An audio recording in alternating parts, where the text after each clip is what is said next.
or the money to stop the flow of illegal aliens at the southwest border. Turns out, the only thing President Biden did not have was the willpower. In a few short weeks, President Trump has proved what we all know to be true. The Biden administration could have stopped the crisis at any moment if only they had the courage to enforce the law. Since President Trump assumed office, illegal entries at the southwest border have plummeted, a 94% drop in 1 month, 94%. Under President Trump, the world knows that there are consequences for unlawful entry into the United States. The border crisis was not the result of climate change, a lack of resources, or a failure to grant amnesty. It was the result of the last administration's deliberate choice. President Biden enacted policy starting on the day he assumed office to allow millions of unvetted illegal aliens to pour into the United States. Many of these illegal aliens have long rap sheets that include violent crimes. President Trump has an electoral mandate from the American people to deliver on his promises to secure the border and enforce the immigration laws of the United States. And he is delivering on this promise big time. The mayors here today each lead so-called sanctuary cities. And let's be clear, these policies only create sanctuary for criminals. Sanctuary policies violate federal immigration law by protecting criminal aliens at the expense of the American people. Sanctuary cities and states refuse to cooperate with federal immigration enforcement efforts and harbor illegal aliens. They often actively work to stand in the way of President Trump's mission to protect the American people and restore integrity to the American immigration system and the rule of law. Sanctuary cities forbid their officials, including those in law enforcement and public safety roles, from sharing information about illegal aliens in their cities with the federal government or turning over criminals in their custody to ICE. As a result, sanctuary cities release illegal aliens back onto the streets where they often go on to commit more crimes. In Chicago, for example, an illegal alien who was recently arrested for killing a 63-year-old man had previously been arrested in Chicago for trying to lure a child. ICE lodged a detainer against the criminal alien, but Chicago authorities released him back onto the street because of the city's reckless sanctuary policy. And now an innocent man is dead because of Chicago's refusal to follow the law. These reckless sanctuary policies also force federal immigration officers to go into local communities to apprehend criminal illegal aliens. If sanctuary cities were to simply communicate and work with federal immigration authorities, then federal agents could arrest criminal illegal aliens in a secure environment like a state or local jail. Instead, they have to risk their own safety and public safety by having to go into uncertain, dangerous circumstances just to make arrests. Sanctuary cities make us all less safe and are a public safety nightmare. That is why I launched an investigation into sanctuary cities and why these mayors are here today. We cannot let pro-criminal, alien policies in obstructionist sanctuary cities continue to endanger American communities and the safety of federal immigration enforcement officers. Today, Mayors Wu, Johnston, and Adams will be publicly accountable for their failure to follow the law and protect the American people. President Trump and his administration are taking action against sanctuary cities. And Congress must follow, not by allowing a single penny of federal funding to go to cities and states that prioritize criminal aliens over the American people. I now yield to Ranking Member Conley for his opening statement. Thank you, Mr. Chairman. Every member here today, Democrats and Republicans alike, agrees that violent criminals don't belong in our communities. We all want our cities to be safe and have zero tolerance for violent crime, irrespective of the status of the perpetrator. Where we disagree is that my Republican colleagues prefer a selective application of the law to shield the President of the United States from accountability and this administration from the rule of law itself. In America, we uphold the rule of law, independent from partisan politics, without fear or favor. Betraying those convictions, President Trump's Department of Justice has tried to force the conditional dismissal of very serious charges against one of our witnesses here today, in exchange for that witness's total and complete submission to the radical immigration agenda being propounded by the administration. And the DOJ has done so over the objections of a Republican acting U.S. attorney who President Trump appointed.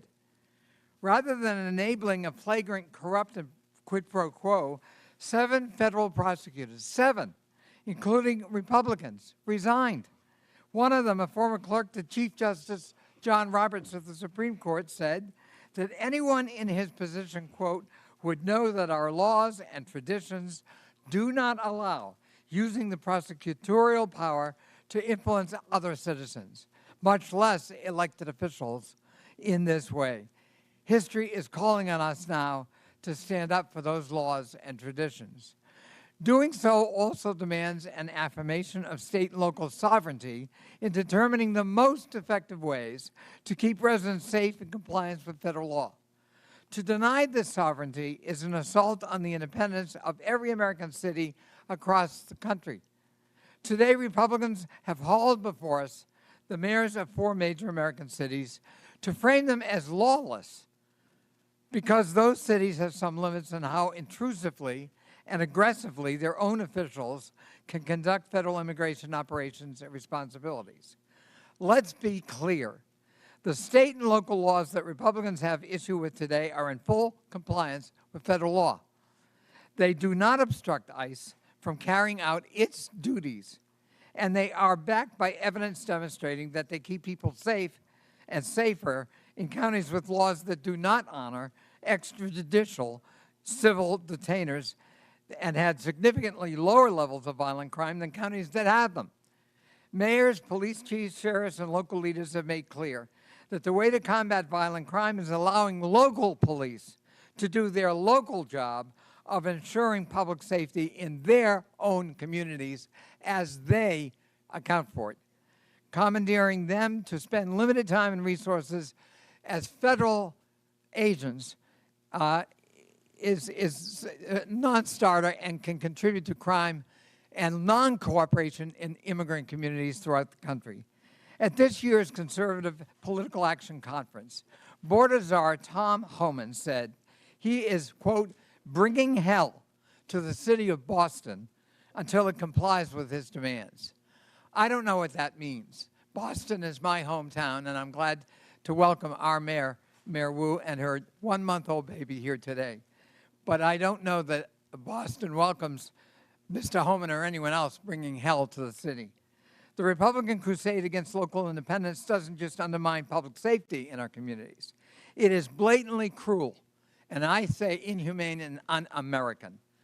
Kenya Colindres, her husband Wilson Rogelio Velasquez Cruz, and their 3 children came to the United States in 2022 seeking asylum, a legal category of immigration, after escaping violence in Honduras. Wilson was granted a 5-year work permit, allowing him to work at a tire shop and to provide for his family here in the United States. Kenya said that her husband had never been in trouble and was, quote, a man of God. On January 26, the family of 5 was in church when Wilson was lured out by an ICE agent waiting to arrest him. Despite having valid work permits, the Trump administration refused to hear his appeal and is actively deporting him. Wilson was the sole breadwinner for his family. Now Kenya has to worry about how she's going to pay the bills and take care of her 3 children, on top of the fears that she and her children might be next. Last week in El Monte, California, Sitley, a woman who was battling bone cancer, tearfully watched as her mother, Yolanda, cried inconsolably as she was detained by ICE agents who refused to even present the detention order. Yolanda was Sitley's sole caretaker in her struggle against cancer and has no criminal record. And now Sitley is on her own. ICE is also conducting massive raids in cities and towns that have led to the wrongful detention of U.S. citizens, including Native Americans and military veterans. One school district sent a letter to parents warning that ICE may board school buses and demand documents from children. Children are going to be afraid to go to school. One reportedly wrote a goodbye note to friends saying, quote, "If ICE takes me, don't forget about me." If ICE takes me, don't forget about me. From a child. Is that the country we want? America needs immigration policies that keep everyone safe and make the country stronger and allow us to grow and fill in the skill sets we don't have. If President Trump was serious about delivering those solutions, he would not be attacking the Constitution's guarantee of citizenship to children born in the United States. To see our country through this period of darkness, we need leaders who will stand up for the rule of law and will champion public safety at the local level. And American families, whether they're immigrant families or native-born families, deserve due process, deserve respect, and deserve that Statue of Liberty that welcomes all comers. I yield back. Ranking member yields back. I request unanimous consent that Representatives LaHood of Illinois, LaLota of New York, Crank of Colorado, Malatakis of New York, Hurd of Colorado, Evans of Colorado, Van Dyne of Texas, Ocasio-Cortez of New York, Gillen of New York, and Davis of Illinois be waived onto today's hearing for the purpose of asking questions. Without objection, so ordered. And now, before we introduce the witnesses, I recognize Mr. Higgins from Louisiana for 20 seconds. Thank you, Mr. Chairman, and I thank the ranking member as well. Just to briefly, respectfully recognize the presence of the family of Wesley Haynes, a constituent. I'll speak to his case in my time, Mr. Chairman, but his parents, Patrick and Kathy, his wife, Olivia, his little brother, Brady, are present today, and they have a hard exit soon. Their 4-month-old daughter, Anne-Marie, is waiting at home for Olivia to care for. And I just respectfully acknowledge their presence, Mr. Chairman and Mr. Ranking Member. We will discuss the details of their case. They tragically lost Wesley Haynes last year. Thank you, Mr. Chairman, for allowing me to recognize this beautiful American family. Thank you, Mr. Higgins. I'm very pleased today to welcome our outstanding witness panel, the mayors of 4 major American cities. First, we have Mayor Eric Adams, who's a outstanding mayor of New York City. He was sworn into office on January 1st, 2022. We have Mayor Mike Johnston, who's the mayor of the city and county of Denver. He was sworn into office on July 17th, 2023. I now recognize Representative Krishnamoorthi from Illinois for 1 minute to introduce our next witness. Mr. Chair, I'm pleased to introduce Brandon Johnson, mayor of the greatest city in the world, namely Chicago, a city that was built by generations of immigrants, people like my parents and myself. Mayor Johnson was raised in Elgin, Illinois, which I'm proud to represent in Congress. The mayor was one of 10 children born to Andrew and Wilma Jean Johnson. His parents inspired him to become a teacher in the Chicago Public Schools and then later to run for office. Mayor Johnson won his first race for Cook County Commissioner in 2018 and later became mayor of Chicago in 2023. Mayor Johnson has dedicated his life to public service, and I'm pleased to welcome my fellow Illinoisan to the United States House of Representatives and to the Oversight Committee. Welcome, Mayor. I now recognize Representative Pressley from Massachusetts for 1 minute to introduce our next witness. Thank you, Mr. Chair. I'm proud to introduce Mayor Michelle Wu, a dedicated leader committed to making Boston a welcoming home for everyone, and the first woman and person of color to be elected mayor of the city of Boston. For over a decade, I've had the privilege of working alongside Mayor Wu and witnessing her dedication to public service firsthand. She leads with compassion, she is innovative and inclusive. Under her leadership, Boston has become the safest major city in America, a city that is welcoming to families from all walks of life. Just weeks ago, she welcomed her newest family member, baby Mira, who is with us today, a beautiful reminder of the future she's working to build. Madam Mayor, I am grateful for your partnership, friendship, and leadership. Thank you for being here. Gentlelady yields back. And finally, we're also joined by Mr. David Beer, who is the Director of Immigration Studies at the Cato Institute. Mr. Beer is the minority witness here today. I want to thank you all again for joining us, and I look forward to our discussion this afternoon. Pursuant to Committee Rule 9G, the witnesses will please stand and raise their right hand. Do you solemnly swear or affirm that the testimony you are about to give is the truth, the whole truth, and nothing but the truth, so help you God? Let the record show that the witnesses answered in the affirmative. Thank you all. You may take a seat. We, again, appreciate you being here today and look forward to your testimony. Now, let me remind the witnesses that we have read your written statement, and they will appear in full in the hearing record. Please limit your oral statement to 5 minutes, and we're going to limit our questions to 5 minutes, and that's going to be enforced today, and that's for both sides, As a reminder, please press the button on the microphone in front of you so that it is on and the members can hear you. When you begin to speak, the light in front of you will turn green. After 4 minutes, the light will turn yellow. When the red light comes on, your 5 minutes have expired, and we would ask that you please wrap up. I now recognize Mayor Adams for his opening statement. Good morning, Chairman Comer, Ranking Member Connolly, and members of the committee. As mayor of New York City and a former police officer for 22 years, keeping New Yorkers safe is my top priority, and it has been our administration's North Star. When I entered this role, my job was to help our city recover from the negative effects of COVID. Most importantly, to bring down crime. As a result, overall crime was down across New York City last year, and we have now had 3 straight months of double-digit declines in major crimes. I'm here today to testify on how New York City can continue to reduce crime, even as a sanctuary city. To be clear, a sanctuary city classification does not mean our city will ever be a safe haven for violent criminals. It also does not give New York City the authority to violate federal immigration laws. To the contrary, New York City will always comply with city, state, and federal laws as it does now. Law-abiding immigrants in New York have an important role. Immigrant New Yorkers, including those who are undocumented, pay billions of dollars in taxes and contribute billions more in spending power to our economy. Immigrants also play a vital role in the functioning of the city. This was on full display during the COVID-19 pandemic. The various immigrant residents of our city worked to keep the city moving, while many other New Yorkers were able to shelter in place and work remotely. Hospitals, the food industry, and many other businesses were able to function because of the commitment of our immigrant population. As mayor, I do not control who enters or remains in our country, but I do have to manage the population that is within our city.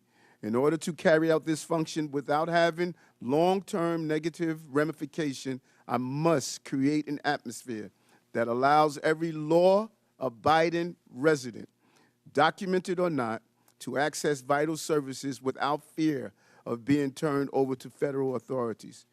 I cannot have a city where parents are afraid to send their children to school or where children are sleeping on the streets, creating the potential for child exploitation and sex trafficking.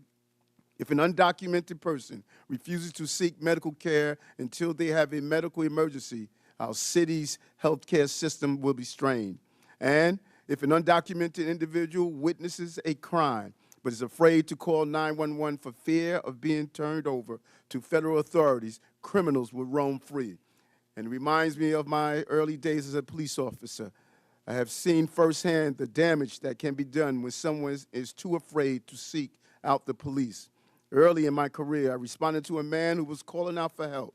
We caught the suspect, but when it came to filling out the police report, the individual, an undocumented man from China, said he did not want to file a report and put a target on his back with federal immigration authorities.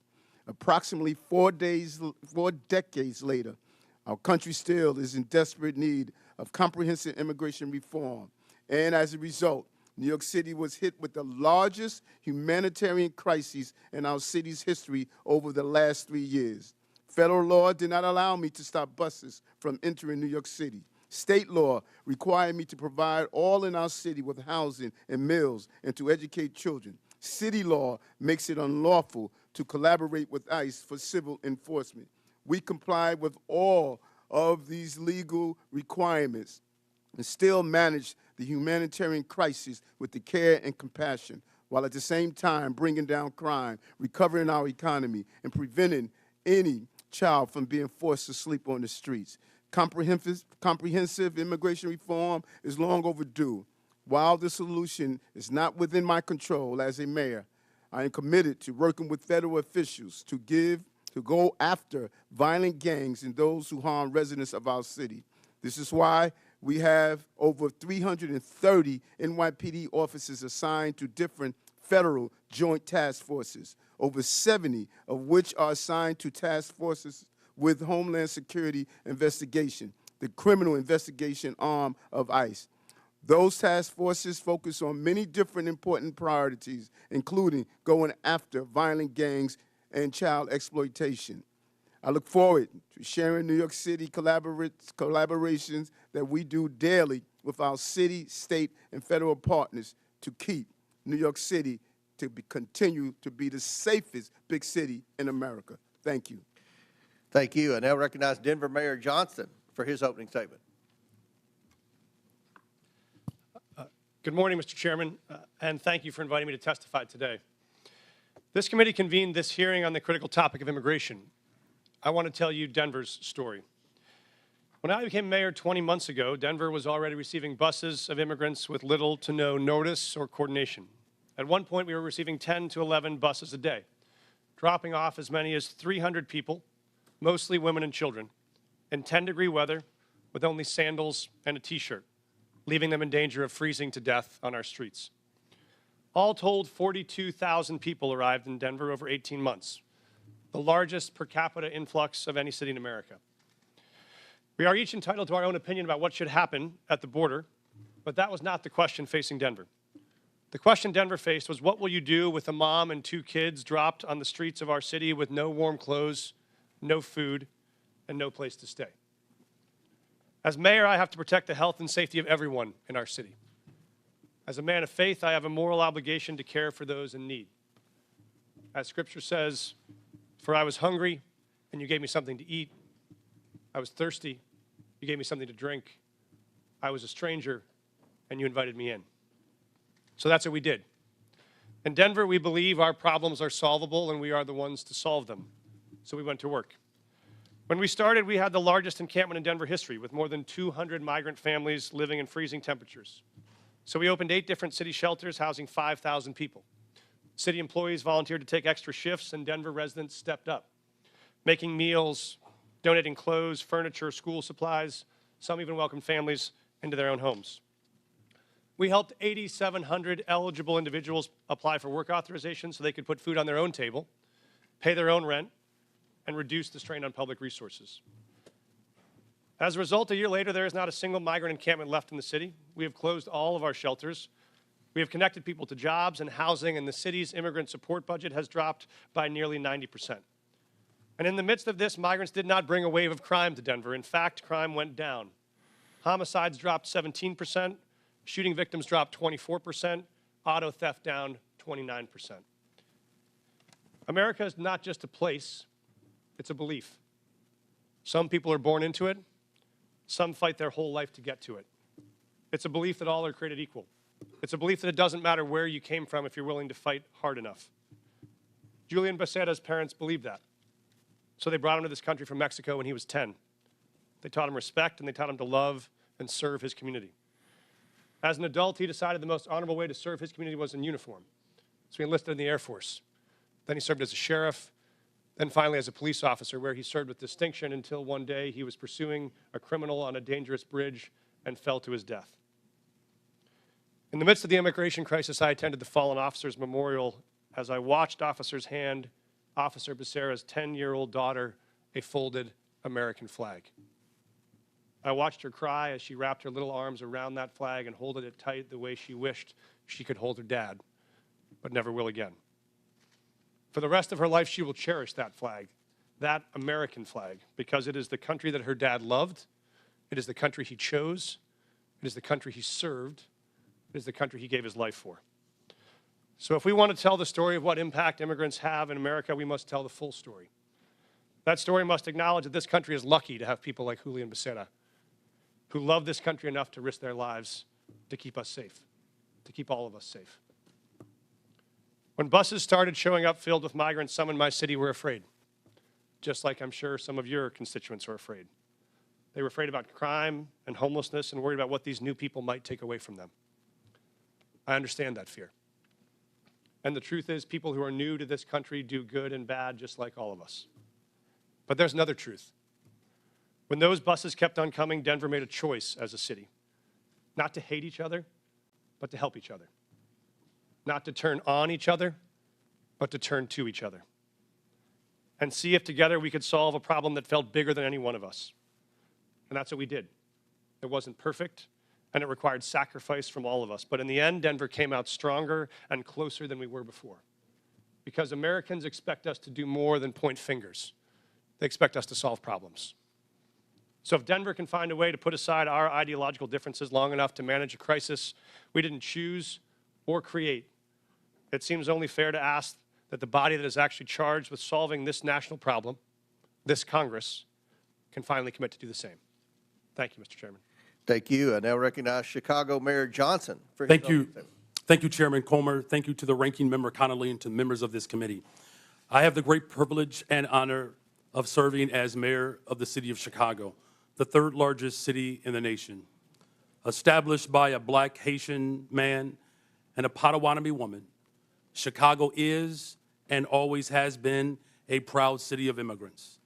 Generations of new arrivals, including the descendants of the enslaved during the Great Migration, created a vibrant city where 1 in 5 residents is foreign-born.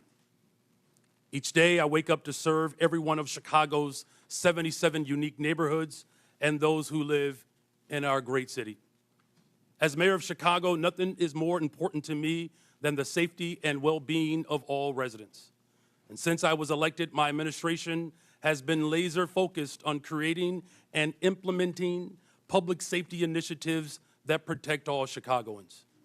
We launched the People's Plan for Community Safety, which builds trust between communities and law enforcement by prioritizing transparency and violence intervention. We established a dedicated robbery task force that reduced robberies by 25% citywide. We added over 200 detectives, increasing the clearance rates on our cases. And we've updated police equipment and technology so that our police officers have the tools they need to effectively prevent and fight crime. Our efforts to improve public safety by building trust with and investing in our communities are working. Violent crime is down in Chicago. The city ended 2024 with its lowest homicide rate in 5 years. The city is also safer because of our Welcoming City Ordinance. That law makes sure that the city's police resources are focused on our local priorities. In fact, the 40 years of Chicago's leaders have recognized that our policies toward civil immigration matters help to prevent and solve crimes. Put simply, any actions that amplify fears of deportations make Chicago more dangerous. Those fears cause witnesses and victims to avoid cooperating with police. The cooperation of all people, regardless of their immigration status, is essential to achieving the city's goals of reducing crime and pursuing justice for victims. When there is trust between city's residents and the police, undocumented immigrants come forward to report crimes to local law enforcement and provide information that helps the police solve those crimes. And now, I know there are myths about these laws, but we must not let mischaracterizations and fear-mongering obscure the reality that Chicago's crime rates are trending down. We still have a long way to go, but sensationalizing tragedy in the name of political expediency is not governing, it's grandstanding. Every violent crime is devastating, but scapegoating entire communities is not only misleading, it is unjust, and it is beneath us. So let me be clear. Chicago's Welcoming City Ordinance and our other laws and policies do not lead to more crime. They do not prevent cooperation with federal law enforcement on criminal matters. And we do not harbor criminals. We arrest them, often because of laws that allow residents to feel safe helping the police. As mayor, I'm building a Chicago that embodies the dream of my father had when he came from Salis, Mississippi during the Second Migration, a Chicago that invests in housing, healthcare, jobs, and education. And that's why we've increased safe and stable housing by adding almost 4,000 more units, expanded access to health care by opening 3 mental health centers, and focused on getting our young people well-paying jobs, with summer jobs increasing by 45% since I've taken office. Our local partnerships have built a solid foundation, a better, stronger, and a much safer Chicago. We need this body's support for these efforts. We are ready to partner with you on the measures we know promote trust and create sustainable public safety. And to the people of Chicago and all hardworking people across this great nation, these values are our North Star, the drinking gourd we follow to a better future. We will not live in fear. It is not our portion. We will not go back. I do look forward to answering the questions of this committee. Thank you. Thank you. I now recognize Boston Mayor Wu for her opening statement. Thank you. Chairman Comer, Ranking Member Connolly, and members of the committee, my name is Michelle Wu. I am the daughter of immigrants, and since November of 2021, I have had the honor of serving as mayor of Boston. I'm proud to be here on behalf of our city, the police officers, first responders, city workers, the faith leaders, teachers, parents, and neighbors who partner every day to make Boston the safest major city in the nation. And I'm proud every day to work alongside the greatest police commissioner in the nation, Commissioner Michael Cox. Every year since I took office, we've set a new record low for gun violence in Boston. Last year, Boston saw the fewest homicides on record in the last 70 years. Those are the facts. And behind these record lows are historic highs. The most ever young people working paid summer jobs, the most pre-K seats at no cost to families, the most affordable housing built in a generation. We have invested in the kinds of opportunities that cultivate prosperity and eradicate crime. And the laws on our books promote the kind of community trust that keeps all of us safe. In Boston, our police department resources and taxpayer dollars go towards preventing and solving crimes. And when it comes to criminal matters, the Boston Police partner every day with state and federal law enforcement. But Massachusetts state law and the Boston Trust Act make clear that immigration is federal law enforcement's responsibility. We are the safest major city in the country because our gun laws are the strongest in the nation, because our officers have built relationships over decades, and because all of our residents can trust that when they call 911 in the event of an emergency or to report a crime, help will come. This federal administration's approach is undermining that trust. In the past month, I've met with residents and faith leaders in community centers and places of worship, asking my constituents what they want Congress to know. And what I heard over and over again was fear and frustration. I spoke with pastors whose pews are half empty on Sundays, doctors whose patients are missing appointments, teachers whose students aren't coming to class, neighbors afraid to report crimes in their communities, and victims of violence who won't call the police. This federal administration is making hardworking, tax-paying, God-fearing residents afraid to live their lives. A city that's scared is not a city that's safe. A land ruled by fear is not the land of the free. Next month, Boston will celebrate 250 years of our nation's freedom.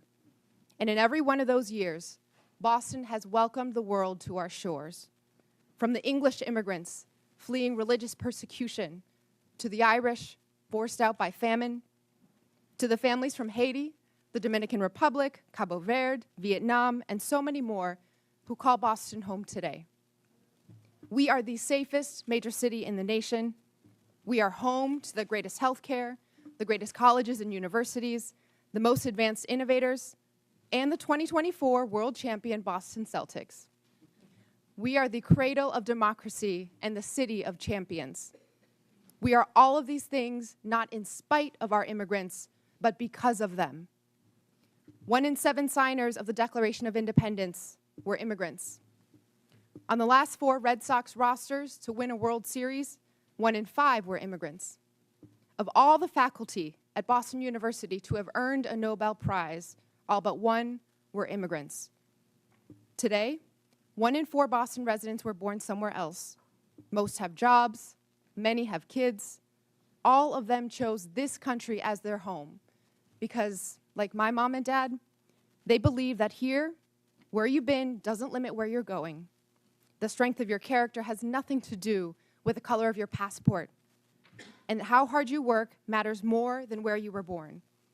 That wherever you're from, if you pitch in, look out for your neighbors, and cheer for the home team, you can build a better future here for the people you love. So to every one of my neighbors back in Boston, know this: you belong here. This is your home. Boston es tu hogar. Boston, 这la calle. 这是你的家. This is our city. We are the safest major city in the nation because we are safe for everyone. Thank you. Thank you. I now recognize Mr. Beer for his opening statement. Chairman Comer, Ranking Member Connolly, and distinguished members of the committee, thank you for the opportunity to testify. The Cato Institute's half-century of independent research demonstrates that people of all races, religions, and birthplaces can thrive in a free society. Liberty must be protected, both from over-intrusive government and from private violence. Unfortunately, the president's chaotic, indiscriminate deportation plan does the opposite. It harms public safety, threatens Americans' rights, and undermines the successful integration of America's immigrants into its society and economy. The president's first action was to rescind the requirement that ICE target public safety threats first. He has ordered that millions of vetted immigrants be stripped of lawful status and deported. He is even attempting to deport the U.S.-born children of people without permanent status. This flagrantly unconstitutional act effectively orders a series of crimes, wrongful arrest and imprisonment, civil rights violations, and unlawful deprivation of voting rights. Never before in American history has a president sought the power to strip potentially tens of millions of Americans of their constitutional rights. The president is also explicitly asserting the authority to ignore any law passed by you, Congress, that provides due process for people accused of being in the country illegally. The administration has repeatedly misled you and the public about who it is targeting, stating it would focus on public safety threats, that only the worst of the worst would be sent to Guantanamo Bay, and that every person it had arrested had a criminal record. We now know that most ICE arrests since the inauguration have been of people without a criminal record. Indeed, he is arresting people who entered legally, never violated any law, and sending them to Guantanamo Bay prison. It is no surprise in this lawless environment that many people and many cities simply do not trust the federal government on immigration. That is a problem. But under our Constitution, states determine their policies. Congress cannot force them. It must reestablish trust. Unfortunately, some members of Congress want to force an indiscriminate policy of mass deportation on the entire country with no public safety focus.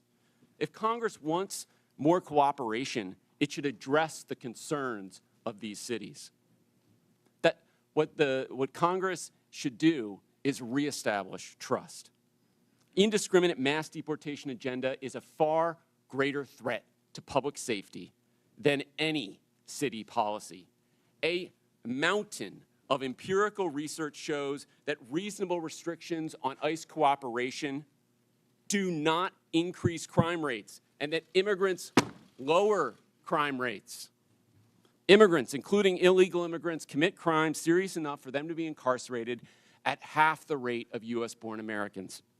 Data from Texas shows that illegal immigrants are 36% less likely to commit and be convicted of murder.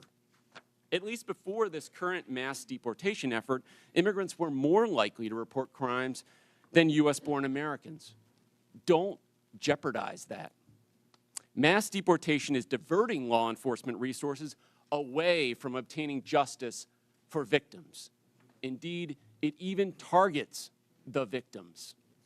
Sabotaging local economies and obliterating communities will not restore public safety. It will make us poor while increasing the crime rate and victimization rate for Americans. There is a better approach. We don't need chaos and disorder of illegal immigration or of mass deportation. Why don't people come legally? Because Congress has provided so few options for them to do so, not updating its laws in the last 3.5 decades. Just 3% of those applying for permanent legal status in 2024 received it. That's the failed policy. Let peaceful immigrants pay to get vetted, work, and contribute legally, and let law enforcement at all levels focus on keeping Americans safe. Thank you. All right, our witnesses have concluded their opening statements. We're going to begin with questions from members, and I want to remind the members we have 60 members today that are going to ask questions. So I'm going to strictly enforce the 5 minutes.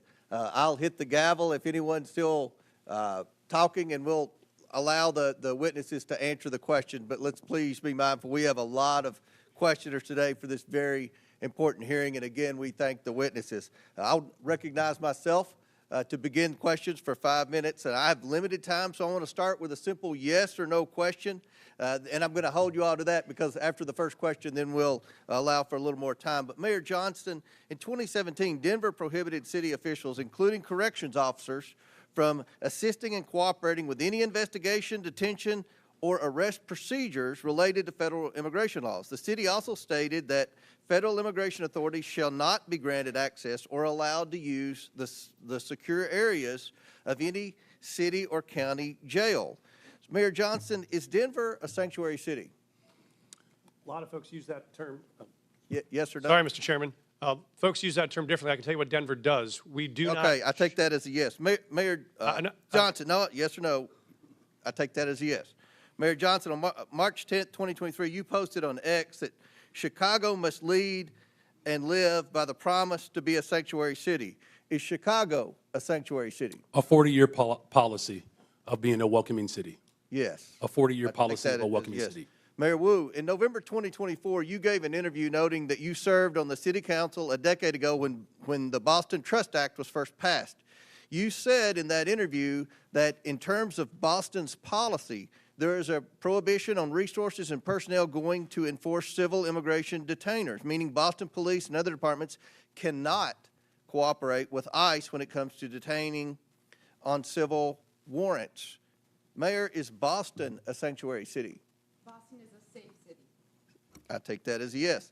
And Mayor Adams, on November 12, 2024, you said, quote, this is a sanctuary city, but I must comment that you have, of the witnesses today of the major cities, you have publicly stated that you were willing to work with ICE on detaining the most criminal illegals, and I want to publicly thank you for that. But my question to you, sir, is New York City a sanctuary city? Based on our classification, yes. Okay.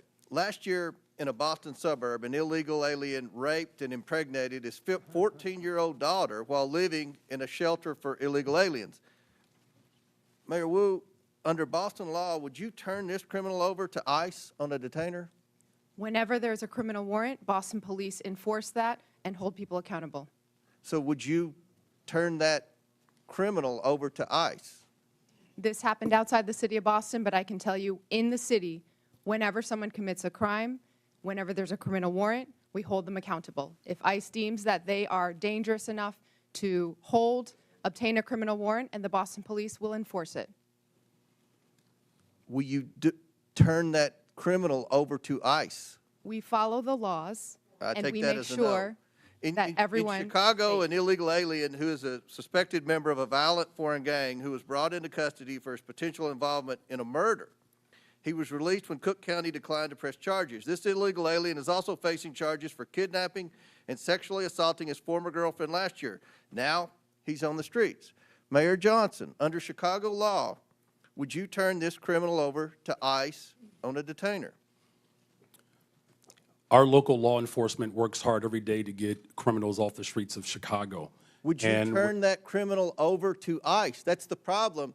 That's one of the topics of this conversation. That's one of the problems we've heard from Tom Hammond and from the Homeland Security is that in your cities, when someone's apprehended for a crime, and ICE is now with this new federal policy wanting to come in and deport the criminal alien, that you will not cooperate with ICE. Will you turn that criminal over to ICE? And we do not harbor criminals.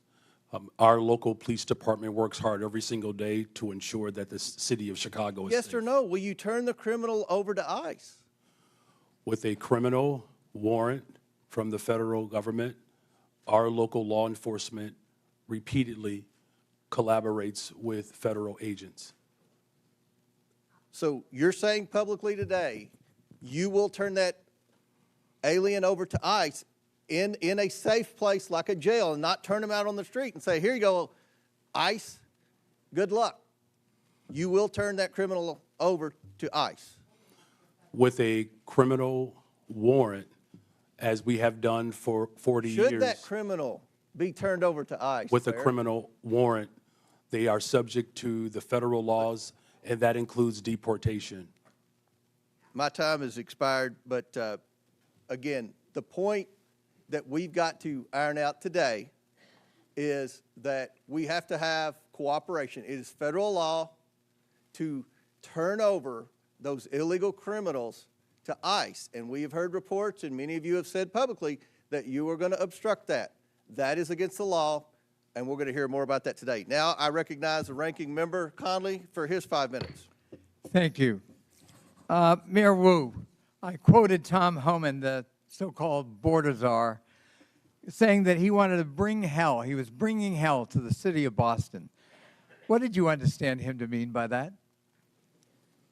Let's talk about Tom Homan. Shame on him for lying about my city, for having the nerve to insult our police commissioner who has overseen the safest Boston's been in anyone's lifetime. Bring him here under oath, and let's ask him some questions. I am here to make sure that the city of Boston is safe. Others may want to bring hell. We are here to bring peace to cities everywhere. Mayor Johnston of Denver, what would your reaction be if Tom Homan wants to bring hell to your city, Denver?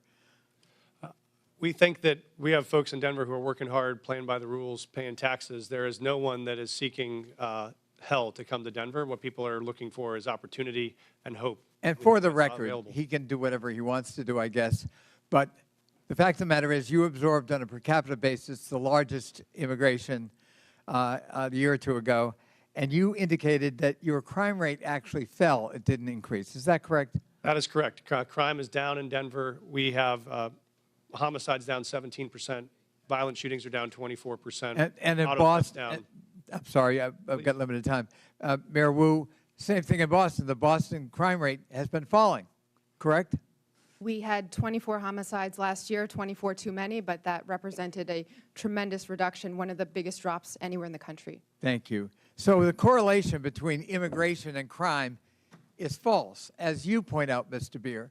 Perhaps you can elaborate that. I find it ironic that you characterized correctly, in my view, President Trump and Tom Homan's approach to immigration as lawless when they're invoking law and order and crime as the rationale for their lawlessness. Could you expand on the lawlessness and the irony of the fact that, as you point out in your testimony, the crime rate among immigrants is half that of the native population? That's right. I have a table in my written testimony that you can look at. Top 20 cities for immigration court filings over the last 4 years. 19 of those cities saw a decline in their homicide rate. if you look at all of the major cities, there is a negative correlation between increasing numbers of immigrants and the homicide rate. So that means more immigrants, lower homicide rates. That holds true across the United States. So I think the correlation that's trying to be made is more immigrants, more illegal immigrants, more chaos, more crime. That does not hold. What we do see under this administration is an increasing willingness to ignore the laws. He has, as I mentioned, signed an executive order that says he can ignore due process rights for people who are accused of being in the country illegally. This is an incredibly dangerous assertion of authority and should be investigated by Congress. And is it a reasonable proposition for a local leader? I know I was chairman of my county, which is like being mayor of a large county, and you know, we focused on local law enforcement. You know, we tried to help the feds when we could. We were cooperative where we could be, but our job was local law enforcement. And there is a clash when ICE behaves this way, and I described some horrible incidents. It instills fear in the immigrant community, and it fosters non-cooperation rather than cooperation, which is the mandate of each of these leaders, is it not? Absolutely. We want cooperation. Many of these cities are the reason why immigrants are more likely to cooperate and report crimes to the police than the U.S.-born population is. So there are good reasons to limit this mass deportation of people in their communities. I would just argue that the premise of this hearing is false. We have local law enforcement cooperating with the local political leadership, and it's working. It's bringing down crime rates. And the proposition that immigrants cause crime is false, in fact, patently false, as your testimony, I think, would demonstrate, Mr. Beer. And the idea that these are sanctuary cities that need to be punished is simply a war on urban America. And I'm proud of the mayors who are in front of us here today, and I thank them for their testimony, and I thank them for their service to their local communities. I relate to it, and I think it's a noble calling. I yield back. Gentleman yields back. Chair recognizes Ms. Boebert from Colorado. Thank you, Mr. Chairman. Mayor Mike Johnston, I hope we could start off on a level field of agreement here. So in your testimony, you said that locals were asking Denver, what will you do? When they saw 10 to 11 buses coming in a day and 42,000 illegal aliens entering their city. Denver, what will you do? And in a Fox 31 interview in January, you blamed state law for not allowing the city of Denver to coordinate with ICE, resulting in Denver being a sanctuary city, saying, quote, the whole state is bound by our state law in this, which is pretty consistent in some of these practices like everywhere in the state. We don't honor ICE detainers, end quote. I've demanded Governor Jared Polis and the Colorado State Legislature to repeal them. Douglas County has led on a lawsuit to get those laws repealed. So, Mr. Mayor, would you join me today in calling and demanding that these sanctuary policies, these Colorado state laws, be repealed? Thank you, Congresswoman. Yes or no, Mr. Mayor? Pardon? Yes or no? Will you join me? I do not believe the detainer law needs to be changed. I can tell you what Denver Okay, so does you right now. don't want them to coordinate with ICE, but yet you're blaming the state of Colorado for those policies. It's a statewide law. It's not a Denver law. And you're blaming the state of Colorado for the law, yet you will not call for that law to be repealed. Correct? Yes or no? We do coordinate with ICE presently. I'm happy to tell you what we do on this. We've honored detainer requests more than 1,226 times over the last What about years. before a warrant? There are many issues before a warrant. So if what happens is if ICE has sends us a detainer request, Well, you have local law enforcement officers, Mr. Mayor, who are unable to coordinate with ICE to even get the initial warrant. They aren't allowed to tell them that they are illegal aliens. So unfortunately, you won't join me in asking for this law, demanding that this law be repealed. So let's keep going. In 2017, Denver passed an ordinance that ensured any city employee who spoke with federal immigration authorities would be fired, among other policies that have led to local and national media outlets to call Denver a sanctuary city. So now let me ask you, would a city employee be fired for communicating with anyone from the EPA? Right now, Congresswoman, our policy is we don't ask people's status. when Would they come any into city contact with employee any- be fired for communicating and coordinating, talking with an agent from the EPA, a federal employee? Not to my knowledge, Congresswoman. What about Health and Human Services? Would they get fired for talking with someone from Health and Human Services? Not to my knowledge, Congresswoman. So they would only be fired for talking to federal law enforcement officers. No, that's incorrect, Congresswoman. This is Our an ordinance city employees do, Denver in fact, passed in 2017, Mr. Mayor. our city employees do, in fact, communicate with ICE. We do coordinate on multiple things with ICE. For instance, if there is a violent criminal warrant in the city, we No, pursue that we're warrant talking together. before the warrants, Mr. Mayor. There are issues happening before warrants are issued, and local law enforcement officers are unable to coordinate because there is no warrant. And your ordinance says that a city employee would be fired for communicating with federal law enforcement. So you've been mayor for 600 days. Have you ever called for that ordinance to be repealed? We are not unable to coordinate with ICE right now. We're in communication with ICE right now. Only if about- there is a warrant, but I'm talking prior to the warrant. We wouldn't have a reason to coordinate. Because you prior don't know to if they're warrant. illegal, because you are unable to coordinate until there is a warrant. So that's why this ordinance needs to be repealed. So now the 600 days, there's been no time to ask for this to be repealed. You did have a newcomer's playbook, 25 pages. You had time to put that together. And you had time to agree with the city council to authorize up to $2 million to pay Joe Biden's former lawyer, his law firm, to help cover your ass for Denver's sanctuary city policies for this hearing, correct? Thank you, Congresswoman. We have counsel Did you to authorize support- that spending? We have counsel to support this committee's investigation into any documents you may have. That is a year-long contract for the 13,000 city employees. And your budget you may is request documents from. seriously declining. Denver Magazine reported that Denver has spent $7.5 million on shipping illegal aliens to other destinations. Mayor Adams, did Mayor Johnston ever coordinate with you and tell you that he was shipping illegal aliens to your city? We coordinated in communication around the entire asylum seeker issue in our cities.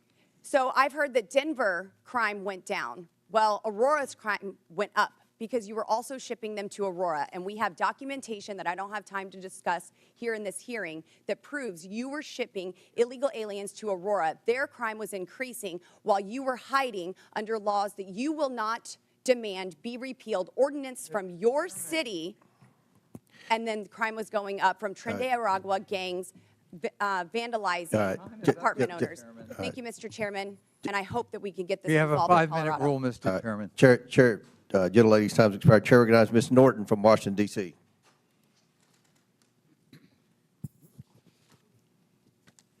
There have been a lot of talk today about these cities and their, in my view, principal decision not to respond to extrajudicial ICE detainers. But I would like to back up and talk about these detainers, what these detainers really are.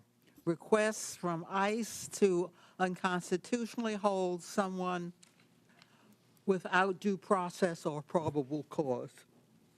Enforcing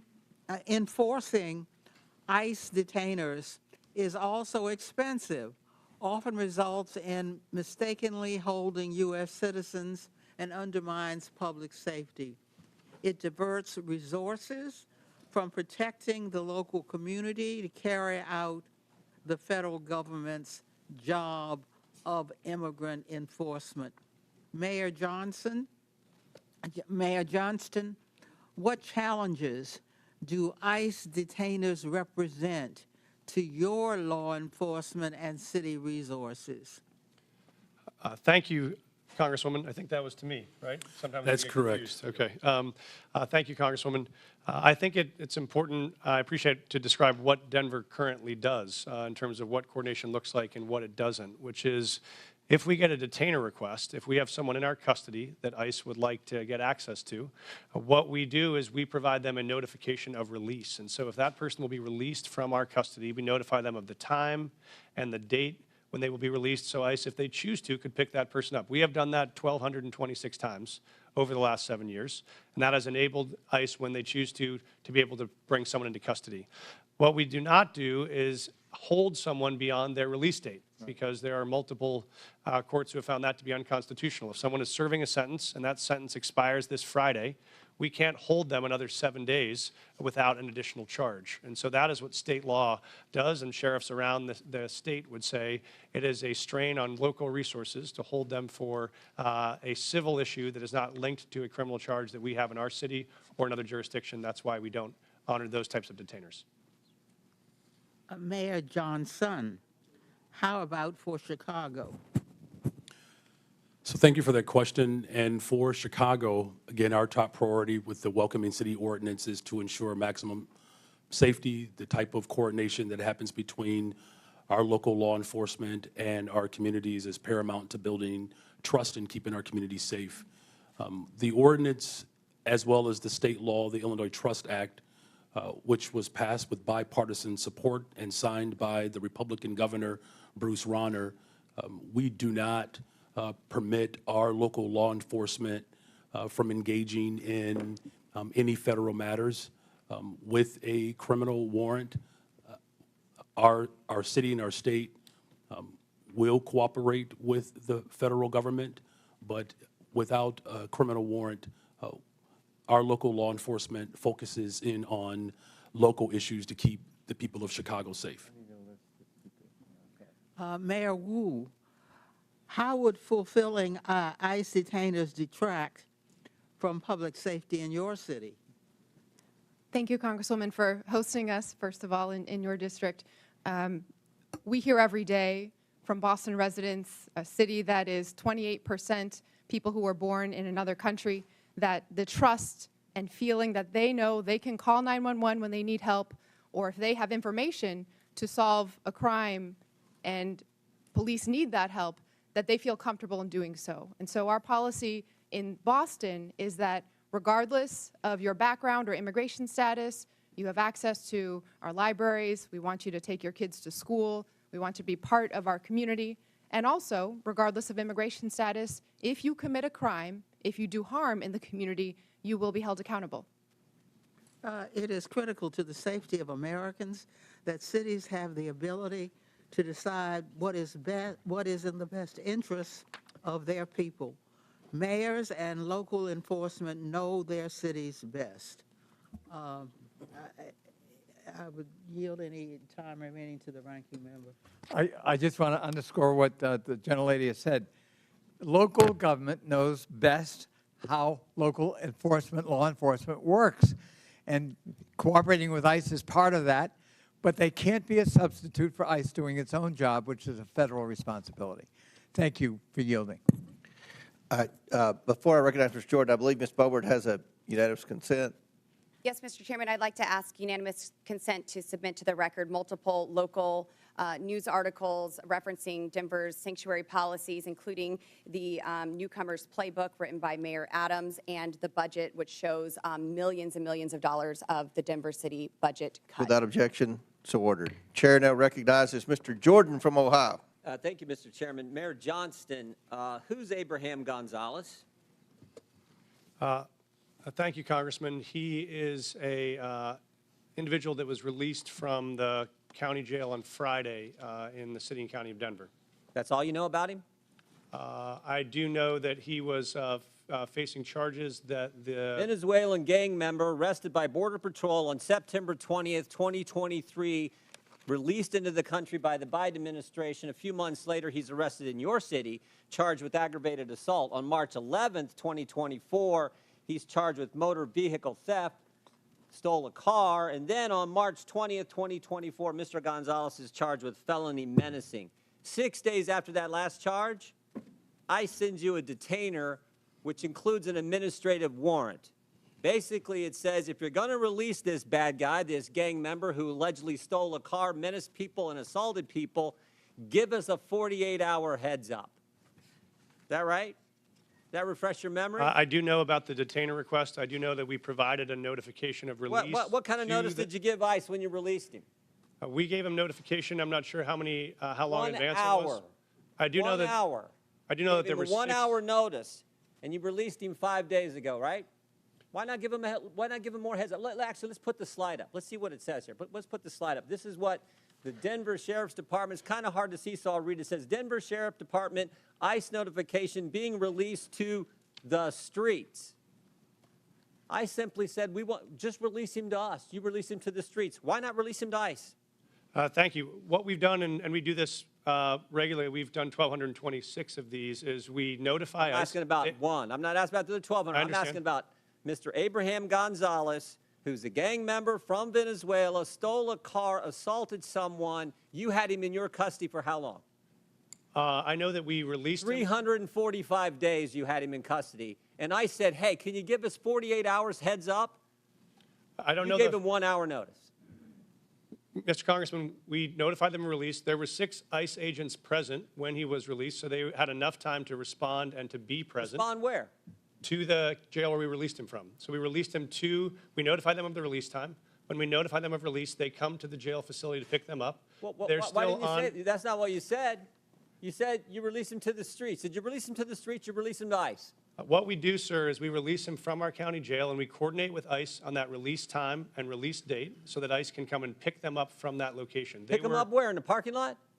Yes, sir. They're on the facility Guess property. what happened in the parking lot? I know, sir. I've reviewed the video. So I looked at it. I've talked to the sheriff last night. One of the ICE officers got assaulted, didn't he? I've reviewed the video, They had sir. to tase the guy, didn't they? Would you like me to answer, sir? No, I'd like you to answer, did they tase him? I know that there were 6 officers that had multiple tasers. I saw the So they detention had on 6 video. officers. If you keep him in the facility and they come in the facility and get him, does it take 6 officers? Probably takes 2, doesn't it? So we've been doing these, as I mentioned, 1,224 times, 1,226 times. This is the first time I've been made aware of there's been an incident like this. So I reached out to ICE after I saw the video. I've coordinated with their team and offered to sit down and see if there are procedures we can change It's a simple to make sure question. this works smoothly. It's a simple question.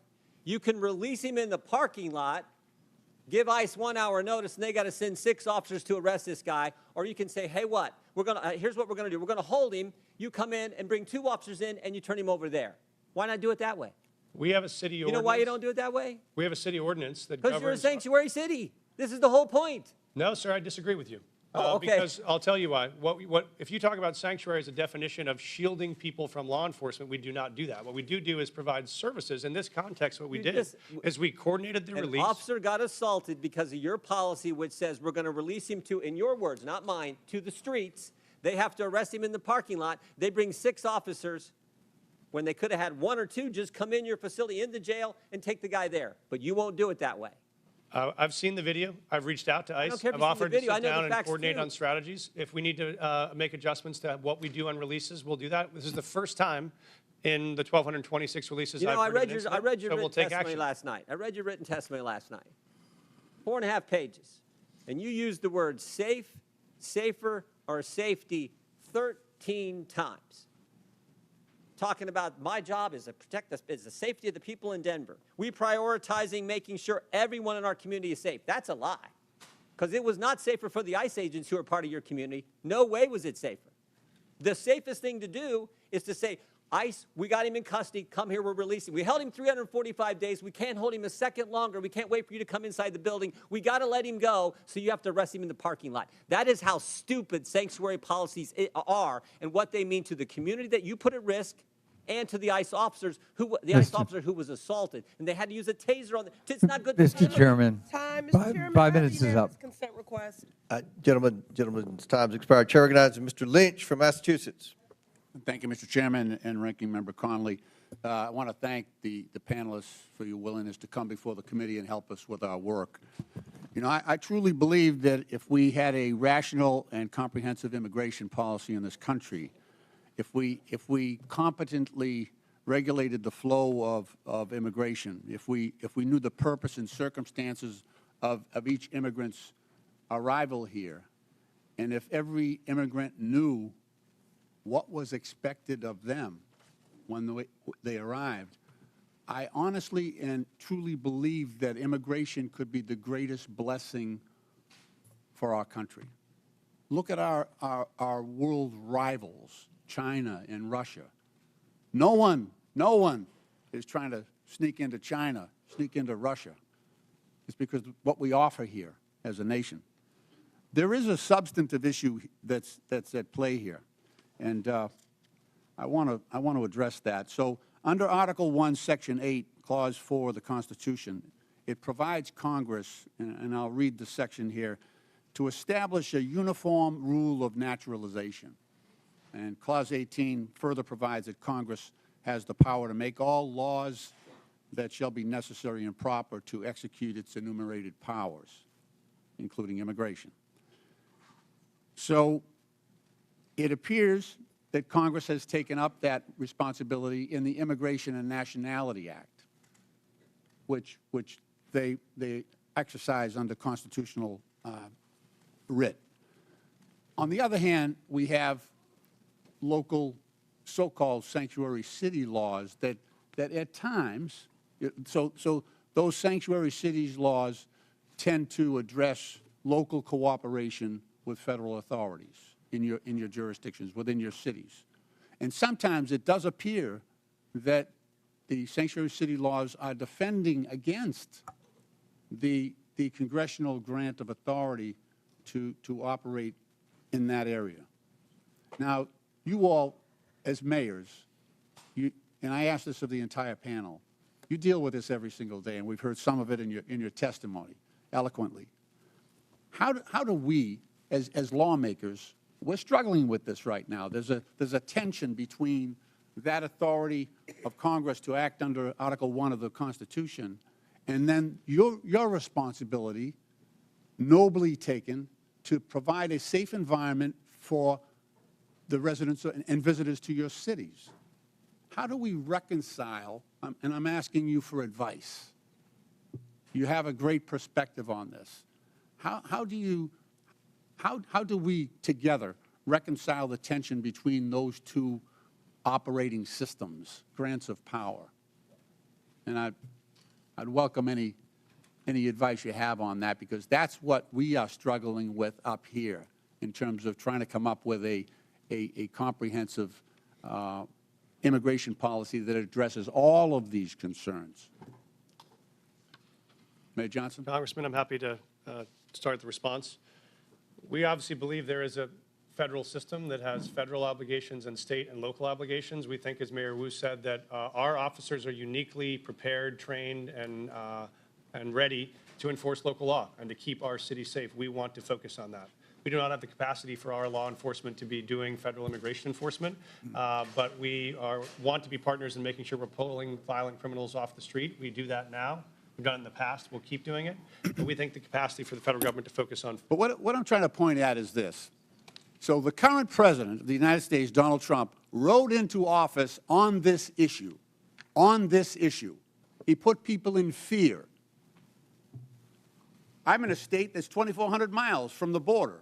We're going to spend $1.5 billion on providing services and housing and everything to people who are in our state unlawfully. He got into office on that issue.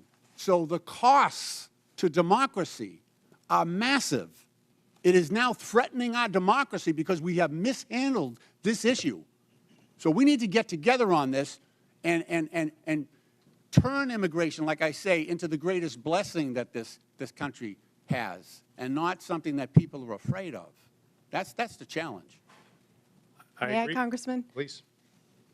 This may be the last may be the last blue dress I'm wearing this month. It's going to be green from here on out as we celebrate Irish American heritage back at home. Please pass comprehensive immigration law that is consistent and compassionate. That will make our jobs possible, and we would so appreciate that partnership. I hear you. Thank you. I yield back. Gentleman yields back. Chair recognizes. Chair, I have a unanimous consent request. I didn't. I'm sorry. I have a unanimous consent request. All right.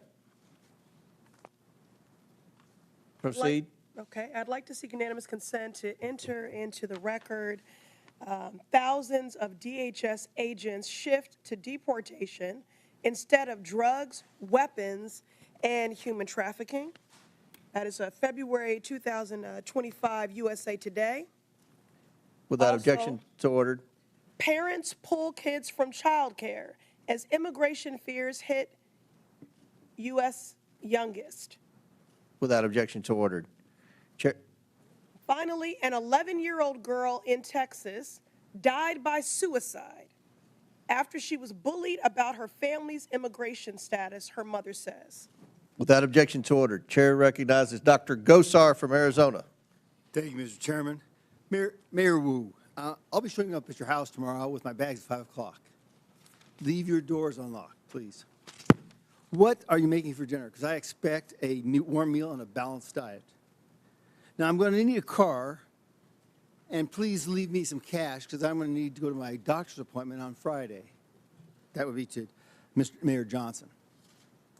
Now, I don't want to sleep on the couch, so put me up at a luxury hotel. You're the Mayor Johnston.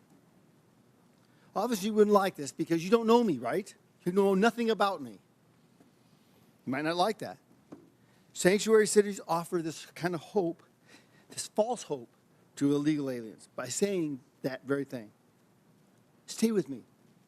We don't tell anybody that you break our laws. Now, thank you. You've made the United States complicit and one of the largest purveyors of human trafficking in the world. Thank you. You're disgracing the legal immigration system that came here, and the immigrants that came here the right way, through Ellis Island at the time, now through our going through our process. And I want to talk about that process because I've always been told, and it's never been really challenged, is that good process builds good policy, builds good politics. I think that works really, really good because you can always fall back to the process. If the process isn't good, you always get a good process.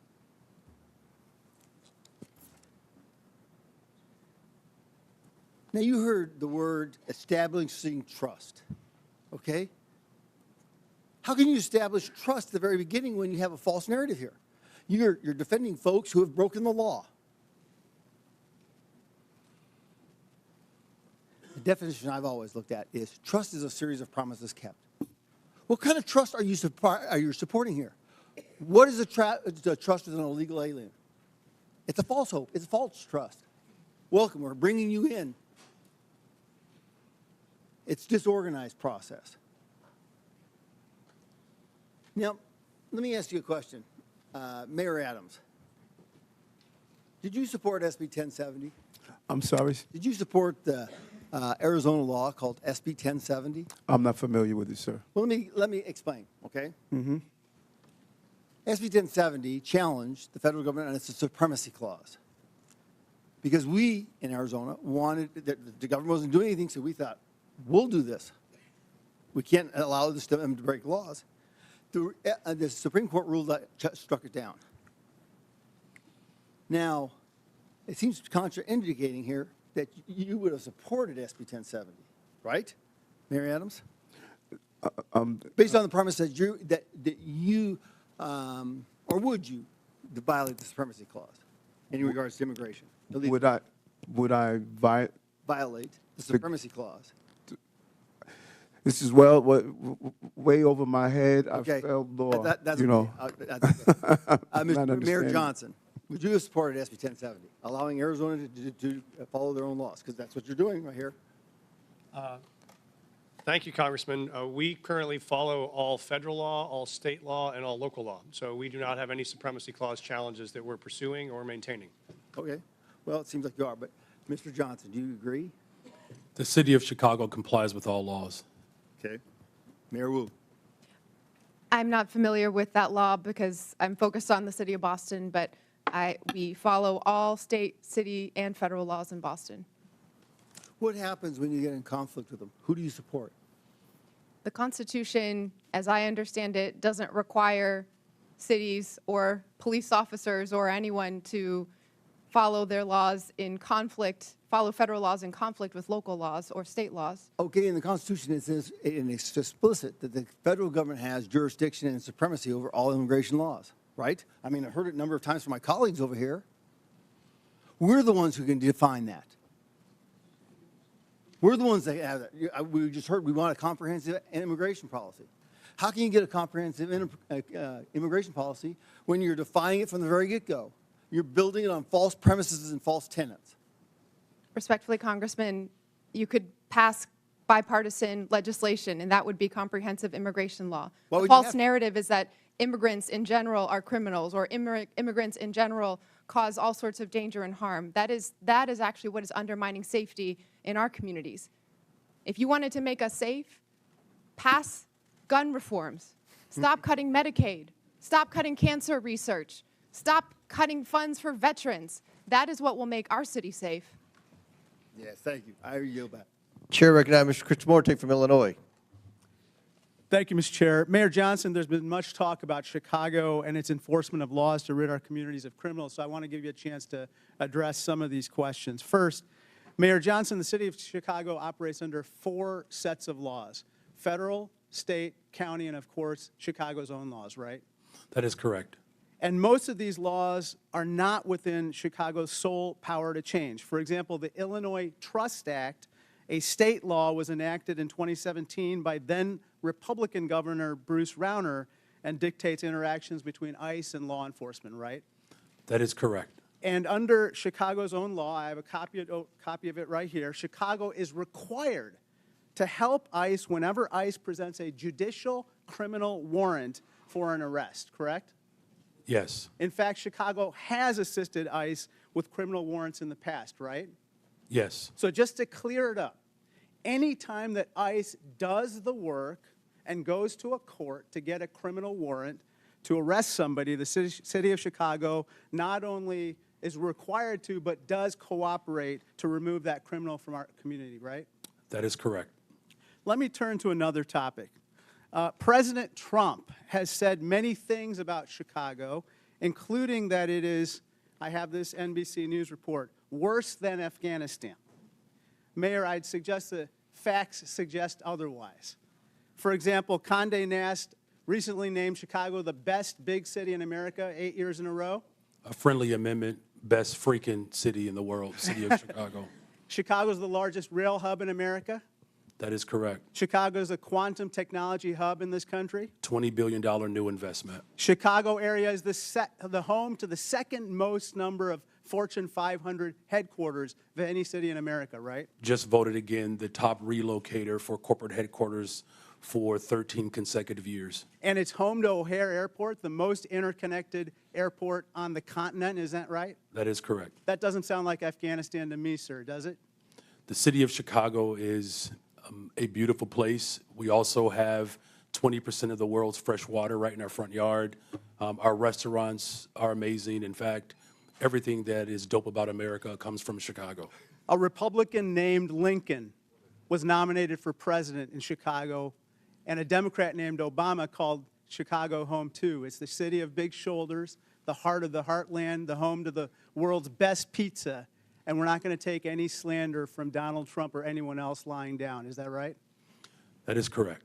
Sir, I want to turn your attention to another topic. Mayor Johnston, you'd agree with me that high grocery prices are among the top concerns for the people of Chicago, right? The economic conditions that are unfortunately that are not being addressed by Washington has caused a great deal of trepidation and anxiety. Mayor Wu, according to USDA, the wholesale cost of a dozen eggs has gone from $6.59 since January 19th when Donald Trump took office to $8.39, a 27% increase, and this has got to anger Bostonians, right?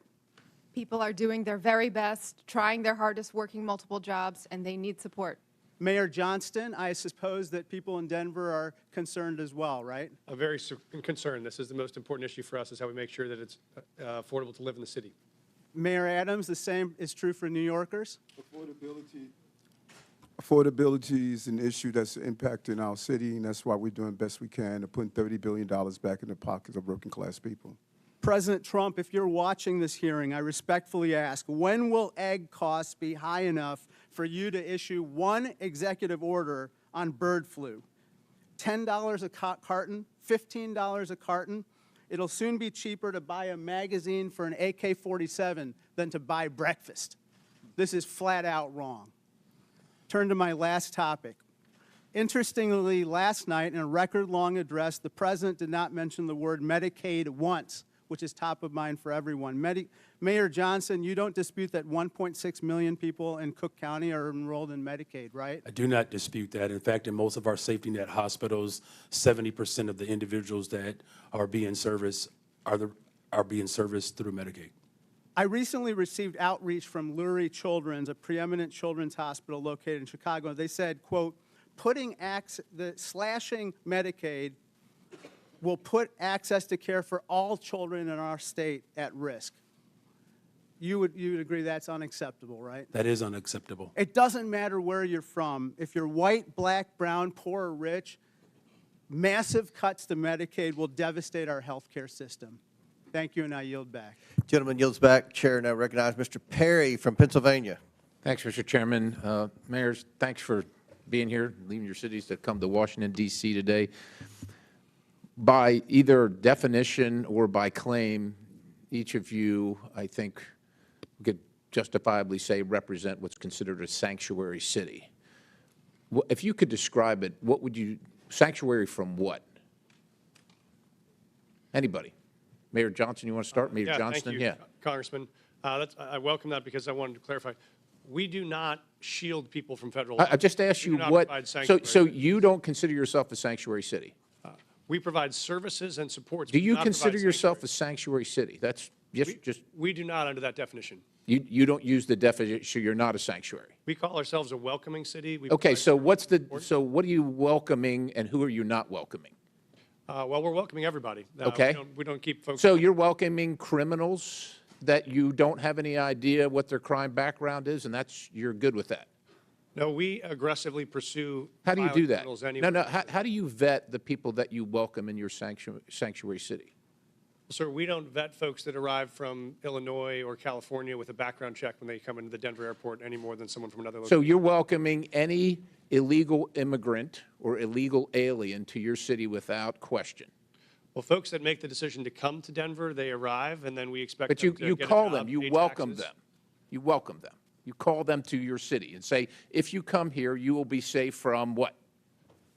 Thank you, sir. We don't call anyone to our city. Folks that arrive in our city, we offer same access to services they may need to be successful. And if they break the law, we hold them accountable, we charge them, we prosecute them. What about if they've already broken the law? Well, if they've already broken the law and there is another jurisdiction that has a warrant for that person, they let us know and we would cooperate to transfer them to that jurisdiction. I think we saw in Mr. Jordan's conversation with you that you really don't do that. Mayor Johnston, how about you? How many, according to my records, you have welcomed 51,648 illegal aliens to your sanctuary city. So I'd ask you, sanctuary from what? If you're referring to the number of individuals that were bused from Governor Abbott without any coordination, the 52,000 individuals that were seeking asylum, those individuals were bused to us. I passed a bus ordinance to work to coordinate with the governor of Texas. He refused to do that. But that transfer of individuals was the result of the governor of Texas, not the result of a welcoming city ordinance. Welcoming city ordinance. So you're not welcoming these people that came here illegally? The individuals that were bused to us from the border. From They were not Governor welcome in Chicago? You didn't welcome them? You didn't provide them sanctuary? So the welcoming city ordinance is pretty straightforward. It allows for our local law enforcement to focus on local policies, and that's why we're seeing a decline in violence. So you don't care about federal law enforcement policies, only local policies? We comply with all laws. What I do care about is this body, Washington, passing comprehensive immigration So let me ask you this. Chicago residents reported 28,443 violent crimes during 2024 alone, cases of aggravated assault rising to the highest level in 2 decades. Now, also, state funds, $160 million, were issued to illegal alien job assistance shelters in Chicago. You're the mayor of Chicago. Do you think that your residents or the residents of your state should be paying for that more than they should be paying for their own needs, their own roads, their own public safety? I mean, who elected you? The people that came illegally, whether they were sent to you or not, or the people that reside in Chicago? Who elected you? And who do you serve? The people of Chicago elected me as the 57th mayor of the city of Chicago, and we serve all the residents of the city of Chicago. Illegal or not, criminal or not. How many of the 662,566 illegal aliens with criminal histories that ICE has reported are now residing in Chicago. Someone will have to get back with you with that number. I don't keep account Do you of. take immigration information from criminals as they're arrested and processed? Do you take immigration information? Our local law enforcement focuses on getting all violent individuals do you off the determine streets whether of they're here Chicago. legally, what their immigration status is, as a function of your justice Gentlemen, system? time's expired, but please feel free to answer the question, Mayor. The Welcome in City ordinance ensures that our local residents communicate and trust local law enforcement to ensure that criminals and crime is being addressed, So and you that's have why no violent idea how crime many are illegal. has Thank gone you, down Mr. in the Chairman. city I'll of yield. Chicago. Thank you very much, Chair Congressman. now recognizes Mr. Chairman, I have a Mr. unanimous Khanna. consent request. Chair now Mr. recognizes. Chairman, I have a unanimous consent request. I'm sorry, Ms. Pressley. I have unanimous consent request. Go ahead. Thank you. I'd like to seek unanimous consent to enter into the record mass deportations would deliver a catastrophic blow to the U.S. economy. This is from the Joint Economic Committee, December 2024. From where? What publication? The Joint Economic Committee, December 2024. Without objection, so ordered. I'd like to seek unanimous consent to enter into the record from the American Immigration Council, October 2024, mass deportation, devastating cost to America, its budget and economy. Without objection, so ordered. Chair recognizes Mr. Khanna from California. Mr. Chair. Wait, I'm sorry. Mayor Wu needs a short break to attend to her young child. Mayor. Mr. Chairman, I got the note that the baby's okay for now, so I'll continue. But thank you. I will. I believe from my husband that the baby's okay, and okay, well, and the arrangement, if it's okay, was okay. that everyone would take a break, so I wouldn't have to go into a back room by myself to nurse when it's time. Thank you. Chair recognizes Mr. Khanna. Thank you, Mr. Chair. Mr. Chair, I find the Republican position in this hearing quite ironic, because the Republicans are the party that are always touting local government, state government, local control, and not having federal overreach. So I want to explore actually one of your favorite topics on the other side of the aisle, the infamous mask mandates. I know how much you love them. When CDC came out with the mask mandate order of January 29, 2021, they said that we needed to have fines of $1,500 for anyone who didn't wear a mask on a plane or in a public space. And they said that there needed to be referred criminally to the Transportation Authority if they violated it more than once. Now, Governor Abbott said in Executive Order 38, we're not going to enforce, we're not going to have our cities enforce the mask mandate. And Governor DeSantis said the same thing. We're not going to have our local police enforce the mandate. I want to ask Mayor Adams and Mayor Wu, because you had slightly different views on the mask mandate, but Mayor Adams, you were actually praised in New York for saying we are going to take away some of these mask mandates earlier so businesses can open and there can be a revival in New York. Did you ever, in law enforcement, to your knowledge, enforce the CDC mask mandate and ask your law enforcement to fine people who didn't wear a mask $1,500? What we did was looked at the science and looked at how it will impact business, and after issuing warnings in education. But I think it's fair to say, Mayor, right, you never referred anyone to the Transportation Department for prosecution, and you never had local police out there saying we're going to fine people $1,500 with the CDC mandate. The goal was to always ensure that people will carry out the procedure, and we did several education and warning in the process.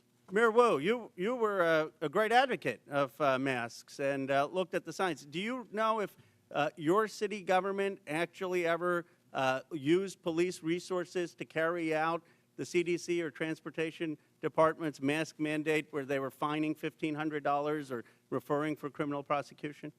I am not aware of any incidents of someone in Boston having been fined or prosecuted for any mask-related issues. We certainly prioritize public health and saving lives, and so our role as a city was to provide positive communication, outreach, make sure there were signs and different community organizations that could go and remind people to stay safe and do their best to take care of each other and their families. As much of an advocate as you were for masks, and I was an advocate for masks, would you have been hesitant to order your law enforcement, your local police, to say if someone was violating those mask mandates that we need to cooperate and turn them over to the Transportation Department for prosecution? Would that have given you some pause if the federal government were saying use your police departments to fine people $1,500 and give us their records for criminal prosecution? Yes, it would have. And so I guess I'm trying to understand, you know, if we set this precedent that we want cities to be enforcing every federal mandate, then what happens when there's a new Democratic president that comes and says, we want a mask mandate that the Republicans may not want? And when there are conservatives like Governor DeSantis or Governor Abbott saying we don't want our cities to enforce that? Do you see, Mayor Wu, any difference between a federal government asking you to enforce laws that ICE is doing versus a federal government asking you to enforce a mask mandate or, frankly, to enforce gun laws that may not be what your local city department is focused on? It does seem that local authority is part of our democracy and part of our system of government. Isn't the real issue here not one of immigration, but of federalism? Isn't the question, I mean, everyone agrees that there needs to be, if there's someone who's convicted of a crime, that ICE has the right to enforce those laws. The question is just, are you going to have local governments in this country be beholden to every new president's directives and an arm for enforcing that?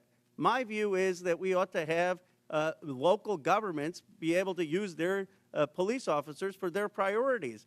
That, in its essence, is federalism, and it actually used to be the conservative Republican position. Gentleman's time's expired. Chair recognizes Dr. Foxx from North Carolina. Thank you, Mr. Chairman.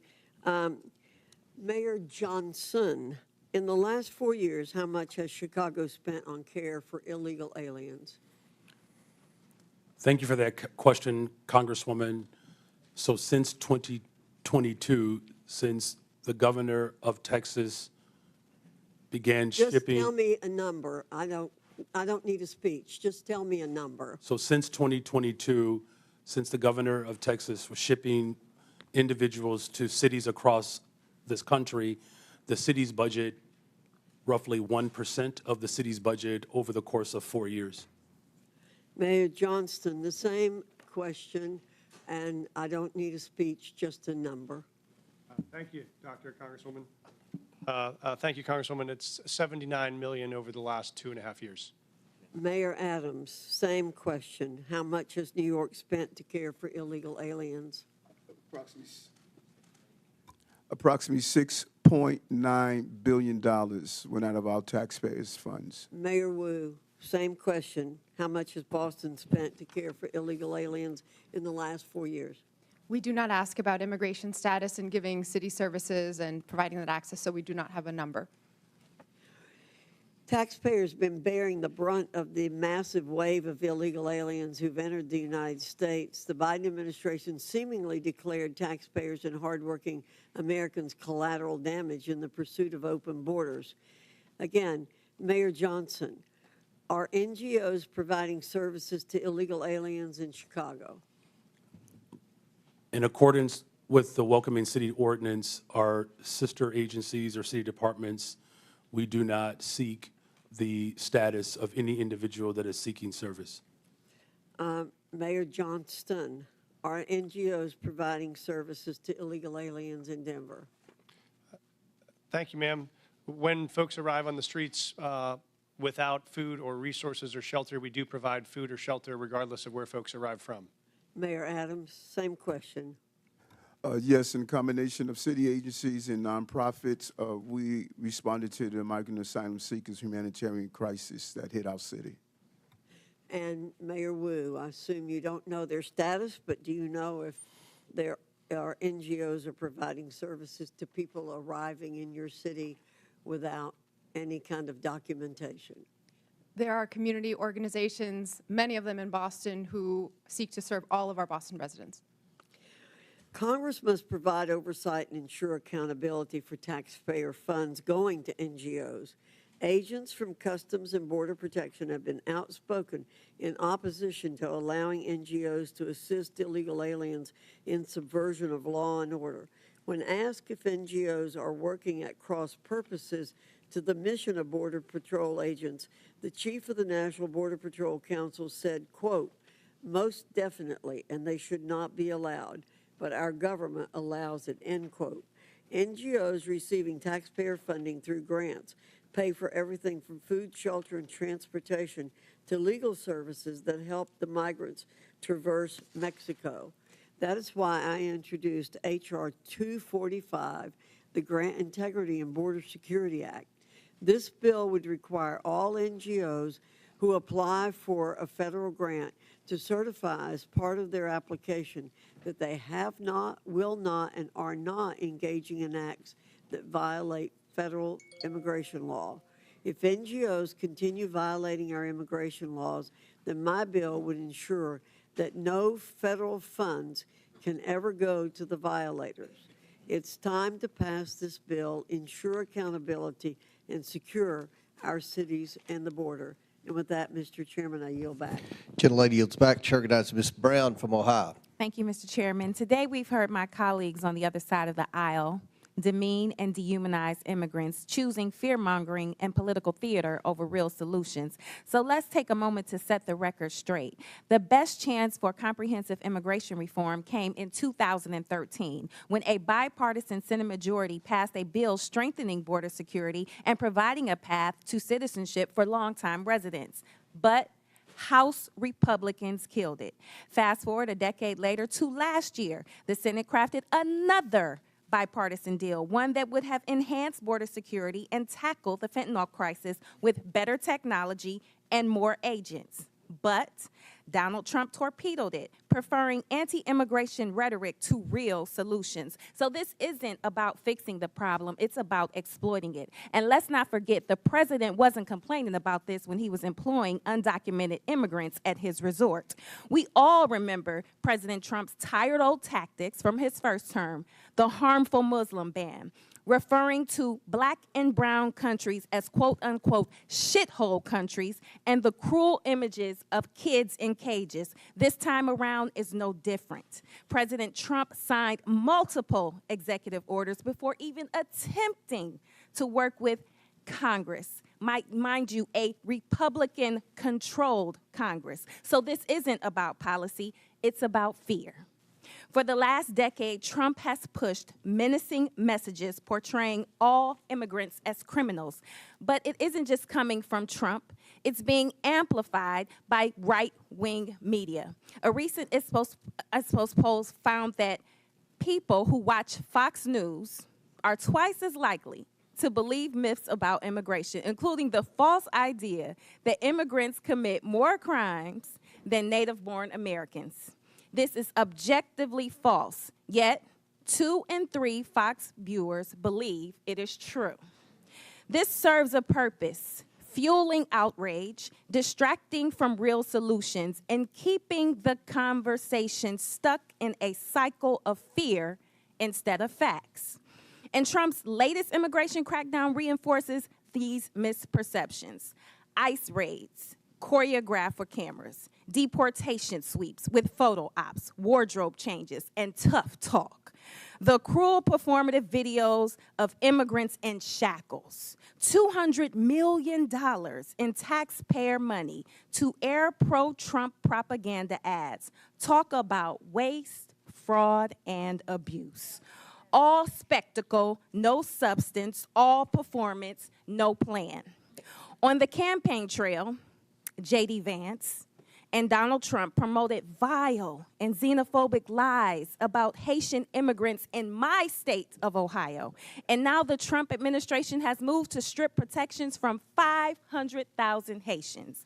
These are people who have lived, worked, and contributed to this country for years. And they came here the right way, the legal way. But instead of recognizing their contributions, we are forcing them back to a country plagued by violence, instability, and humanitarian crisis. All so Trump can claim 500,000 more deportations. The cruelty isn't just the point, it's their pleasure. So let's be honest about what's really going on here. Mayor Johnston of Chicago, what sort of an impact will the Trump administration's decision to allow arrests at sensitive locations like hospitals, preschools, churches, and courts have on your city? Thank you for that question. As a welcoming city space, it's important that the trust between the community and law enforcement is strong. That's ultimately how we have built a safer city. Just this year alone, violent crime is down 20%. Any type of threat to the civility and to the humanity of people is a threat to the evolution of our democracy. And so it's incumbent upon Washington to ensure that we are funding our education system, that we are funding our transportation system, our healthcare system, creating more jobs. Just since I've been in office, we've increased youth employment, summer jobs by over 40%. Making sure that our young people see their purpose is the value of this democracy. And so I call on this body to continue to invest in the city of Chicago that sends billions of dollars to Washington. Thank you. Fear and cruelty are not the solution. It's distinctly un-American and a dangerous distraction from the Congress's responsibility to actually deliver progress on this challenging facing our country. And with that, I yield back. Gentlelady yields back. Chair recognizes Mr. Grothman from Wisconsin. Yeah, just a couple comments first. As far as the idea who's committing crimes, we have no idea how many illegal immigrants in this country are committing crimes because nobody keeps track.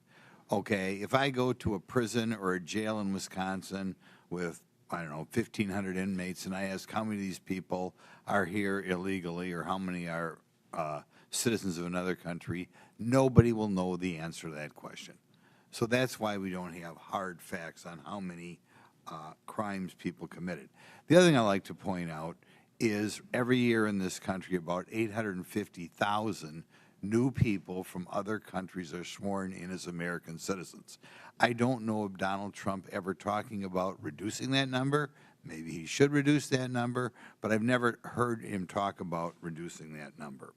Our concern here was illegal immigration, and I would hope the vast majority of Americans think we ought to have an immigration law that the 850,000 new citizens every year go through. But if we're going to have an immigration law, it means we have to do something with the people who try to become permanent residents without going through the proper structure. Now, I think part of our problem here is we have a lot of people who don't understand why we have an immigration law at all. And I want to ask all four of you as I go down, we go down the row here, do you believe the United States should have an immigration law, or do you believe that just anybody should be able to show up and come in? And we'll start with Mayor Adams there.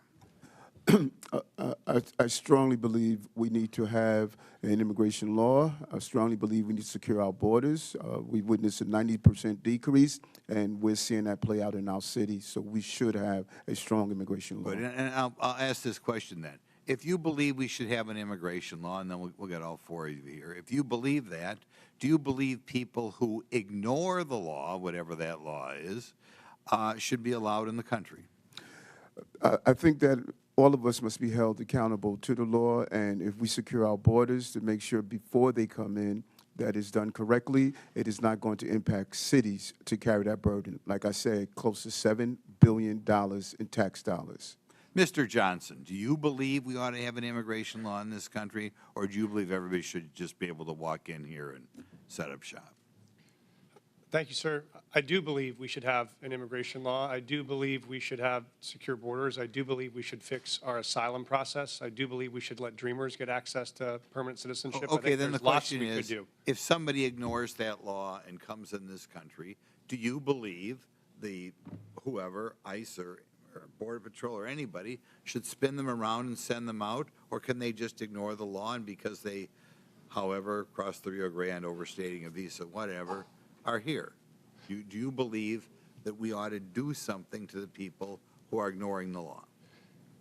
Thank you, sir. In the case of the folks we're seeing, they are coming here because they are claiming asylum. When they claim asylum, they then have a right to a day in court to see if that asylum claim is The valid. question is, though, if I come in this country and stay here and I have not gone through any formal process to become a citizen or to be a visa, legal visa or whatever, should we kick that person out?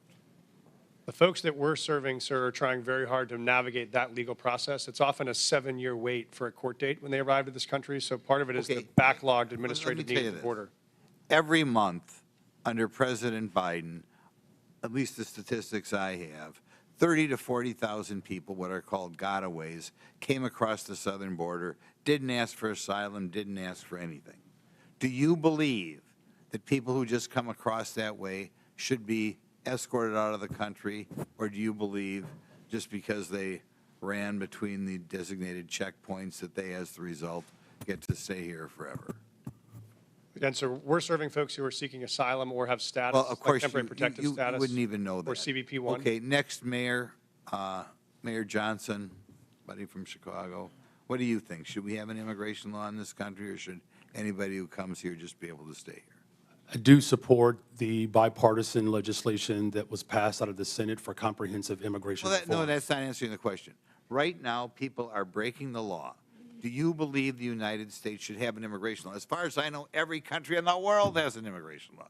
Maybe there's one outlier or something. And we have laws in the United States.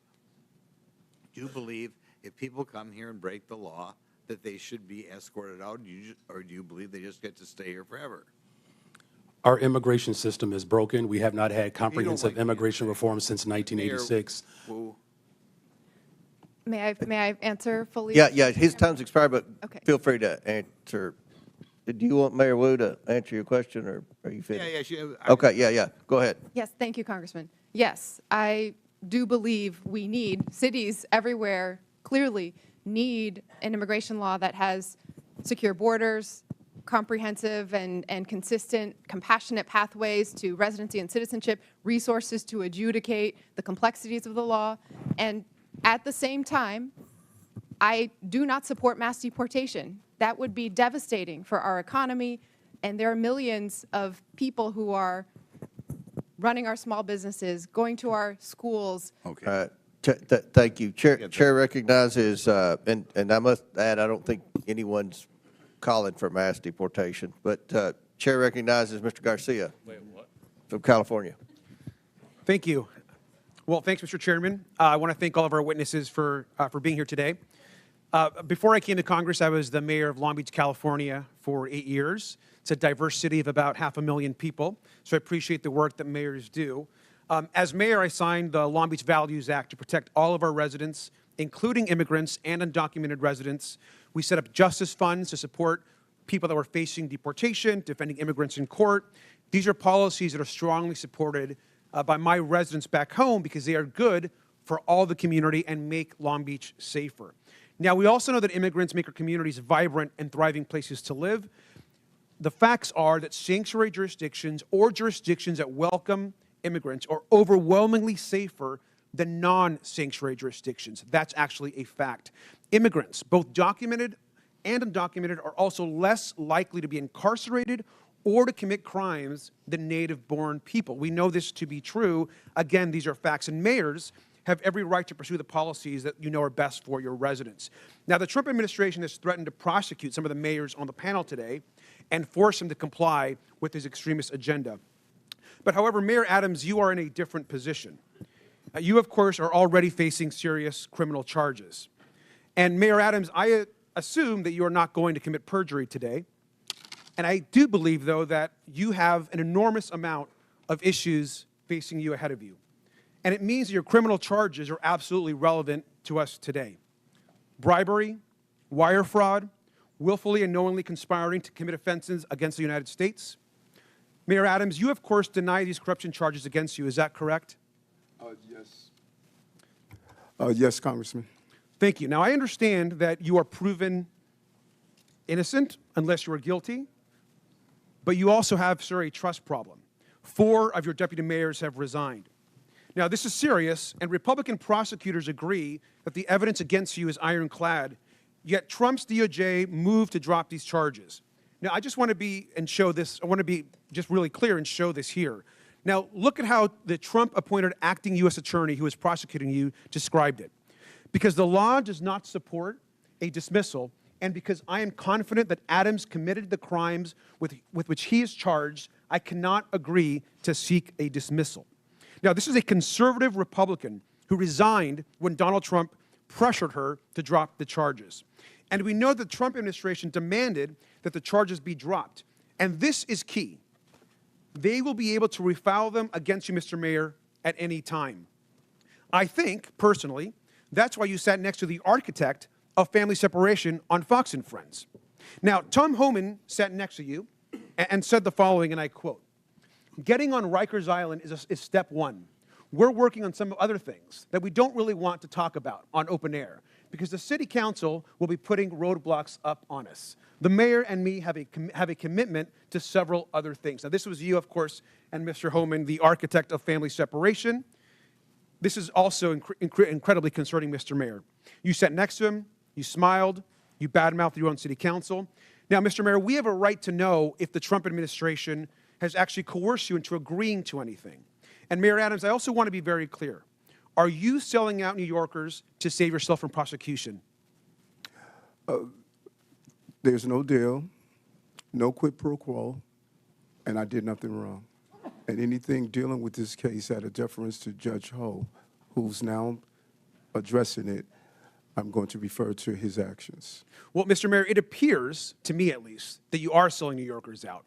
It appears that you are working with Tom Homan, who is clearly focused on family separation and deportations and harming New Yorkers and others across the country. Now, every other mayor on this panel is pursuing legal and effective policies that benefit our residents and their communities.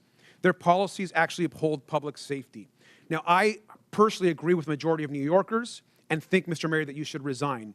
You should do the right thing. You should step down and resign today. And with that, I yield back. Would my friend yield? Would my friend yield? I yield. Yeah. Mr. Mayor, I want to be really clear.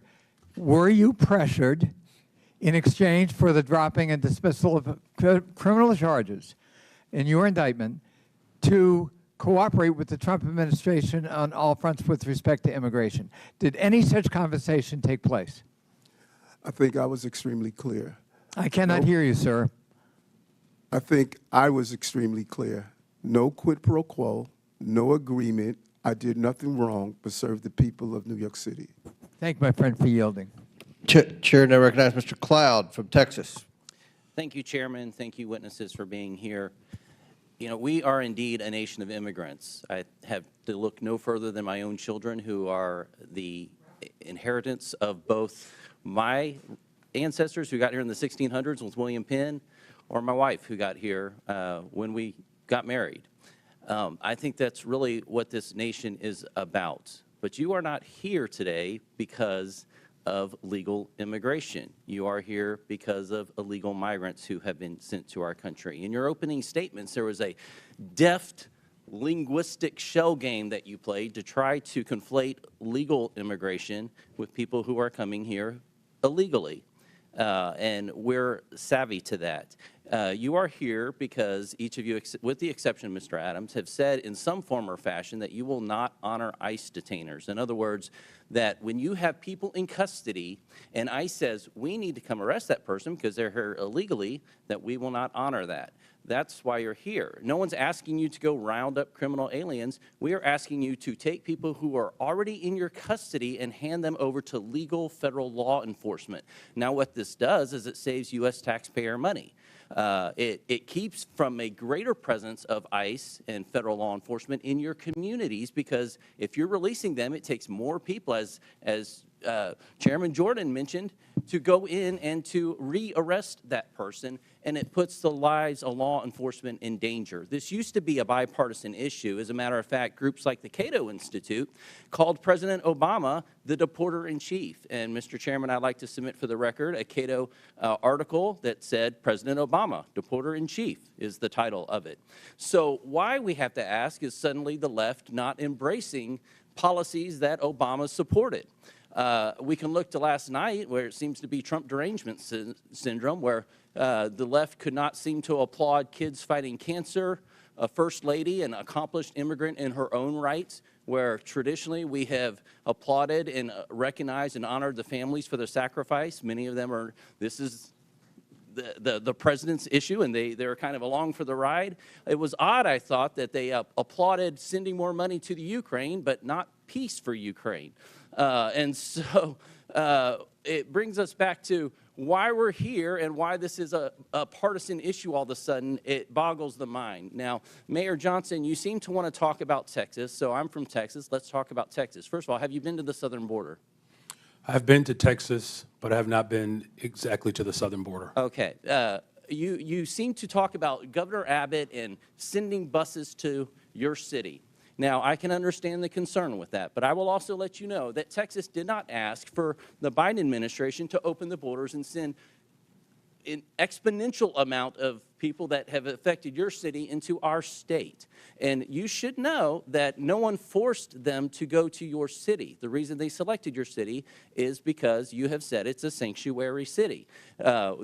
Everyone was asked where they wanted to go before they got on the bus. No one asked them to get on the, or told them, forced them to get on the bus. They did it of their own free will, and they were sent to your city because of your stated claim to be a sanctuary city. Now, one thing I could tell you, having toured the facilities, is that I've been to those facilities under the Biden administration where there was a map on the wall, and you could see the migrants kind of pointing out which city they wanted to go to. And I can also tell you, from having been through the immigration process with my wife, there's a difference between people coming here legally and then people who are, when I've been at the ceremony where the people are crying with tears as they take the oath of citizenship to come to this country, is far different than people coming across our border, waving the flags, not trying to assimilate into the United States culture, and sometimes bringing crime into our communities. This is an issue. Now, each mayor, I want to ask you, one of the issues recently is how much FEMA dollars have gone to support migrants and hotel rooms in your communities. Mayor Adams, do you know how many FEMA dollars have spent in your city?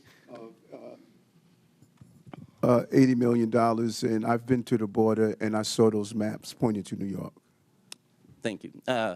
Mayor Johnston? Thank you, Congressman. I know we do have some federal dollars that I have to get back to in the exact amount. It's roughly $32 million, Mayor, $38 million. Mayor Johnston? I don't have the exact numbers. It's $32 million. I don't have the number. I'd love to know. $29 million. So understandably, citizens are concerned about that, their taxpayer dollars that are supposed to be going to disaster relief for them and their communities going to illegal aliens.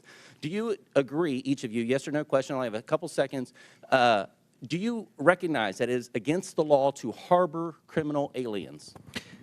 Gentlemen, time's expired, but please answer the question, Mayor Adams. Yes, reading federal law, correct. I do recognize that, and we do not do that. The city of Chicago does not harbor criminals. Yes, we follow the laws. Mr. Chairman, I have a unanimous consent request. Proceed. I would ask to enter into the record two articles. One, talking about President Trump putting mass deportations to the heart of his campaign during the campaign. And just last night, Trump vows to use U.S. military for mass deportations. Without objection, so ordered. I thank the chair. Chair recognizes Mr. Frost from Florida. Thank you, Mr. Chair. So the year is 1969. My abuela, Zenaida, my grandma, Yaya, gets a call. And her, my mother, Maritza, my aunt, Sandra, and my grandpa, Pepe, have to go to a plane within 24 hours because they've been approved to come to the United States.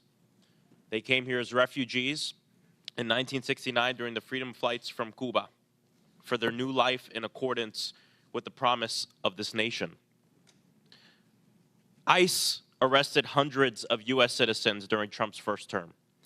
Again, in the last few weeks, ICE has detained Native Americans, a teenage girl from Nicaragua, Puerto Ricans, a Puerto Rican military veteran, all legal residents, but all who fit the description. I bet someone like my grandma would have fit the description too. Maybe even myself. Trump's border czar went on TV and raged about Americans studying up on their constitutional rights during interactions with ICE agents. It was one of the most despicable things I've seen. And the question is, why is he so upset that people know their constitutional rights? To the point where this administration has moved to try to intimidate members of Congress for trying to educate their constituents to know their rights. Why don't they want people to know their rights?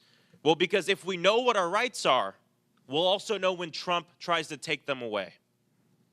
Mr. Beer, why are such outbursts from this administration alarming as threats to our rights and liberties?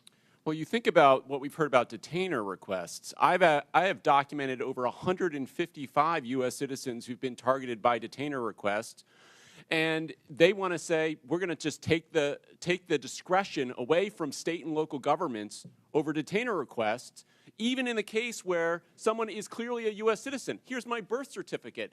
Doesn't matter.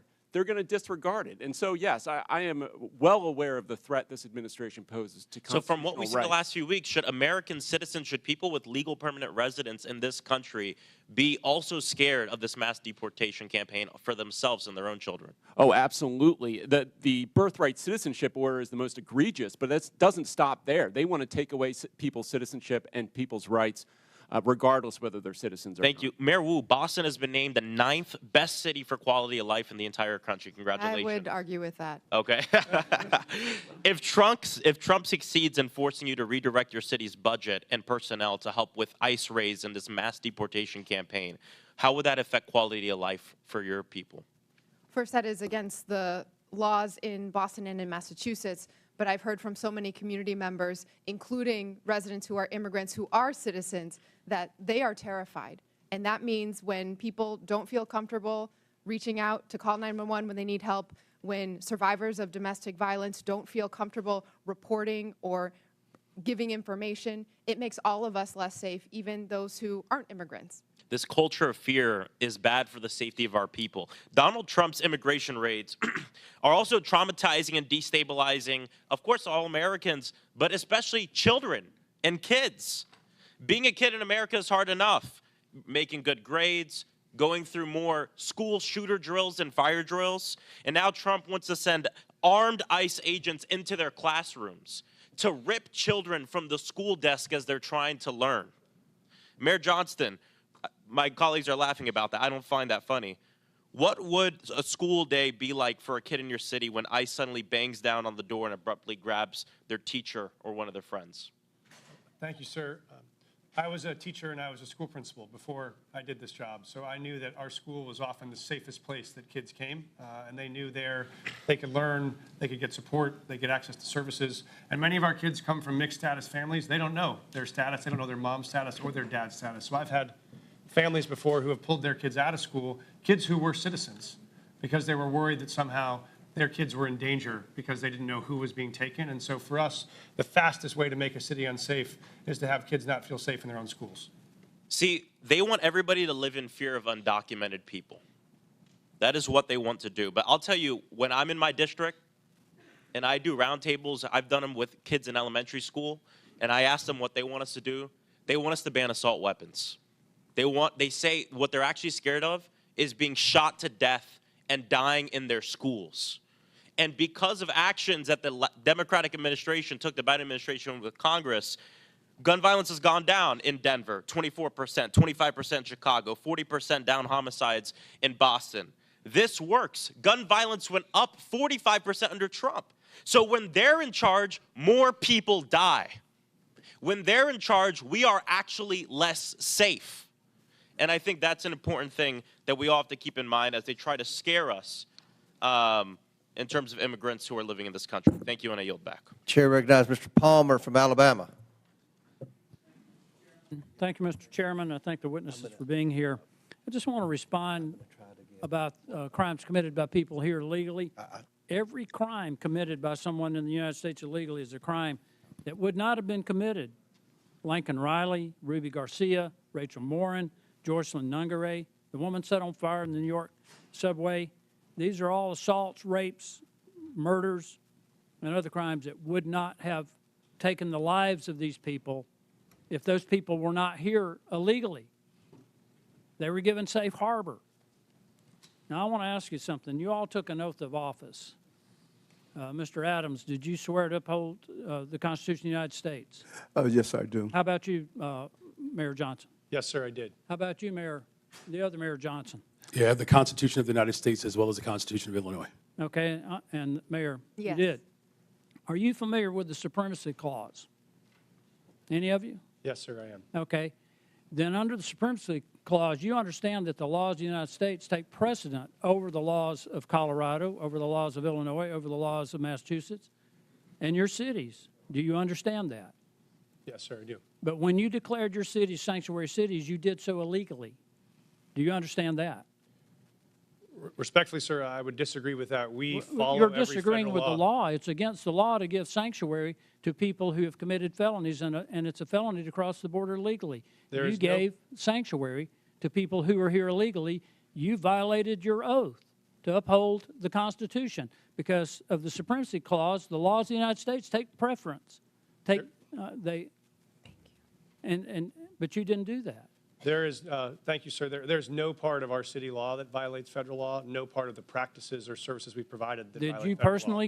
Did you personally violate the law then by giving sanctuary? Somebody gave these people sanctuary. You declared your city, city of Boston was declared a sanctuary city by you, Mayor. Being a sanctuary city as you describe it, or being a city as we describe it, that's home for everyone, does not, it means that if When you commit a give crime, safe you are harbor held to accountable people who are regardless of here immigration illegally, status. and when you interfere with the officers of the law who are there to even remove people that you know have committed crimes, you have violated your oath of office. You've committed a crime. Mr. Chairman, I don't understand why we haven't been discussing obstruction of justice. I mean, get real about this. We have a problem in the country with the people who have come here illegally. And I just gave you a few names of people who have been raped and murdered. There are numerous others. There's a whole organization established called Remembrance to remember the people who have been assaulted, raped, murdered in this country because certain cities, certain officials decided to give sanctuary to people who came here illegally and committed these crimes. It goes all the way back to Kate Steinle, San Francisco, shot by someone who was here illegally. She would still be alive today. She died in the arms of her father.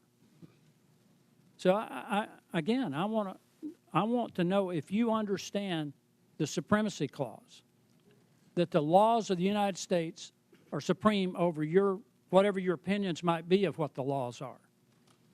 Sir, I do recognize that. We do follow that. I want to clarify that we actively, aggressively pursue any known criminal in the city, and we actually partner with the federal government to do that. If there is someone with a criminal warrant, we're searching for them. We have federal task forces we're partners of to break up gang activity. We do that for drug trafficking. We do that on armed robberies. So we are in partnership with the federal government on many issues around. Mayor Adams is being attacked because he's agreed to cooperate with federal officials to uphold the laws of the United States. I haven't heard any of you in defense of that. We are absolutely upholding the laws of the United States. We do it every day, and we will continue to do it. I just think we need to do a deeper dive into this, Mr. Chairman. If it were up to me, I mean, I'd be considering referring charges. I think we've got a problem here when we decide that there's some laws that we will obey and some laws that we won't. I don't care who it is, Republican, Democrat, I don't care what office you hold. We need to abide by the laws passed by. Will the gentleman yield? No, I will not yield. Mr. Chairman, I thank you for the time. I yield back. Gentleman yields back. We're Well, gonna have two more. We're gonna have two more questioners. Then we're gonna have to take a break at the request of the witnesses, a 15-minute break, maybe 20 if we need that. But Chair recognizes Mr. Casar, and after him, then Mr. Higgins, and we'll proceed with the break. But Chair recognizes Mr. Casar. Good morning. Good morning. Mayor Wu, can you tell us a little bit, just maybe 20 seconds, about how your administration has helped address unemployment, especially amongst youth in your city, which we know is a risk when we have high levels of young people unemployed? We made a commitment, our mayor's guarantee, that any young person in the Boston Public Schools who wanted a paid summer job would get one, and we fulfilled that with the partnership of businesses and companies and organizations throughout the city. Record numbers participating. Thank you, Mayor Wu. Mayor Johnston, can you tell us a little bit about measures your office has implemented to address the root causes of violence in Chicago? Thank you for that question. Yes, so first of all, it's great to report that violence is down in the city of Chicago, and it has gone down since I've been in office as a result of a couple of measures. One, we've reopened 3 mental health clinics because we do know that mental health issues, and we are in a very severe mental health crisis. We've also increased the number of youth employment.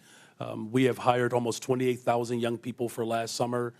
This year, we have an opportunity to hire up to 29,000 young people. We've also built more homes. Just last year, we've appropriated $11 billion, 37,000 construction jobs in the works for almost 10,000 more affordable units, and we have promoted and hired 200 detectives to increase trust between community and law enforcement to solve the crimes that do occur in our city. Thank you so much. Mayors, I want to thank you for the hard work you're doing every single day.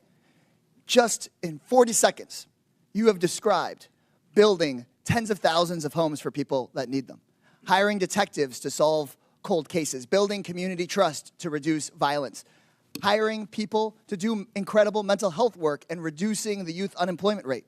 That is so much more than what the Republican majority can ever describe having ideas about. And that's why they've dragged you before us today. They want to point the finger at you because they have no plan on how to address housing, no plan on how to reduce costs, no plan on how to actually reduce violence in our communities. In fact, maybe some of the only plans they have would be to make those issues worse.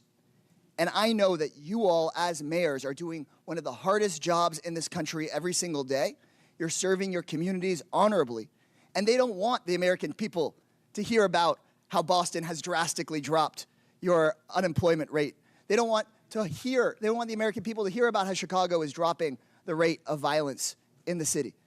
But our job is to make sure the American people actually hear the truth. And the truth is that you are pairing a law enforcement response along with a mental health response and a housing response and a jobs response to what's going on in your cities. And that is so critical. Republicans, on the other hand, here are going back to the same old tactic, which is to say, find a vulnerable group of people and let's blame them for everything that we can. Anything bad that happens, let's go try to point the finger at our political opponents or at a vulnerable person or at a person of color from a faraway place. And that doesn't actually solve real issues for the American people.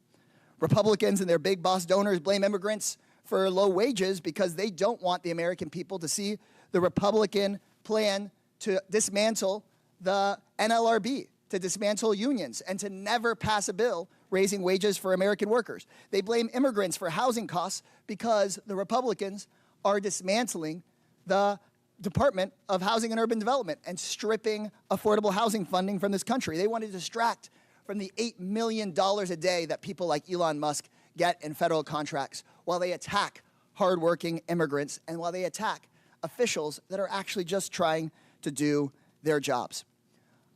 Mayor Johnston, you have a limited number, I suppose, of jail cells in Cook County and a limited number of law enforcement resources. Is that correct? That is correct, and I do not have jurisdiction over Cook County jails. And you want to make sure that when somebody in the city of Chicago calls 911, that they get an appropriate response. Is that correct? That is correct. And so what I have been hearing all morning from my Republican colleagues is they want the federal government to go tell the city of Denver or the city of Boston or the city of Chicago. No, they want the federal government to be able to call you and take over your police resources or take over your county's jail resources, and you don't even represent the county, for whatever case they might come up with, the person's dangerous or not. instead of having cities determine if somebody is dangerous and needs to be held, instead of having cities say, we want to make sure if you have an emergency that we get somebody to you and don't just send out our police to a call that may not be a priority just because somebody in the federal government wants to go after somebody with no criminal background and that isn't a threat. And so with that, Mr. Chairman, right before I yield back, I just want to thank people that are involved in local government, city council members, neighborhood associations, mayors, the people who keep our cities running. You deserve our support in making your cities more safe. You deserve our support. Gentlemen, in time's addressing expired. housing Chair recognizes instead of Mr. hearings Higgins like from this. I yield Louisiana. back. Thank you, Mr. Chairman. Let's clarify for America. Mayor Adams, Mayor Johnston, Mayor Johnson, and Mayor Wu, are you here today under the advice of council, and do you have council present? Yes or no? I want to understand the question. Are you here today under the advice of council, and do you have council present? Do have council present. I'm here because we were requested to appear. Did you consult with, did you have council prior to your appearance? Yes, we did. Thank you. This is not a trap question. We just want to clarify. Okay. Here under the advice of council, do you have council present? Yes, sir. Mayor Johnson, Council present here because I was invited. did you counsel before your trip here? We do have council, Get but I was advice here. from your council? Yes. Okay, then you're under the advice of council. Yes. Mayor Wu, thank you. To just clarify for America, these mayors are all sanctuary city mayors. But the narrative is no longer comfortable because 3 months ago, we were at the tail end of 4 years of millions and millions of illegals coming into our country. It was out of control. The only thing that has happened since then is we had an election in November. And now we're not pulling the curtain back. We have ripped the curtain from the rods. We have revealed to America just how fast we could have secured our border if you had an executive that was willing to enforce the law. So now we're paying attention to our municipalities. And every one of them is lawyered up. They've changed their narrative. We got example after example. The mayor of Chicago, we must lead with and live by the promise of Sanctuary City. The mayor of Denver, willing to go to jail in defense of Sanctuary City policy. The list goes on. But the policies of these mayors and our previous president have consequences, real-life consequences. I have a family here today, Mr. Chairman, who lost their beautiful loved one. This young man was killed by an illegal immigrant in Texas that never should have been in our country. He'll never be here to raise his daughter, Anne Marie, to love and cherish and honor and uphold his beautiful wife, Olivia. And you mayors have responsibility, not just to your communities and the citizens you just want to serve, but by extension to the entire republic. And let me clarify, I was a cop for a long time. To honor the jurisdictional authority of another law enforcement agency, you do it every day in your city. Guaranteed, every one of you, if you have an inmate in your city on city charges, and that inmate has a felony warrant from a neighboring county or another county in your state, and that county contacts your city while you have that inmate in detention, and ask you to hold them for them to come pick it up upon release, guaranteed you release that inmate to the county over or to your state police. But you're not doing it for ICE. And ICE is responsible to remove millions of criminal, hard-edged, criminal illegals from our country. And we've had enough. America's fed up with this betrayal of oath, and you'll be held accountable. One of you said you're willing to go to jail. We might give you that opportunity, good mayor. One of my colleagues mentioned the children. I always want to talk to the children, separation of children. At any given time in America, there's 750 to 850,000 American citizen parents of minor children incarcerated in our country. If you commit a felony in America, you get arrested and prosecuted and convicted and incarcerated, you can expect to be separated from your children. But let me say, there's a sunset to that separation, because when you do your time, you'll be released. You can return to your family. This young man will never return to his family, and he should have never been removed from his family. If we had a president and heads of our municipalities that were willing to uphold the federal law that exists. America is moving into a new era of enforcement of our own laws. Welcome to it. Mr. Chairman, I yield. Very good. Mr. Chair, I have unanimous consent. This is an article from Wired. It is February 18th of 2025. U.S. funding cuts are helping criminals get away with child abuse and human trafficking. Services supporting victims of online child exploitation Without and objection, trafficking. so ordered. Thank you so much. At the request of the witnesses, the committee will take a 20-minute break. Pursuant to the previous order, the chair declares the committee in recess for 20 minutes.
Jeff Hunt, how are you? Good. You know what time Rep. Evans is, or orders is he coming in to ask questions?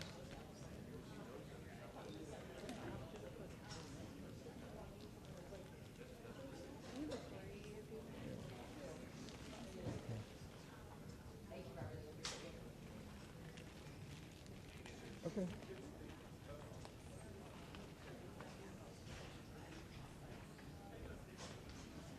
Great.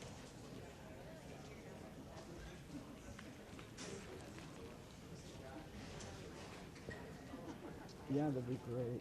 I'll probably have a hard out around 3:30. We're going to catch the 6 p.m. flight back to Denver today. But yeah, if he's around, just even a few seconds, it can be great if he comes down here. But just keep me up to date on stuff. Okay. Okay. Yep.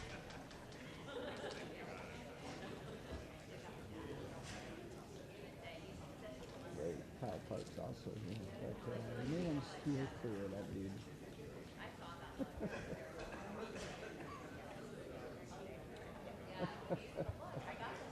And he knows. Asked some question about some random bill back 5 years ago when he was a state lawmaker. So.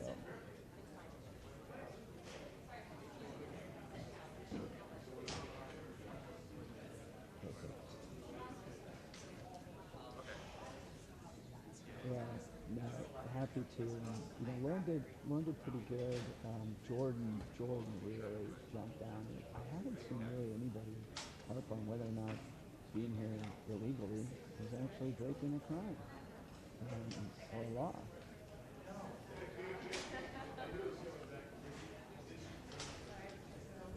Yeah. Palmer got the closest on it. Yeah, Palmer did a pretty good job on that. Yeah, so. Good.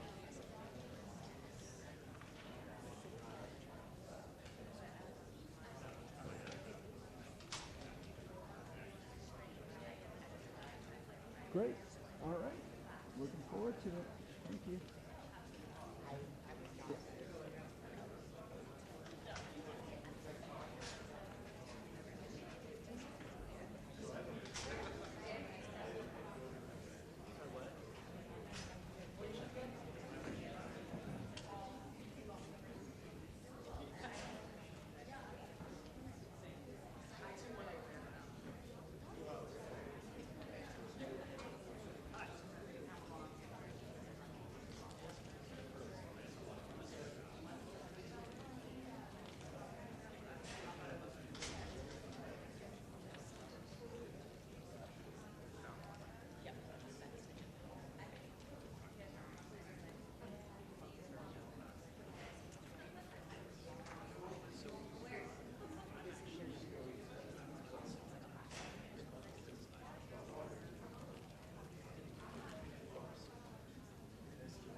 So my focus kind of shifted, like in terms of the subcommittees I'm working on a lot. Are you staying until this weekend? So that's why you haven't heard from me as well. Oh yeah. We're getting drinks for City Walsh tonight. I'll check the deets. Friday's like her talk, and so I was like,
Joseph.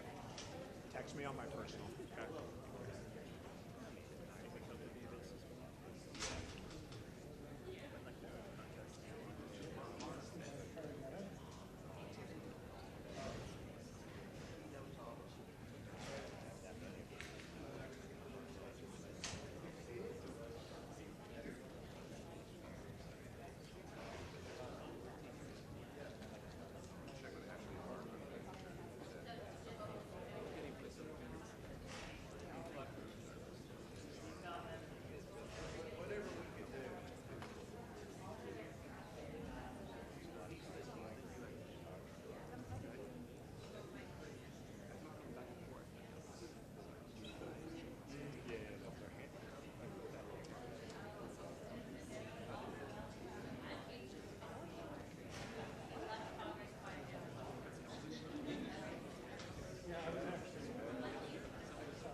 Cord, if we can. You guys are max up this long cord.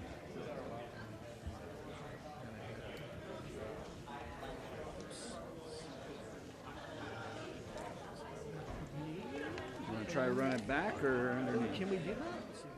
Where's it at?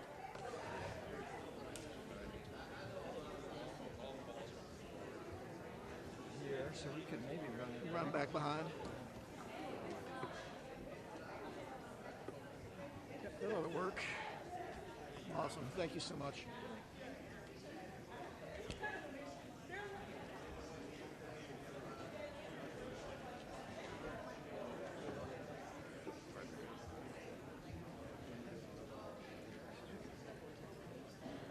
I caught your property. Jeff. John. John, nice to meet Chris, you. nice to meet you. Boston.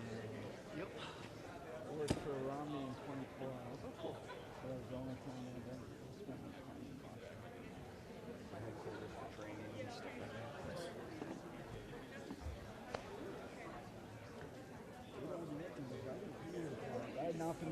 set in Utah these days, isn't he?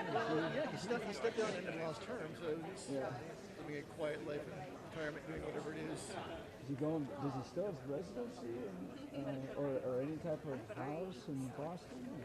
I don't think so. Yeah. There's a house in Madison.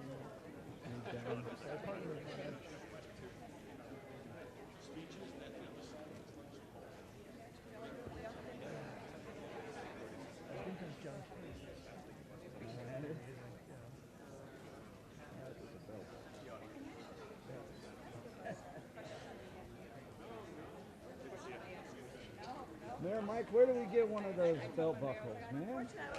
There is an awesome metalsmith in Denver called Johnston and Hell. No relation to me, unfortunately. It's Johnston out of T. But they custom made it for me. So yeah, they make awesome buckles. Kind of there in Armada. So I'm gonna have to get one of those. I'm Jeff Humphrey. Yeah, I know, Jeff. Good to see you. Yeah, glad you made it. And this one I have one that's just the Denver flag, which is pretty good. So each year it's my Christmas present to myself. I get one new one. That is good. I'll send you two. I like that. Yeah. I'm sorry. He needs a hat like. Yeah. Well, I can't pull that off. This is as good as I can pull. Hold on. You said it was Johnson and something? Held. H-E-L-D. It might be H-E-A-L-D.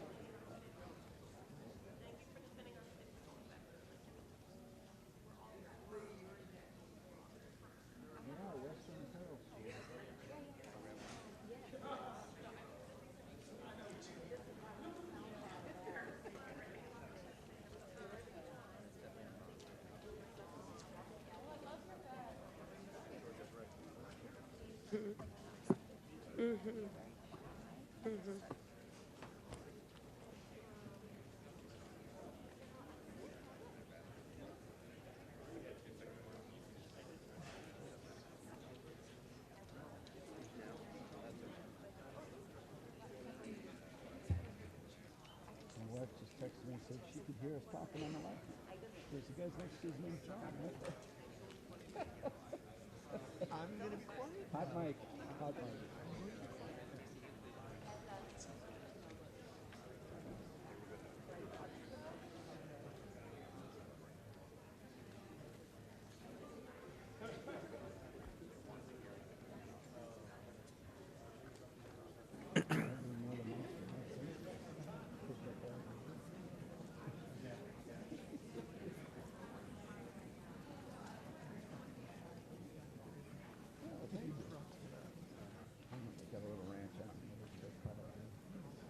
We need one more mayor. We're missing, okay, here we go.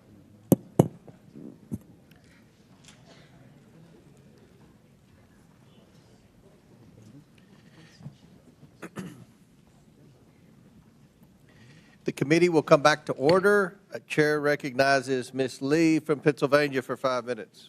Thank you, Mr. Chair. So we've heard a lot of accusations and sensationalism thrown around here today, which is not new for this committee.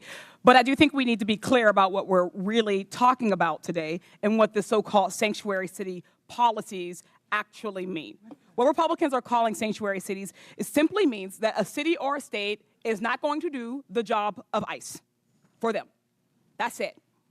Republicans are acting like there's like a mythical barrier that keeps ICE completely out of cities. If you're listening to Fox News, they make it seem like they're police at the borders of Chicago keeping ICE agents out, and that's simply not the case. Republicans want every town, city, state to dedicate their limited resources to entering what's called a 287G agreement with ICE to either do their enforcement work on the ground or hold people in custody for an additional 48 hours on detainers. That's 48 hours beyond the lawful detention. To be clear, that is illegal. In more than 700 counties in at least 9 states, there are policies or court decisions limiting these ICE detainers, as it is such a blatant violation of the Fourth Amendment. And when people's Fourth Amendment rights are violated, it's the cities, not ICE, who face civil lawsuits. As a reminder to Republicans, the Fourth Amendment is the one against unlawful searches and seizures. Just last year, New York City's Department of Corrections had to pay $92.5 million in a settlement to those they unlawfully detained for ICE. Republicans are putting these mayors between a rock and a hard place. And the reason that they're doing this is because Trump is trying to get them to do illegal things. If they work for ICE, they risk violating their own residents' constitutional rights and opening themselves up to costly litigation. But if they don't do Trump's bidding, they're being threatened with losing federal funding. Today's hearing is nothing more than a shakedown against the mayors of some of our nation's biggest cities and a part of Trump's ongoing anti-city crusade. In Trump's America, if you disagree with his priorities, then you lose federal dollars. Just last week, Donald Trump actually called city leaders who oppose his cruel policies sick politicians. Just a few days before that, his border czar, Tom Homan, threatened that he would be bringing hell on the city of Boston. Mayor Wu, what do you think about these threats against Boston and their attempts to force you to enact policies that are against the very things your constituents voted for? The laws are most important, and the safety of our residents are most important. And what I hear from all of our residents across every one of our neighborhoods is that, in fact, undermining the trust is what would make our city less safe. And so we need everyone to feel secure in their communities, like they can reach out, they can call 911 when they need help. And in our city, those laws actually help Boston police solve crimes. Thank you. Mr. Beer, question for you. I'd always thought that my Republican colleagues were strong supporters of state and local sovereignty and were against intrusion from the federal government. Do you think this lawsuit seems consistent with that position? Oh, absolutely not. If you look at the Supreme Court precedent on this, it came from a gun control law that said that state and local governments had to cooperate with the federal government on gun control. The Supreme Court said that's unconstitutional. Not a single member on this side, I believe, would be against that Supreme Court decision. Mm-hmm. There's nothing illegal about protecting people's constitutional rights and due process, education, and equal treatment under the law. But it is illegal for the federal government to withhold federal dollars that these cities' taxpayer dollars have gone towards. Mayor Johnston, Chicago ranks as one of the largest cities in the U.S. and has the third largest metropolitan economy, boasting a GDP of $860 million. This makes it one of the most economically diverse cities in the nation, correct? That is correct. Would it be fair to say that your city generates billions in taxpayer revenue and that the average taxpayer in Chicago and Illinois contributes more than around $20,000 in federal income taxes, which is more than $1,310 above the national average? That is absolutely correct. So can we conclude that Chicago residents pay significantly more in taxes than they receive in return, contributing at least $5 in taxes for every $1 they get back in federal support? More than our fair share. Thank you. Only 9 states have taxpayers that contribute more to the federal government than they receive. All 4 of our mayors are from states on that list. Yet Republicans are saying that they should lose that money because they don't agree with their dear leader. Trump and Republicans are attempting to take money from blue cities and blue states and give them to their red states. Republicans too often demonize blue areas and cities that are the very areas that are keeping the economy going. The attacks we've heard on mayors today are not only shameful, they're dangerous capitulations to the impulses of this president who is trying to expand executive power in nearly every direction. I'd like to thank our mayors, Wu, Johnson, and Johnston for coming in today, having the strength of courage to stand up to this administration. Thank you. I yield back. Chair recognizes the gentleman from Arizona, Mr. Biggs. Thank you, Mr. Chairman. So, Mayor Adams, you've agreed today. Sorry, over here. You've agreed today that New York City is a sanctuary city. Is that right? Based on the definitions, and it doesn't seem, Congressman, there's now a uniform definition of that, but yes. Right, but that's what you've proclaimed. Mayor Johnston, you've previously also declared that you're a sanctuary city. Mayor Johnson, you said that Chicago must lead with and live by the promise to be a sanctuary city. Mayor Wu, you said Boston police and other departments cannot cooperate with ICE when it comes to detaining on civil warrants. Of course, I don't know what Mayor Johnston would define it, but I do know that the Honorable Mayor Johnson from Chicago, they call theirs a welcoming city ordinance, and we've got Ms. Wu, Mayor Wu, who's referred to hers as a safe city. That's really interesting to me. So when you are a sanctuary city, you put limits on how much you're willing to cooperate with federal agencies' efforts to remove illegal aliens. And your policies are then contravene federal law. You just do. Under Title 8 of the U.S. Code, it says a federal, state, or local government entity or official may not prohibit or any may not prohibit or in any way restrict any government entity or official from sending to or receiving from the Immigration Naturalization Service any information regarding, information regarding the citizenship or immigration status of any individual. Yeah, so when I look at your guys' ordinances, and I got them all up here, and they're really interesting stuff, and Denver, I think you testified previously that you rely on the statutory section, am I right, of the state statute. So let's just review this.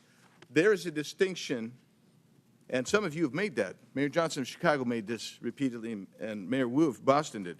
There's a distinction between criminal warrant, and you say we cooperate on criminal warrant, but there's two levels of cooperation at least. There's a communication level, and there's a passing the person off. That's one level with the criminal. But the civil level, this is what I want to talk about for a second, because all of these ordinances proscribe communication and transfer of someone where there's a civil warrant. Now, I know that all of you understand that a removal order is a civil order. And that means none of you and none of your agencies within your municipalities are communicating or passing over someone where there's an ICE removal detainer. So I don't care how many times, 1,226 or whatever it was in 7 years, I don't care how many times you do it, but if you're not doing it for civil orders, then you're allowing people who have a removal order, who've had due process, because that's how you get a removal order. You're allowing them to stay in the country. You're in violation of this law right here. You are. You're in violation of that law right there. And you've got to start realizing what your criminal culpability is on that. And that's really what we're talking about here. So you don't think that's harboring, perhaps? But let's take a look at that next statute, please. That next federal statute. In conducting investigations and hearings, immigration officers and administrative law judges shall have reasonable access to examine evidence of any person or entity being investigated.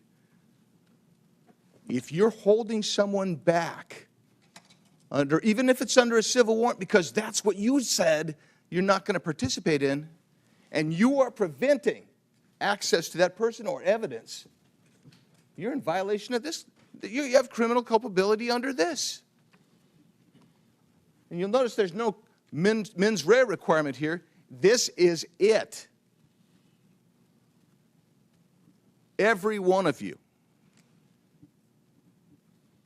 is exposed to criminal culpability here. That's the reality of it. Let's do the next one.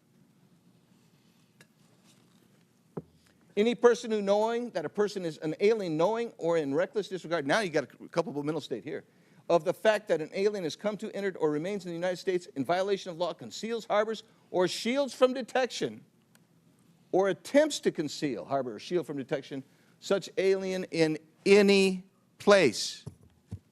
You'll notice it doesn't make a distinction that all of y'all want to make of criminal warrants versus civil.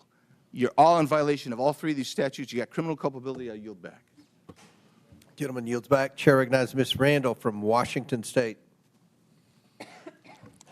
Thank you, Mr. Chair, and thank you to our witnesses for taking the time to be here today. I represent the northwest corner of the country, though I did happily live in Boston for 10 years safely. And Washington State is proudly home to more than 1 million immigrants. We know in Washington that our communities, like yours, are stronger because of immigrants. We are fed because of immigrants. We're able to take public transportation because of the work of immigrants. We are able to work on building the affordable housing that we need because of immigrants. We receive quality health care because of immigrants. But this administration, as we see over and over and over, is more concerned with deporting families than supporting families. Their actions are rooted in hatred and fear and deliberate misunderstanding. They say they want to lower costs, but what their actions show us is the opposite. Immigrants drive our economy. And this administration's mass deportations have disrupted small businesses, wreaked havoc on our communities, all while families see their grocery bills continue to rise and worry about their health care being ripped away. My constituents are scared. They're writing to us that they're afraid to go out in public, send their kids to school, go to the grocery store without 2 other members of their family or their neighbors with them. There are dozens of families making emergency plans to make sure someone is legally designated to take care of their children if they're detained or deported. And in fact, our governor had to create additional policy to ensure that kids are not left alone when their parents disappear. We've heard from beet farmers and wheat growers and florists, Christmas tree farms, grocers, and salal harvesters that their businesses cannot continue without the support of immigrants. We know that there is a huge economic impact to our families and our communities. And Mayor Adams, per your testimony in 2021 on immigrant New Yorkers, you stated that including those who are undocumented, immigrants in New York paid billions of dollars in taxes and contributed billions more in spending power to the New York economy. Is that true? Yes. Yes, thank you. So one can imagine if this administration continues its mass deportation plans in cities across the country, including New York, it would have a significant impact on all our economies. Mr. Beyer, can you speak to what the economic impacts of mass deportation would mean for the U.S. economy? Absolutely, it'd be devastating. You're looking at an instant recession if it was, some magic wand you could wave to get rid of all these people like they want. That'd be about a 7% drop in GDP. That's well into the trillions of dollars in lost production of goods and services that benefit Americans. And when you really think about it when it comes to the cities, right, it's not equally distributed across the country. It's really these cities and some others that are going to be overwhelmingly impacted. So those neighborhoods, you're looking at a death spiral of economic activity when you remove so much of the population. And of course, we talk about just the people who are undocumented, but their children, their spouses, all those people are going to be affected by mass deportation. Thank you so much. And Mr. Chair, with unanimous consent, I'd like to enter this New York Times article, Frustration Grows Inside the White House Over Pace of Deportations. Without objection, so ordered. Thank you so much. And, this committee has been very interested in uncovering waste, fraud, and abuse. And I'd like to draw our attention to the ASMR deportation flight that the administration touted on their official social media channels.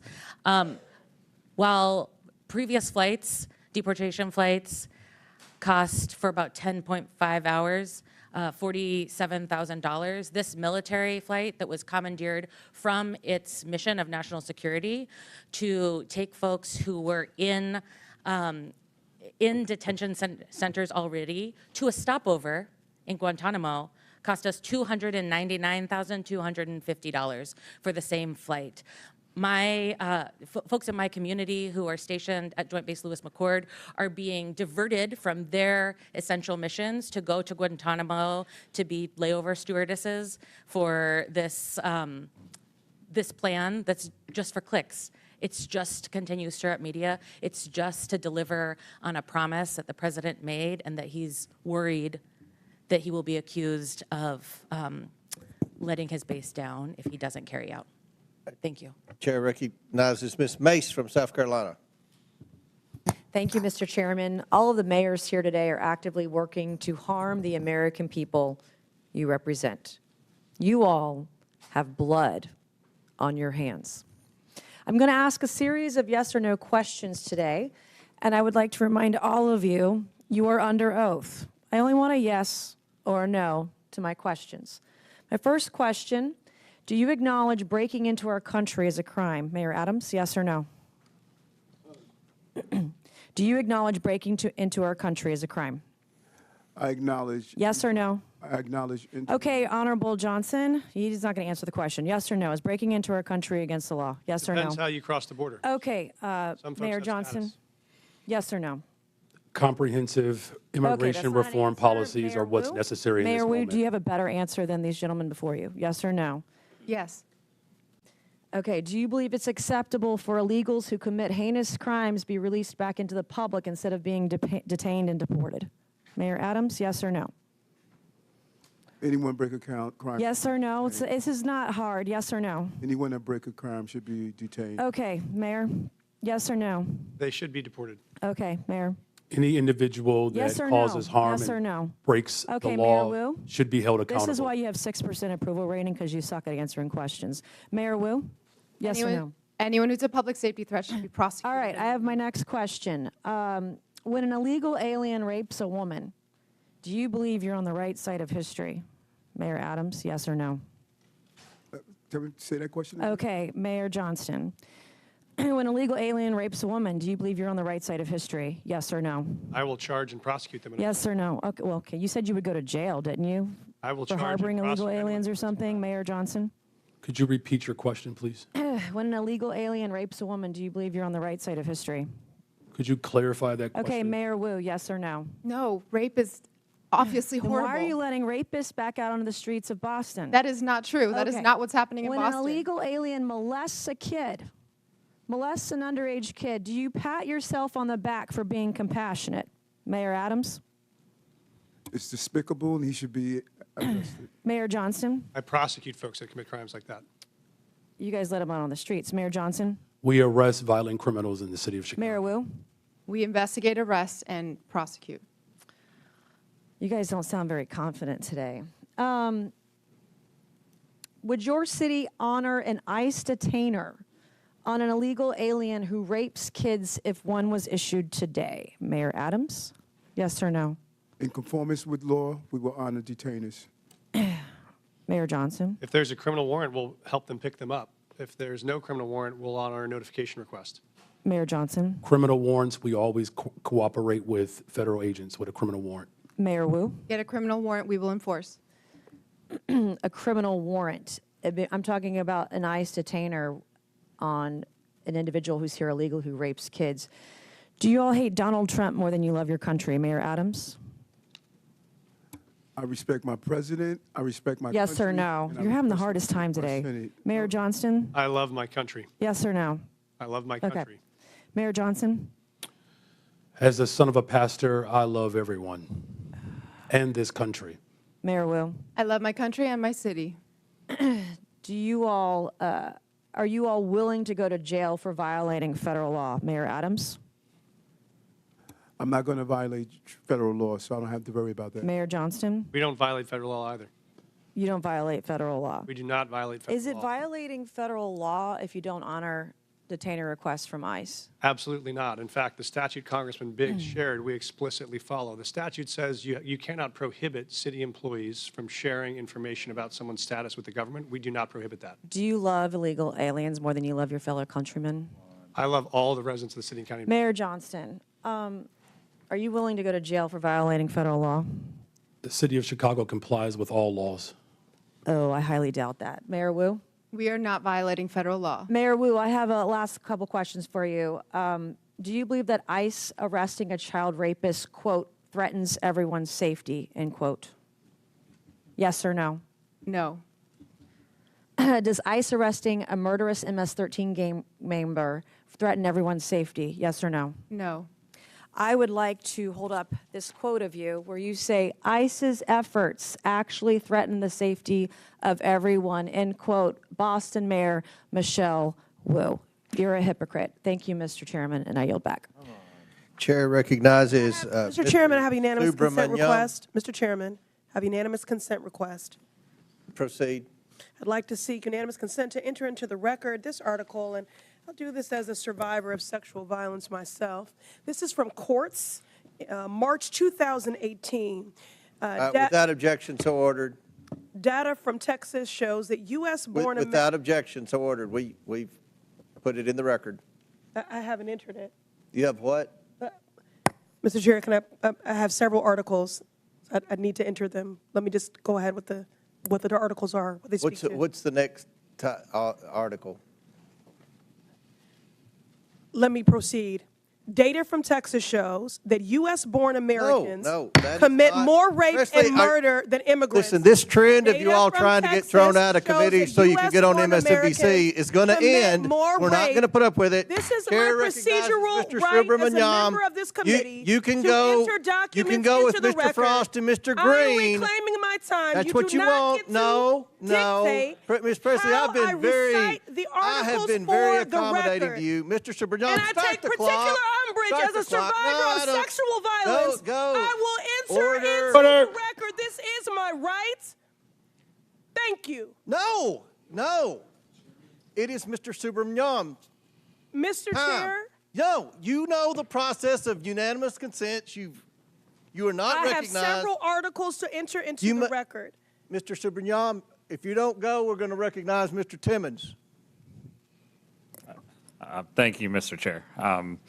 I just wanted to bring up a bill that's going to be before the floor, H.R. 32, a bill that would basically take away federal grants if the administration thinks you are a, quote, sanctuary city, which, by the way, isn't even very well defined. I'm not even sure from reading the bill whether your cities are even sanctuary cities to begin with. I think that's why that question may have been difficult for you to answer. But I think what's been very interesting to hear is how well you've been able to integrate and welcome immigrants into your communities, into your city's economies, and making the best out of a difficult situation. I find that very impressive.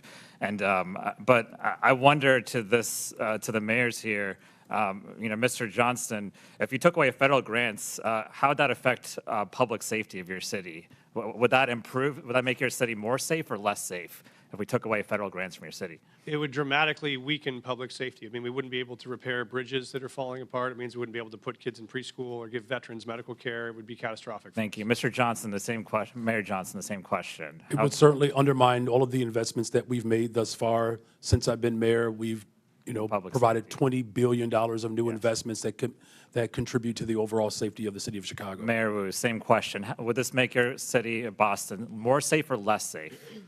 Withdrawing federal funds would make us less safe. Education makes us more safe. Housing makes us more safe, and we rely on those funds. And how did, let's take Mayor Johnston, how did many of the immigrants come to your city? You mentioned they came from Texas, is that right? That's correct, Congressman. They came on buses sent from Texas, mostly from El Paso. I feel like we have the wrong people in the room today. We have mayors of cities that are trying to do their best with the situation that they have. And then we have governors in Texas and Florida who are busing folks up to your cities. And so you're trying to make the best out of this situation. But somehow they're trying to make our immigration system worse, in essence, because they're taking the folks that come over to their states and they're spreading them across the country, and you're just trying to deal with that situation. Would you characterize it as that, Mayor Johnston? Yes, sir. We're just trying to manage the crisis in front of us, which is families being dropped off on our city streets in the winter with no clothes. Our calling is to make sure they're safe. And how would the Trump administration's funding freezes and cuts, would they undermine public safety in your city, Mayor Johnston? They could dramatically undermine public safety in our city. Everything again. Mayor Johnston, same question. It certainly will undermine community safety if the Mayor federal Wu, government same undermines question. the investments in people of Chicago. It would undermine our safety too. So we're trying to make your cities more safe, but there's a bill here in the name of making your cities more safe actually makes your cities less safe. Would you agree with that, Mayor Johnston?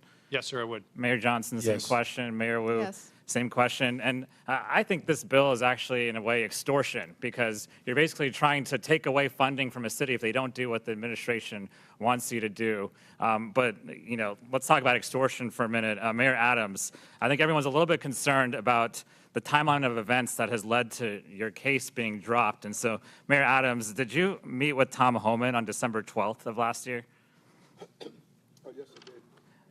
Did President Trump say publicly that he considered pardoning you 4 days after that meeting? Yes or no? I don't recall what the president said in regards to that meeting. Well, he did. In January, did you meet with President Trump at Mar-a-Lago? Yes or no? Yes, I did. In this meeting, did you talk about immigration enforcement with the president? Talk about immigration in general.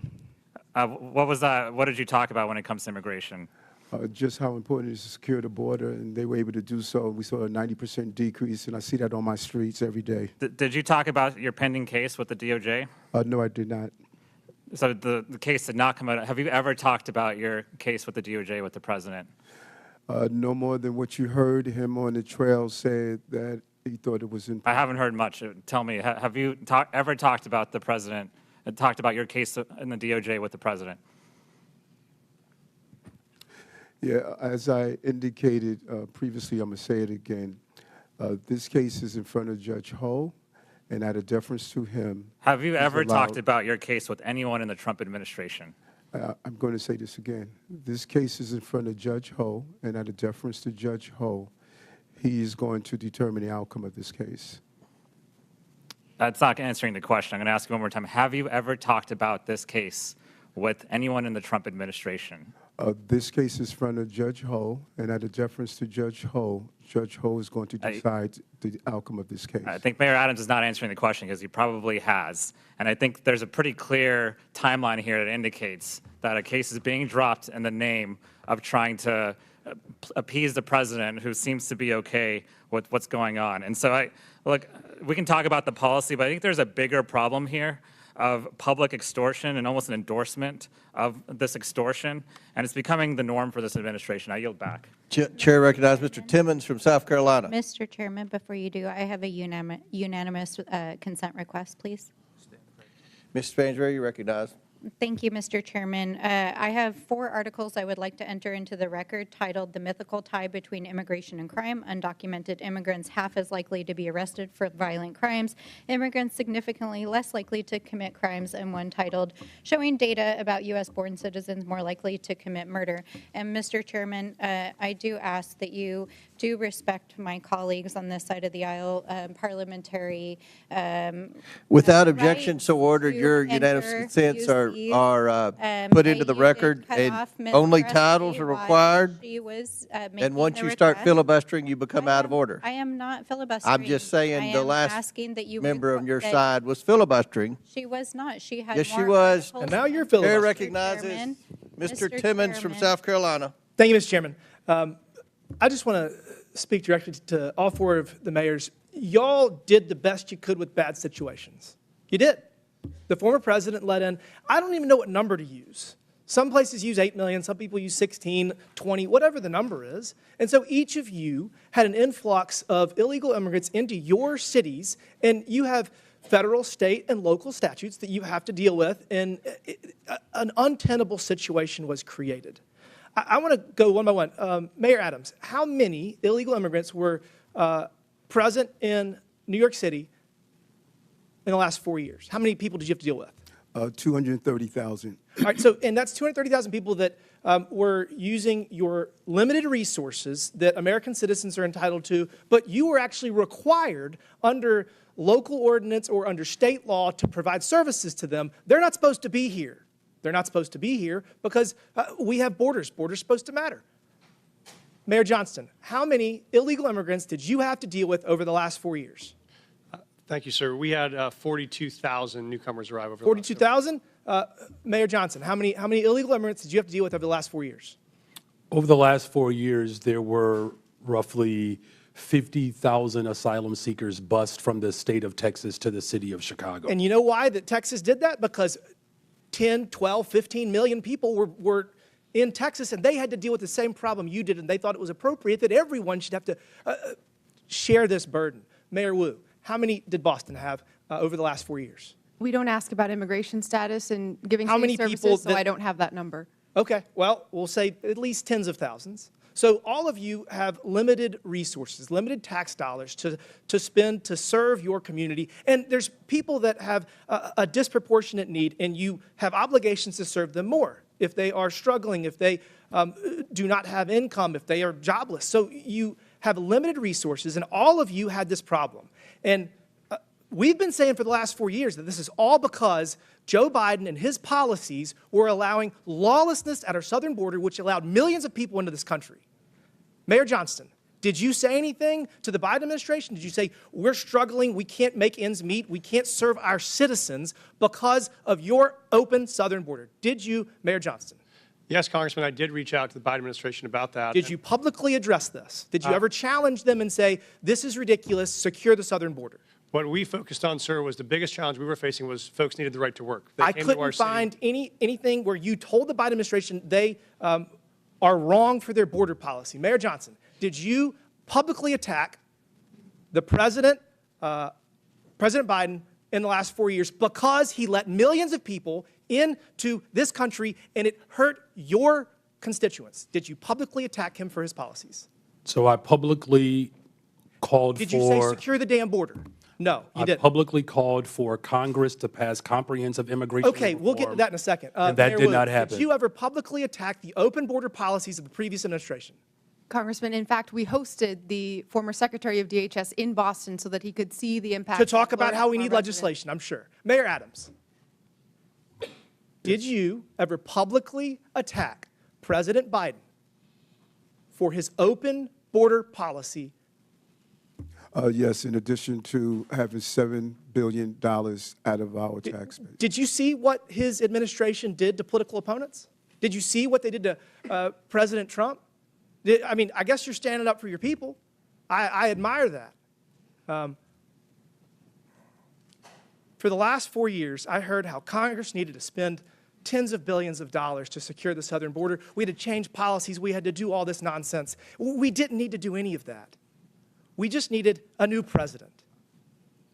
Last month, we had the lowest number of border crossings in decades.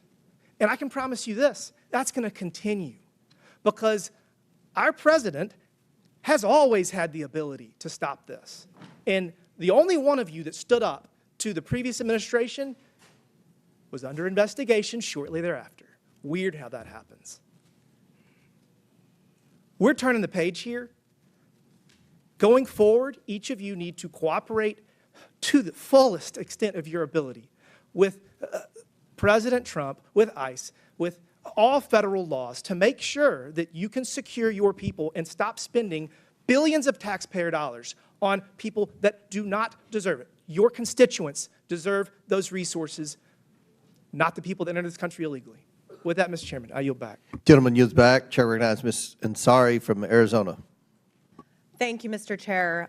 President Trump has talked a big game about how he wants to allegedly make our cities and communities safer. He says he wants to get violent criminals off the streets, and he thinks that mass deportations are the way to do it. He sent ICE and Border Patrol agents after our Native American communities, parents and children, and law-abiding American citizens who are targeted simply because of the color of their skin or the language that they're speaking. The chaos and the fear that this has instilled pits neighbor against neighbor, creates more distrust in law enforcement, and puts us all in danger. Mayor Wu, first of all, congratulations on your baby. What have you been hearing from communities in Boston? Are people fearful of engaging with law enforcement? In Boston, because our laws are what they are, we have very strong relationships with our community, and that's why we've been able to continue making progress on being the safest major city in the nation. But we do hear that people are afraid of the federal government, and it's including people who are immigrants, but also U.S. citizens. That fear is widespread. Thank you. Perhaps most disturbing, President Trump has diverted critical Homeland Security investigation agents to work on immigration enforcement. That means they're no longer investigating violent crimes like human trafficking, child pornography, and the flow of fentanyl in our communities, putting our entire country at greater risk. That means fewer violent criminals, pedophiles, and drug runners being apprehended, not more. Once again, Republicans are making life easier for criminals at the expense of victims, actually making our communities less safe. Mr. Beer, question for you. What effect do you think that assigning DHS agents to deportations is going to have on public safety? Well, it's an extremely negative effect, and it's not just limited to DHS. He's pulling in FBI, ATF, DEA. They're all being diverted off their primary missions to crack down on criminal gangs and criminal organizations in the United States. So it's not just DHS, it's every criminal agency in the United States government is being diverted to mass deportation right now. The Phoenix police chief has stated, we work with our federal partners all the time to work on criminal issues, not civil immigration issues. That will continue to be the stance of the Phoenix Police Department. I can tell you during my time on the Phoenix City Council, I served on the Public Safety and Justice Subcommittee. I heard constantly from our police force that they are understaffed and need to focus their resources on violent crime. But President Trump has also tried to force municipalities to divert their law enforcement personnel to aid in mass deportations. Diverting city police to deportations would mean that our officers are spending less time investigating murders, rapes, and robberies.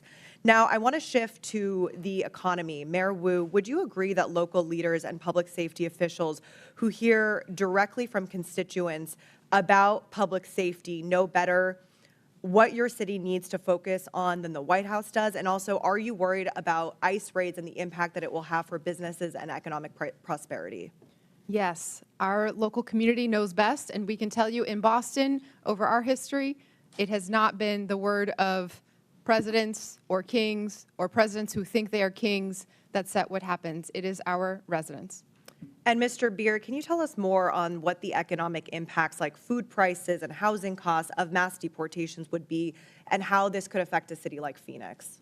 Well, about half the cost of the fruits and vegetables on your in your grocery store is coming from the labor of immigrants and other workers at our farms. So it's an extremely important component of our agricultural production in the United States. If you look at where these people have gone, they have gone into the sectors where there is no work visa. There is no legal immigration option for employers to hire in these sectors. That is why we had so many people come, because of the labor needs of the United States.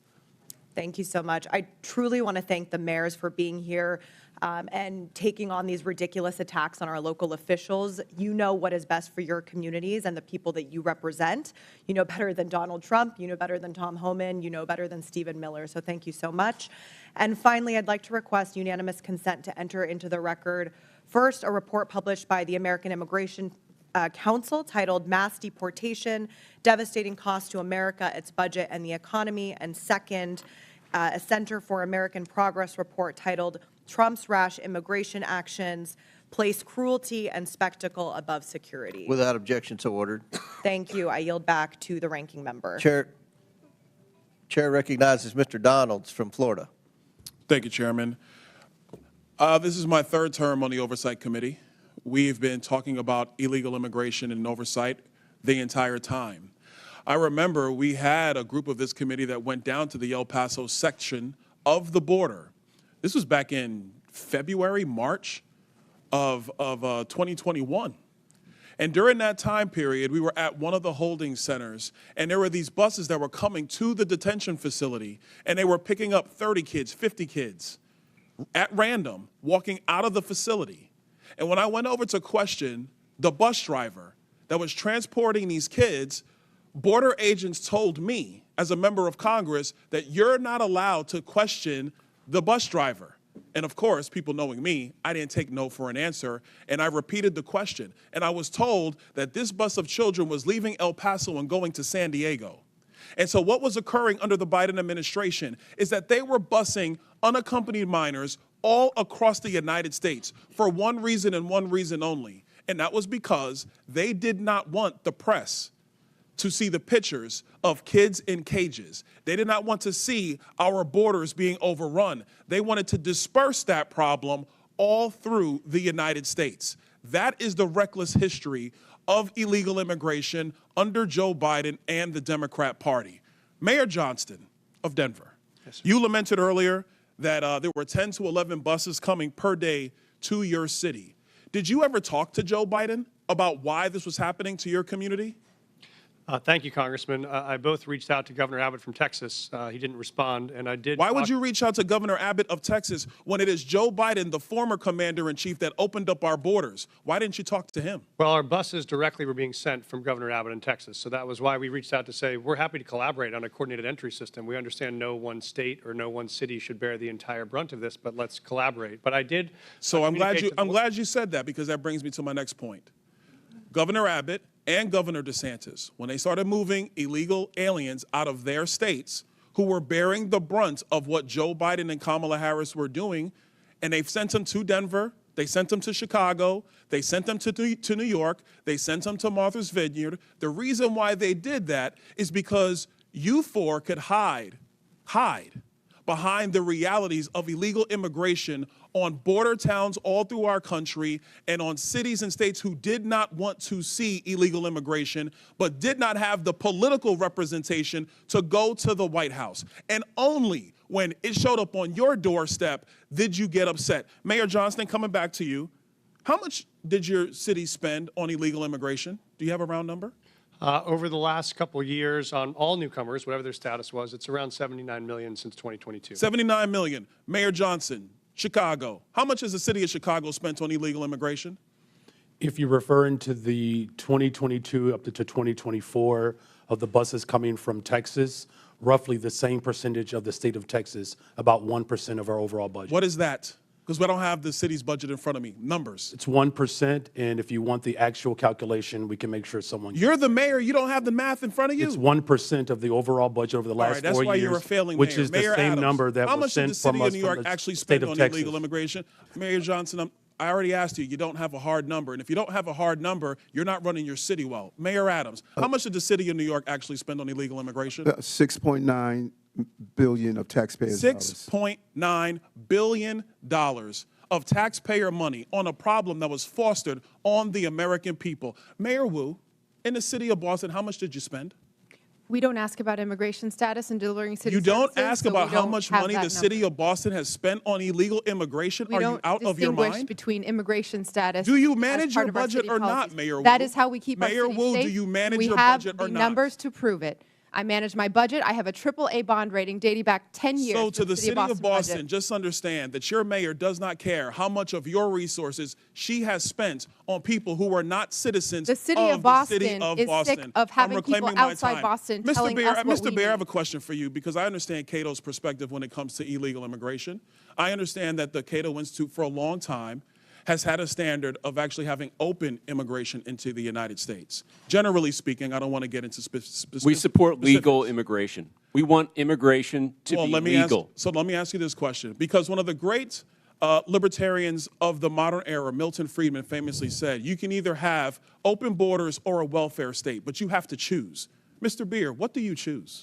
Milton Friedman said he wanted to allow illegal immigration to continue. I disagree with Milton Friedman's position on that. We should have legal immigration and build a wall around the welfare state, not around the country. That's in the best interest of taxpayers. And I would argue that under the current system where you have sanctuary cities popping up, it is not possible to build that wall. So America has to choose, Mr. Beer, you're done. America has to choose between securing our nation or protecting the taxpayer. I choose secure the nation. I yield back. Gentleman yields back. Chair recognizes Mr. Bell from Missouri. Thank you, Mr. Chair. In the 80s, there was the war on drugs. That didn't go so well. We essentially created classes of criminals for people, citizens, who just needed help. And I won't recount that entire history, but I don't think that we realized the error of our ways until it impacted more affluent communities, particularly with the opioid epidemic. And so now Republicans have began a new campaign, a war on immigrants. And while Republicans and Democrats both recognize the need to strengthen our borders, instead of sitting down and actually fixing the border situation, as has been alluded to, or actually we did that, but then after supporting it, Republicans voted against it after their boss told them not to, which really would have been a win for the American people. So as a former prosecutor, I recognize policing and community relationships go hand in hand. You have to have them in order to be effective with law enforcement. And to get bad people off the streets who are not going to commit a crime in front of a police officer, oftentimes it's our people in our communities who can help get those people off the street by sharing and cooperating with law enforcement, but that starts with trust. And understanding, as a former prosecutor, limited resources. We have to be considerate of how we utilize those resources And so my first question, Mr. Byron, I'm going to go quick because I want to try to get to y'all. Why will requiring a local police department to honor extrajudicial ICE detainers or risk losing federal funding make our cities less safe? Well, you're taking resources away from whatever the higher priority is. So if you're talking about carrying out mass deportation and having state and local police detain people who are not public safety threats, then you're talking about in New York City, they're spending $1,500 a day on a bed. So that's $1,500 taken away from other public safety priorities. Absolutely. And Mayor Wu, and congratulations again as well. Thank you. And first, you're welcome for St. Louis born and bred Jason Tatum. You're welcome. Thank you. Thank you. Why is it in Boston's best interest to make sure people who are experiencing domestic violence or are victims of violent crime feel comfortable coming forward to law enforcement with the knowledge that local police are not reporting them to ICE? We need those who have information. We need those who are victims and survivors of crime to know that they can come forward and get the help that they need. And when that happens, we keep everyone safer. Absolutely. And many law enforcement agencies have articulated that their primary responsibility is to keep communities safe by focusing on violent crime and public safety threats. However, deputizing requires officers to take on federal immigration duties, diverting resources and personnel from their core mission. So when cities use their discretion, and Mr. Byron, this is a quick question for you, do you believe that this additional burden makes communities safer, or does it risk overextending local departments at the expense of addressing serious crimes? I think states are best positioned to answer that question. It certainly can if you're imposing a mandate that is distracting from their public safety mission. And it's interesting to note that the majority's bill on this, H.R. 32, has an exception written in there for witnesses and victims of crimes. If you don't report them, it's okay under that bill, except no one's walking around with a victim or witness badge on them. So when a police shows up and responds to a call, they don't know who's a witness or victim. So the idea that you can just cordon that off and put that to the side doesn't hold up. I appreciate that. I'm just short on time. And Mayor Johnston, I have two quick questions for you, and you can give them the weight that you decide to give them. First, who has more world championships, the Cardinals or the Cubs? Mayor Adams, I don't want you in on that one. Can you tell us about the ways in which Chicago cooperates with federal law enforcement? Yeah, thank you for that question. Violent crime in the city of Chicago is down. It continues to go down in my leadership because of our investments. Having trust between community and police, local police, is attributed to that. And our local police department allies and cooperates with federal agents around human trafficking, drug trafficking, getting guns off the street, getting gangs off the streets of the city of Chicago, and it has worked. And the first black first lady in the history of Chicago is a Cardinals fan. Shout out to Hazelwood East. Hey, that's my school. Thank you. I yield back to the ranking member. And it's the Yankees.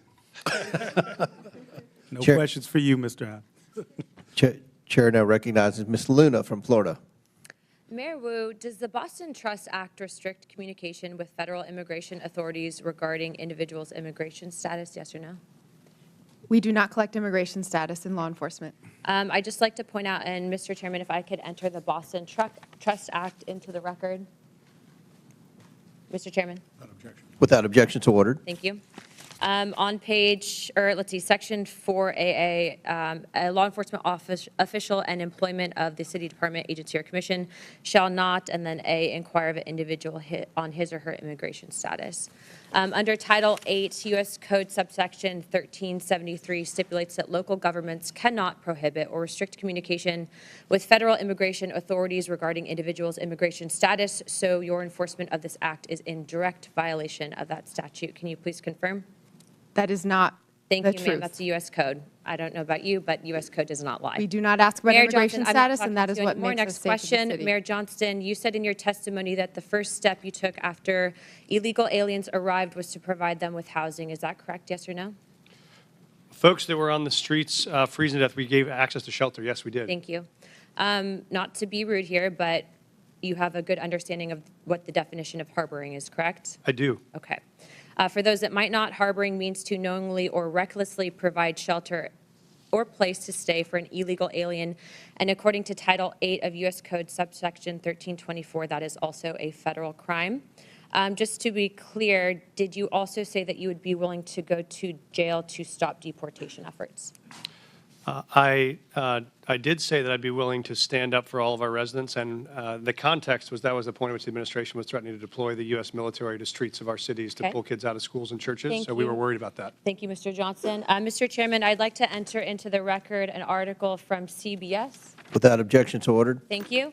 In this, it says, Johnston said earlier this week that he's willing to use civil disobedience and, if necessary, going to jail to stop deportations. My final question would be for you, Mr. Mayor Johnston. Do you believe that Chicago's welcoming city ordinance encourages illegal aliens to enter the United States, specifically into Chicago? Yes or no? No. Okay. So you don't believe that banning the transfer of individuals into ICE custody for the purpose of civil immigration enforcement encourages illegal immigration into Chicago? Or how about agencies, sorry, one second, or agents not being able to stop, arrest, or detain individuals based solely on their immigration status or administrative warrant? So we comply with all laws, local, state, and federal. To me, after this line of questioning, it's very clear that these policies that you have all implicated are active and alive and well in your cities, are in direct violation with U.S. Title 8 Code subsection 1324, and is a federal offense. But you all speak about a broken immigration system, and yet here you guys are aiding and abetting in that entire process. I want to be very clear about something. Open border policies, which is something that you guys are talking about, hurts people on both sides, meaning the people that are coming here illegally and then American citizens as well. I do not think you guys are bad people, but I think that you are ideologically misled, which is why, unfortunately, based on your responses, I'm all going to be criminally referring you to the Department of Justice for investigation. And as soon as I leave here, these will be going over to Pam Bondi. I'm not doing that in an effort to bully you guys, but I do believe that your policies are hurting the American people, and you can make that known with the evidence that you can present to the Department of Justice. But if you guys continue doing what you're doing, you're not going to help anyone. You're going to hurt more people, and that's exactly why I'm tired of it. The American people are tired of it. And Chairman, I yield my time. Would you yield your last minute? Yes, sir. Mayor Adams, you were one of the first mayors in what the media refers to as a blue city, typically, that came out and raised concerns about the influx of illegals pouring into the city of New York. Could you answer the question, what that did to New York City from a budgetary standpoint? Let's not even talk about crime or anything. Let's just talk about from a budgetary, the burden on the citizens of New York City. As I indicated, Mr. Chairman, we spent $6.9 billion, and the long-term impact of that is extremely significant. After COVID, we had a large number of children who was chronically absent. We could have taken $200 million of that and dealt with that. We have a real mental health crisis in our city. We could have spent hundreds of millions of dollars on that. And so the long-term impact of spending $6.9 billion is going to have serious ramification on the future of New York City. So it's more than just what happened last year or this year. It is what is going to impact us long term. And I think that's one of the purposes of this hearing, to talk about the consequences from cities that have huge illegal alien populations. So Chair now recognizes Ms. Pressley from Massachusetts. Thank you, Mr. Chairman. Mayor Wu, I am grateful for our long-standing partnership in public service. I'm grateful to be your congresswoman as well as your constituent. Can I get that time back? All right. Again, grateful for our longstanding partnership in public service, grateful to be your congresswoman, and grateful to be your constituent. It's clear my colleagues across the aisle didn't do their homework, because the fears and division they're trying to project onto Boston are really the stuff of Fox News fever dreams. Our city is vibrant, our city is diverse, our city is beautiful. Mayor Wu, immigration is central to the economic success of Boston, is it not? Absolutely. All of our key industries, whether it's healthcare, life sciences, higher education, financial services, everything that we do depends on immigrant residents and the contributions that they make.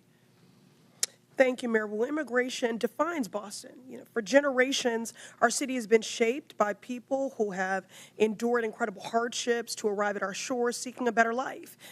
They drove taxis, opened restaurants, studied at our schools, built homes, repaired our roads and bridges, cared for patients, cleaned offices, built businesses, provided essential early education and child care for our babies. There is no doubt immigration is essential to the success of Boston, but there is, in fact, a dark threat looming over this great city.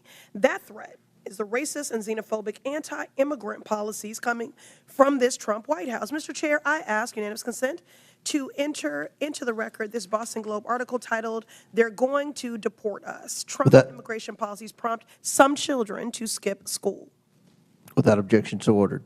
Mayor Wu, I've been speaking to principals and educators in Boston at various roundtables and town halls that I've convened, and the stories are heartbreaking. Elementary school children are crying in their teachers' arms, fearful that they're going to lose their parents to cruel and unjust deportation raids. Mayor Wu, last week I met with an esteemed doctor from a local Boston hospital who reported that follow-up appointments in her clinic have seen a 200% spike in no-shows and cancellations. Her assessment, her patients are missing critical care like dialysis, prenatal care, and chemotherapy because of a fear of immigration raids in our hospitals and healthcare settings. Mayor Wu, do you agree with this healthcare provider? Absolutely. We hear it from our shared constituents. People are afraid, and that is having huge impact on their daily lives when they're just trying to do right and be a good example for their kids as they pursue the American dream. Mr. Chair, I ask unanimous consent to enter into the record this article titled, "Fearful Amid ICE Crackdown, Some Immigrants Are Skipping Health Care." Without objection, so ordered. So here we have a man who thinks he is king, screaming anti-immigrant slurs from the Oval Office and what it has done to make Boston safer. Nothing, not a thing. But it has traumatized our kids, cost our elders their dialysis, delayed cancer patients' chemotherapy, and struck fear into the heart of hardworking people who not only contribute immensely to our city and our community, but whose labor and contributions are also essential to the very functions of daily life in our great city. The members of this committee would be well served by learning from our esteemed mayor, but a teach-in is not the charge of this committee.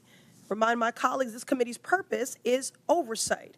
The only person who has something to answer for is Donald Trump. He is single-handedly decimating decades of economic progress, vilifying our immigrant neighbors, and disregarding the Constitution and basic decency daily. This man points to our most vulnerable, scapegoats them for every hardship, while he himself is actually the source of the hardship that the American people are experiencing. My colleagues don't really care about criminality. If you really cared about criminality, you would do something about Elon Musk's power grab, stealing our data. You would do something about efforts to defund the National Institutes of Health cancer research. If you really cared about criminality, you would do something about people that want to rob our babies of food.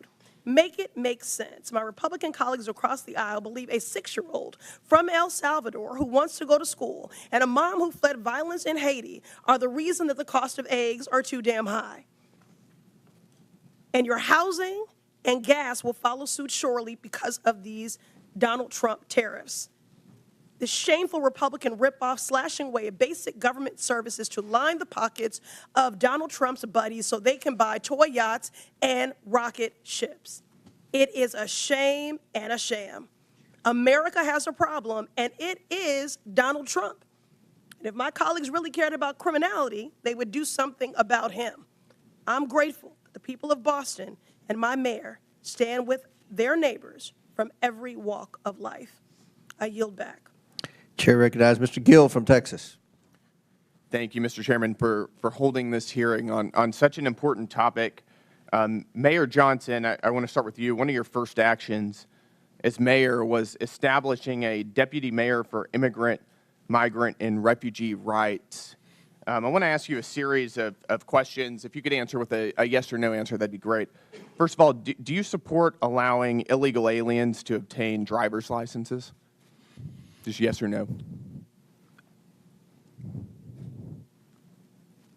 So the city of Chicago has been a welcoming city for over 40 years. I'll take that as a yes. Next question. And that's the policy that we will hold to. Do you support tax dollars subsidizing or paying for the health care of illegal aliens?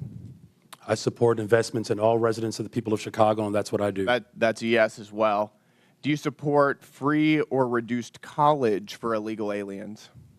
Again, I support the investments of all residents of the people of Chicago. Take that as a yes. Next question. Do you support allowing non-citizens to vote in local elections?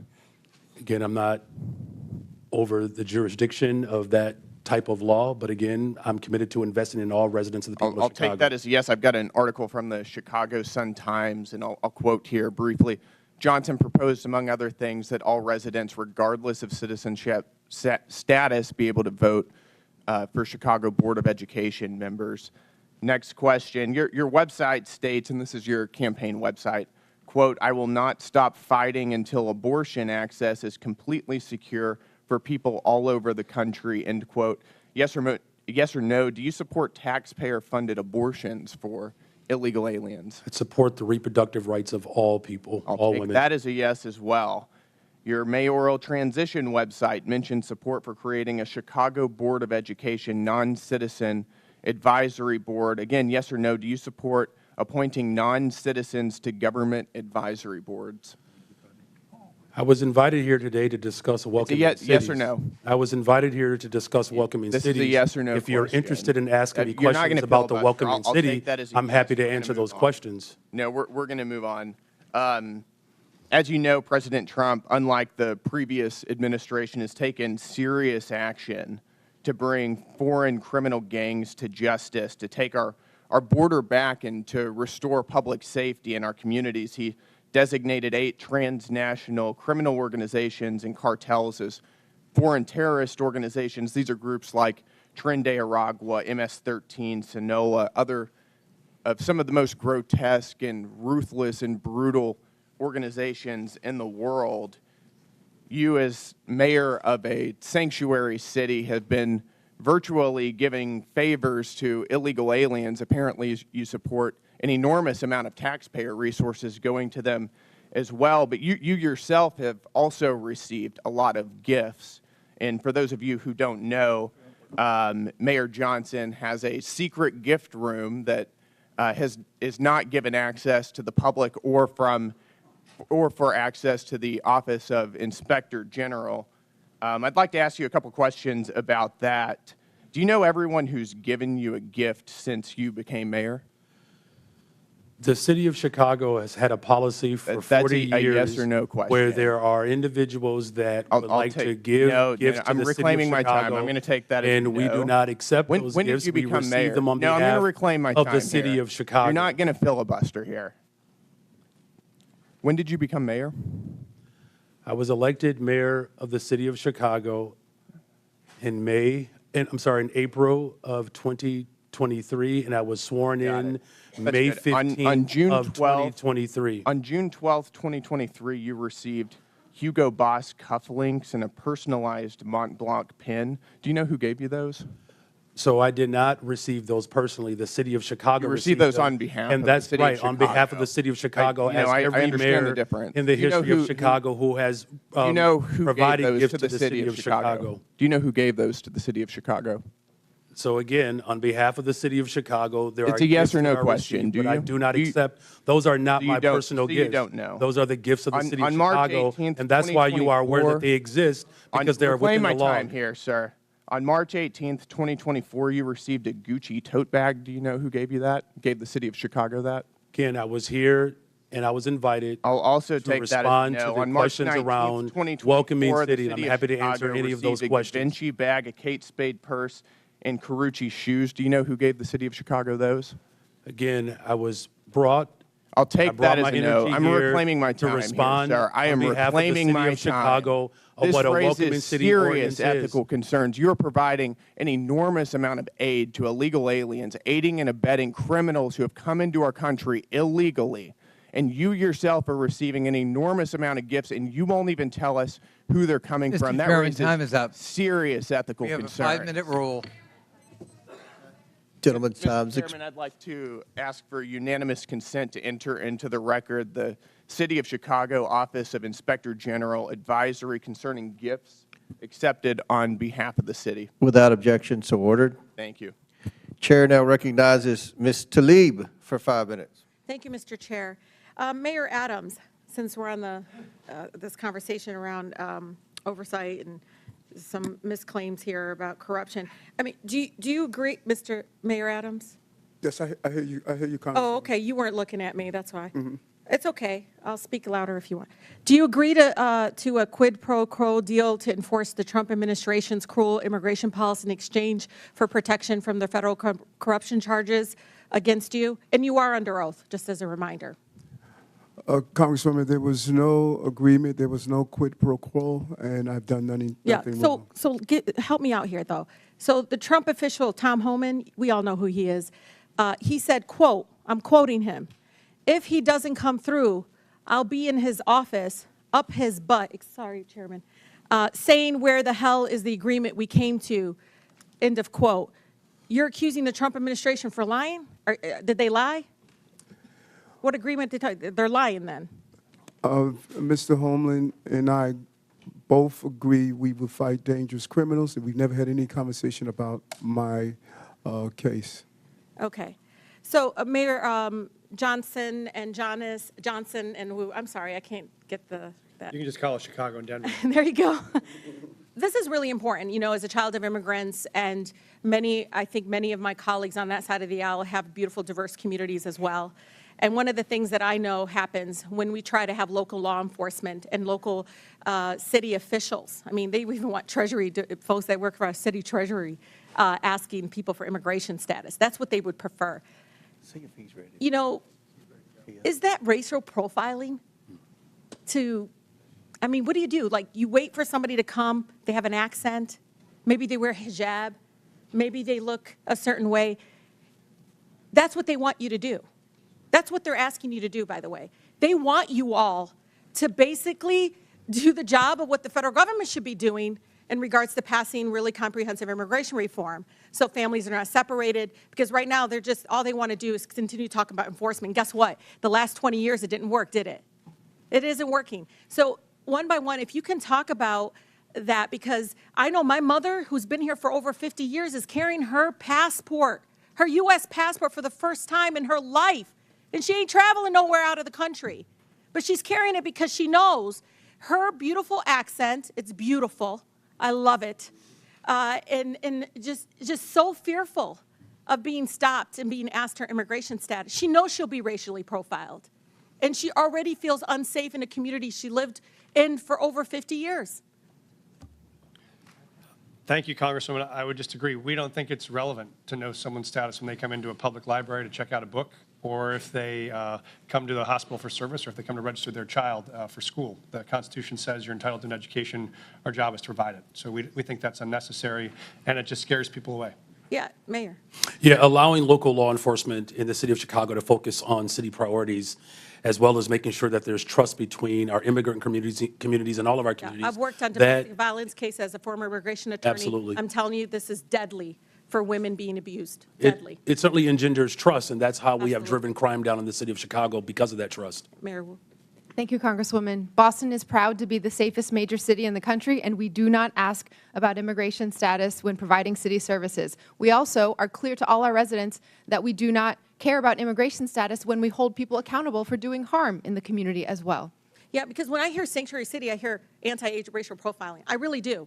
I hear like, okay, we're not here in the business of trying to enforce broken immigration laws that are inhumane, completely immoral right now. That's what I hear. And I, as a former immigration attorney, when I hear the story in Denver, and trust me, ICE is there waiting to pick them up.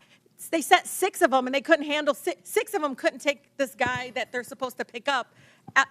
Doesn't make any sense to me, because they're there. They're pretending they don't know that as a fact. But one of the things that bothers me about all of this is the executive order of rescinding the sensitive locations. Why this is important. They basically want to do immigration enforcement and racial profiling, and immigration enforcement that's race-based, because look at, I'm at the Canadian border in Detroit. Do you know the majority of people coming down undocumented is Canadian? But guess what? It's still the brown folks that are overwhelming. ACLU did a study, is overwhelming the ones being targeted, detained, and deported. And so for me, the sensitive location, this is hospitals, schools, you know, this is like funerals. This was all a policy in place to protect us from having our communities over police and militarized. Can you talk about the impact of that? And I have 22 more seconds because No, he went over. his time He went was- over 22 more he seconds. spoke over him. He That went, was no, not he true. didn't. No, I didn't. Chairman, I never spoke over him. No, not you. The mayor spoke over Brandon. Oh, well, I didn't. It doesn't matter. He went over 22 seconds. But go ahead I and just ask your want them question. to answer the question about the sensitive locations, because this is something we all should be scared of, because pastors are calling me because they're talking about churches being possibly having ICE agents show up at churches. I can just say, Congresswoman, our fastest growing church in Denver went from 700 folks in the parishion to 5 after that announcement. All right. Very good. Thank you. Thank you. Yep. Chair recognizes Mr. Fallon from Texas. All right, 43 seconds. That's a deal. All right. Mr. Chairman, thank you. Coming into this very important hearing, I suspected that Democrats would claim illegal immigrants pose no danger and would frame them as a sympathetic victim class completely glaze over the tremendous financial burden that mass unlawful migration places on the shoulders of the American taxpayers. And furthermore, they would completely ignore the grave dangers that violent criminal illegals pose to all Americans. It would be, Democrats would use spin and deflection and woke wonderment and delusion, and some would even blatantly lie. And as they so often do, the left did not disappoint. The first claim that we heard was they were ICE agents ripping adorable children off adorable school buses. It was a myth and it never happened. And what was the source of this Democratic claim?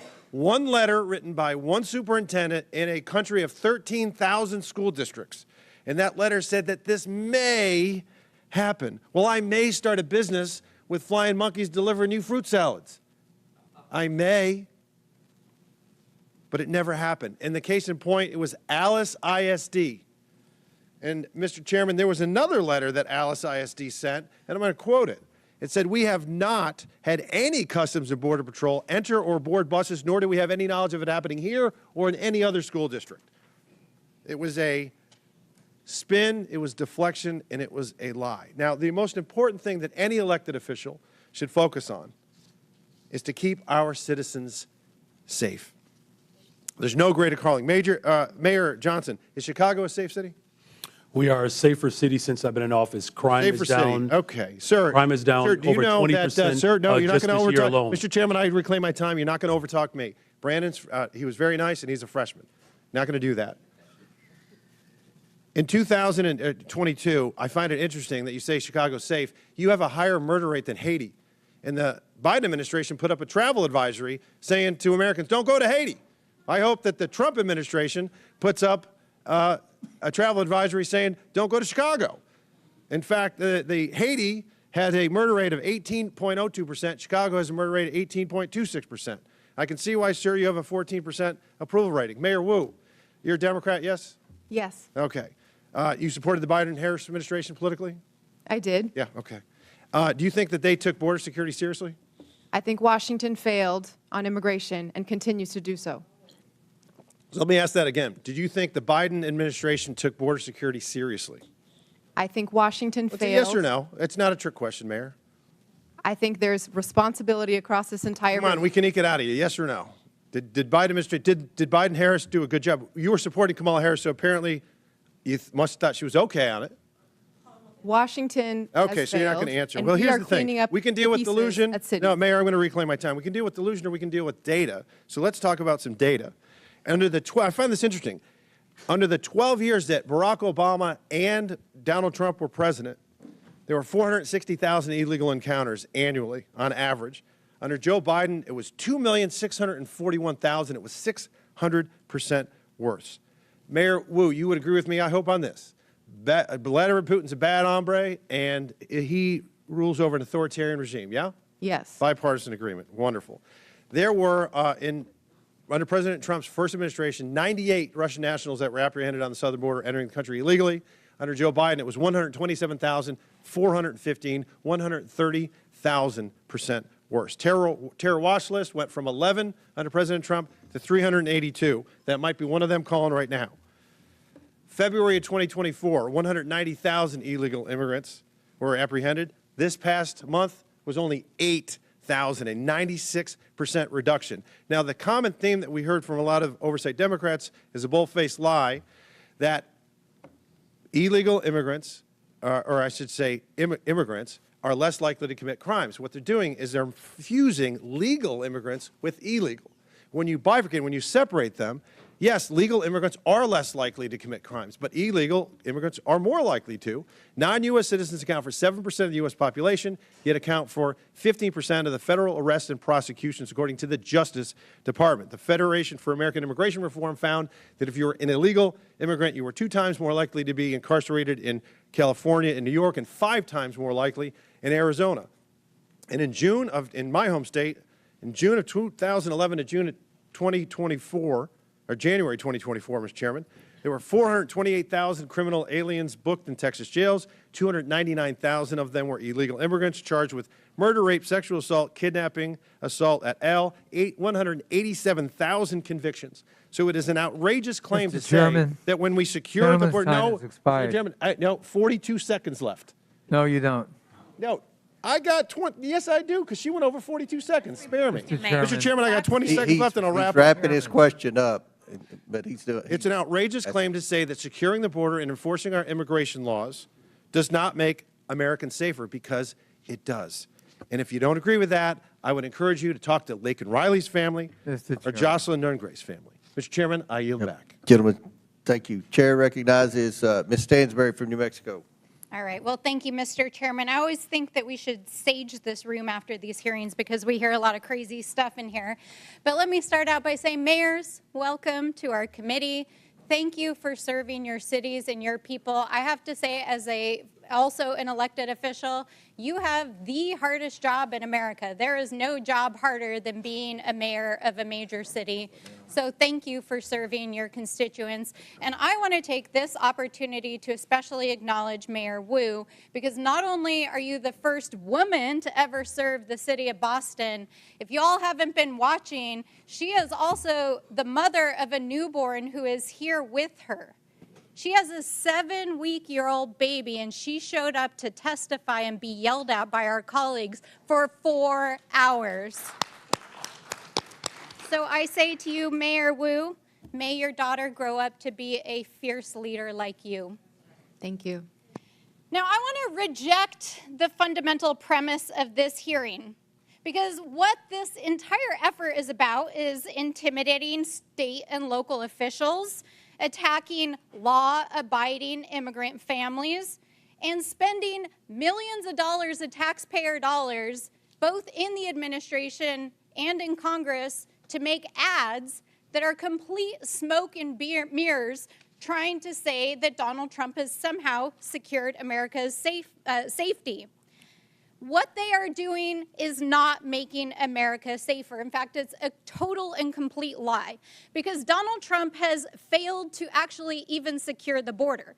He's failed to stop illicit drugs like fentanyl from crossing the border. He's failed to secure sufficient staffing and technology to stop human trafficking and illicit drugs from crossing the border. He's failed to support local law enforcement and behavioral health programs to address the issues that are affecting our communities. And he's failed to even execute on the most basic thing that he said he would do, which was to pass immigration reform when he got into office. Here we are, Donald Trump. Where's your immigration bill? Oh, wait, you don't have one. That's right. Because none of this is actually about making America safer. In fact, all of this is making America weaker. He's dismantling our federal law enforcement that would actually go after cartels and drug traffickers. Over the last 6 weeks, Donald Trump has taken out the most senior FBI officials and the officials in our U.S. attorney's offices that were actually prosecuting the cases against the drug cartels. Donald Trump took out the law enforcement that were prosecuting those cases. So let's be real about that. He froze federal law enforcement funds all across the country. I have tribes in my district that still haven't had their DOJ grants reinstated. Let's be real about what's going on here. He's frozen funds to refugee resettlement and other immigrants groups permanently who have outstanding receipts. There are refugees and asylees that had waited decades to get to this country from war-torn parts of the world, and they literally had their flights canceled the last 2 weeks, while Donald Trump is sitting in the Oval Office and offering millionaire oligarchs a free ride into America with his gold visa program. Is this really about making America safe again? Is that really what he's about? Is that really what my colleagues across the aisle are about? Because what I can tell you, as a representative from a great city, the city of Albuquerque, a border state, is that we know what makes our communities safer. It means we stop drugs from coming into our country and our communities. It means that we support and we fund our law enforcement. It means that we fund our behavioral health system. It means that we support our mayors, our tribal leaders, and our state officials. It means that we invest in them. It does not mean that we drag them in front of Congress for 4 hours, we yell at them, we tell them we're going to give them criminal referrals, the DOJ is intimidating our mayors, and my colleagues across the aisle are producing TV ads to try to pretend that they're making this country safe again. It's total bullshit. Absolute bullshit. They are not making America safer again, and what they are doing is terrorizing immigrant families. That is what they are doing. Parents who are afraid to send their kids to school, parents who are afraid that they won't come home again, kids who are afraid to leave their houses, refugees who have waited for years to come into this country.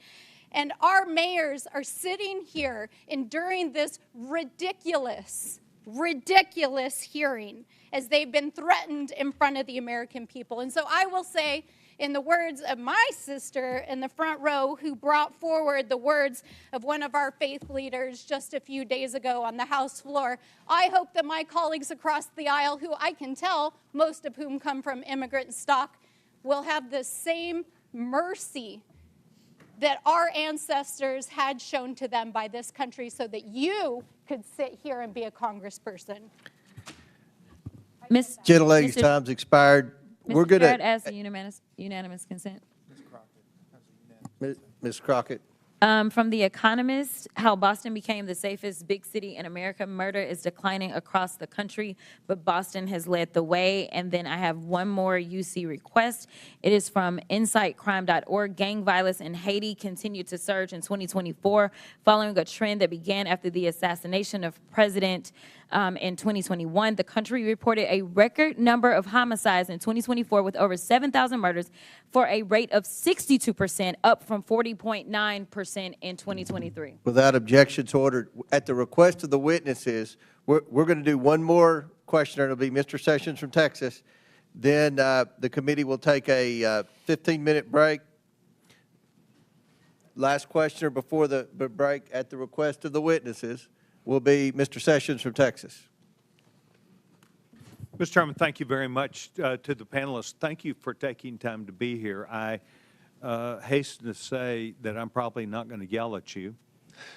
I will not live up to the things that we've been accused of today, but I will say that I want to defend some actions that are being taken. I remember a few years ago when Boston had 2 illegal aliens who were, they were known as criminal aliens, but they were known as on the watch list. They created a bomb that went off at the Boston Marathon. Only killed a couple people, but caused huge disruption. And it brought to light that the administration at the time and prior administration had allowed people who were on watch lists that we understood terrorism, criminal, and we were allowing them in the country. We watched forward as we moved about the rule of law being ignored. United States of America allows 1 million people to go through our process, the largest amount of anywhere in the world, 1 million people, and they go through a process. And I spoke at one of these ceremonies naturalization ceremonies last May. And I spoke to the people that were there. And they all unequivocally stated, thank you to the United States of America, but they learned what they were entering, what they were expected to do, that their customs from where they came from, some could be kept, but the things which did not correspond to American law now needed to be followed, that they were going to become American citizens, not where they came from, but they wanted to be Americans, and they had to follow those rules and regulations or laws. That we were very open to them being here and that they could legally perform the duties that they wanted. What has caused this mismatch is more than just the Boston bomber or people being killed, but rather the public interests in looking at what the charade that it caused all across this country, in particular in larger cities. Chicago, yes. New York City, yes. Other cities around the United States where people felt not only threatened, but it was activity that was seen as unbecoming to people who should be where they were and giving respect and thanks to a group of people who were allowing them to be here, i.e., a city that was not going to arrest them. But you see, what we really understood is if you were here illegally, they weren't going to arrest you even for a crime. They might have arrested someone who was a citizen and put them behind bars, but unless they really created a heinous circumstance, they were not going to be arrested. And so this created an aura around the United States that the American people understood. And that is one of the reasons why you saw the American people not only vote with their hands, but vote with their emotions about the need to bring back not just law and order, not just rule of law, but the ability that we had as an American people to rethink the entire issue. And I do understand you think that this is all broken in Washington, D.C. because you disagree with it. But what we've been allowing is the next president, whether it be Barack Obama, whether it be George W. Bush, whether it be Donald Trump, whether it be Joe Biden, to insist upon their own way instead of the law. The laws have been misguided, they've been misused, and they are taken advantage of. I think what we're trying to do today is to hear from you, not as we're accused, but rather thoughtful people, to hear you talk about your cities, the things which you encounter, and the things which you think are right. And by and large, and I've been in and out of this committee today, but we by and large heard it's more safe. It's not less safe. It's more safe because of what we do. And yet it comes at a cost and a price, and it creates circumstances. So I want to thank you for being here. I want you to remember that not everybody yelled and screamed at you. Some people actually showed up to listen. And that is what I did today. I want to thank each of you because your modeling that you have been doing is something that we do need to pay attention to. Mr. Chairman, I yield back my time. Very good. The committee will take a 20-minute break. Pursuant to the previous order, the chair declares the committee in recess for 20 minutes.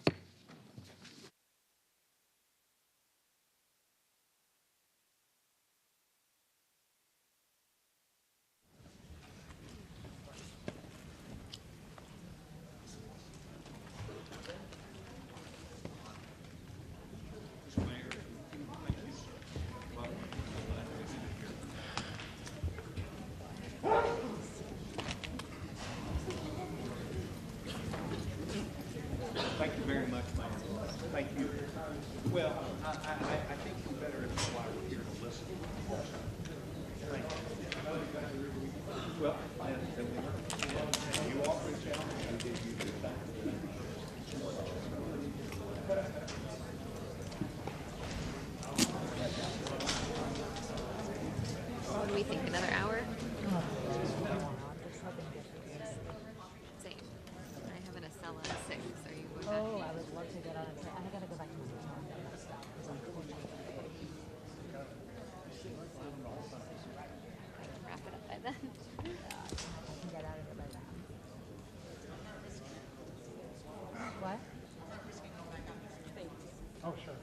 It's so confusing. I have to go track. Well, I guess I could. I just came back, so.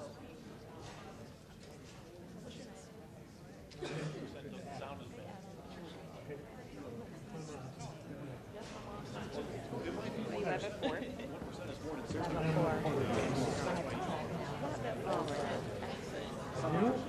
Oh, no, I grew up here. Oh, yeah, that's what I did.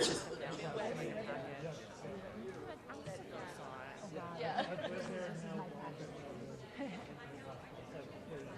Yeah, I'm from Chicago, so actually, it's like part of me, yeah, it's just hard because now I have to just pick like one interaction. You know what I mean? Oh, that's crazy. Exactly. Oh my God, it was like 2.5 years.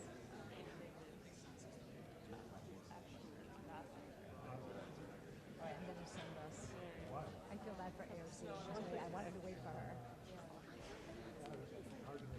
The one interaction, the guy like before, it was pretty good. But like, I want to get like a new person. I want to ask. Well, what? y'all gotta. I don't suppose she wants to come out and talk to us, but I don't feel like dealing with like a big scrub. I'd rather just get her question. Did my research. Oh my God. Okay, does this make sense? Burleson told girl about how she Higgins and one girl welcome to the church. God said he would stand by the so-called Secretary of Chicago this morning. In his testimony, he defended the intent of That's the like, That's good. yeah. Of them through the pictures in the slideshow for their anniversary. Oh my God. Good. Because it's,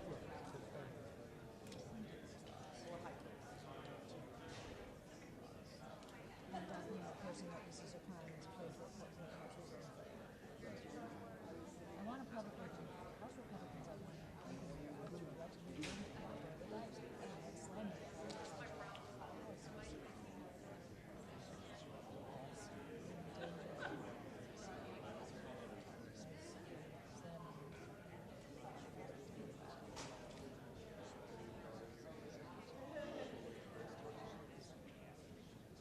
What time are you thinking of going back? What time would you do to finish? So are you live in the 6th? I don't know. I'm going to try maybe not to get live because I might go back to the hotel. Is your stuff, do you have your stuff packed? I do, but it's like all the way in the car and like the north side, so it's gonna take me anyways like a while. But I have a 6:30 live hit. Okay. Which is annoying, and then I have to leave something for 10. Okay. So I should be. I'm hoping to be leaving by like 7:30. That's not bad. Okay. You wanna like meet at the train station? Yeah. Let's get through our first one. Yeah. Okay. Same. We'll regroup at 5:30.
prediction for when the strike's done? Not my prediction. Oh, sorry. I'm being misrepresented. And I'm also not eavesdropping, I swear. I just wanted, I totally wanted to know.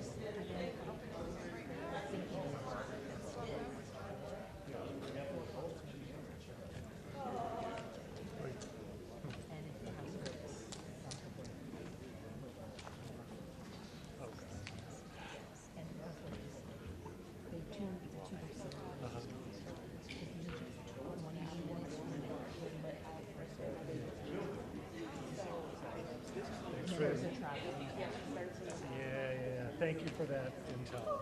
Oh, that's grim. No, are you holding out, man? Hey, she was just talking about when this may wrap up. I don't know what you've been hearing, but I heard it could take 6 hours. We're at that mark already. Thank you. And I mean, the question is, does everybody understand? Martin, right.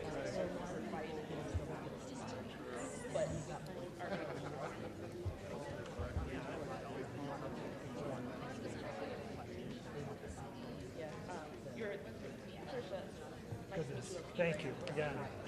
Yes. Nice to meet you.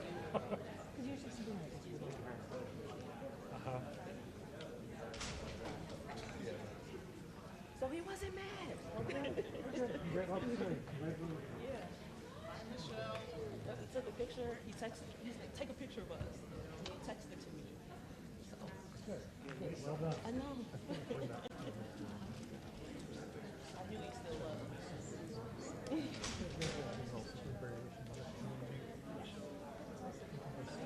But as you said,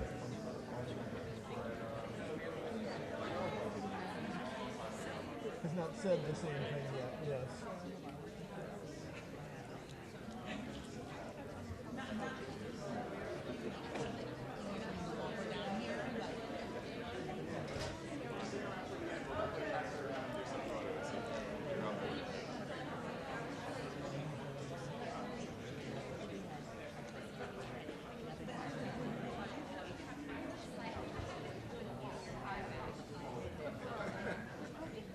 Well, no, she's not. How you feeling, Superman? How did you see? Summer seat, yes. I just shifted slightly off. She did a shift.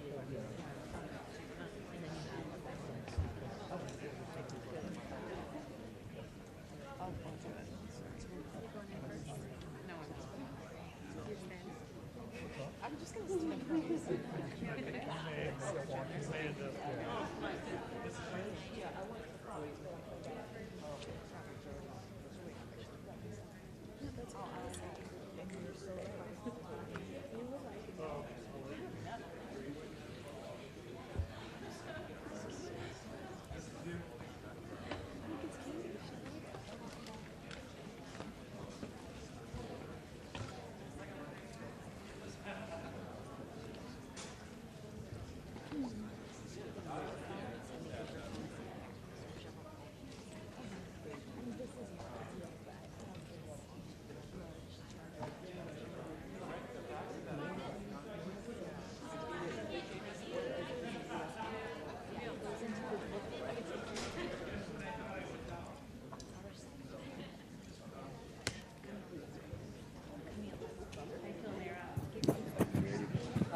I think the mayor's out here.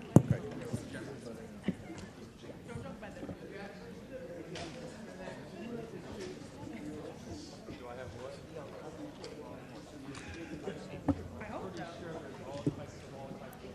The committee will come back to order.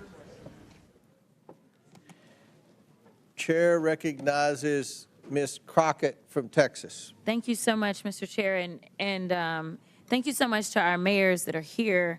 And I really quickly want to touch on something because I know that many of you prepared for today's hearing by making sure that you got a little bit of information about immigrants and crime in your cities. Let me ask each of the mayors, just yes or no, have any of you been made aware of any immigrant that has had 34 felony convictions that has still been able to roam around in your cities? Anyone? No, ma'am. 34 felony convictions No, from the Congresswoman. immigrants.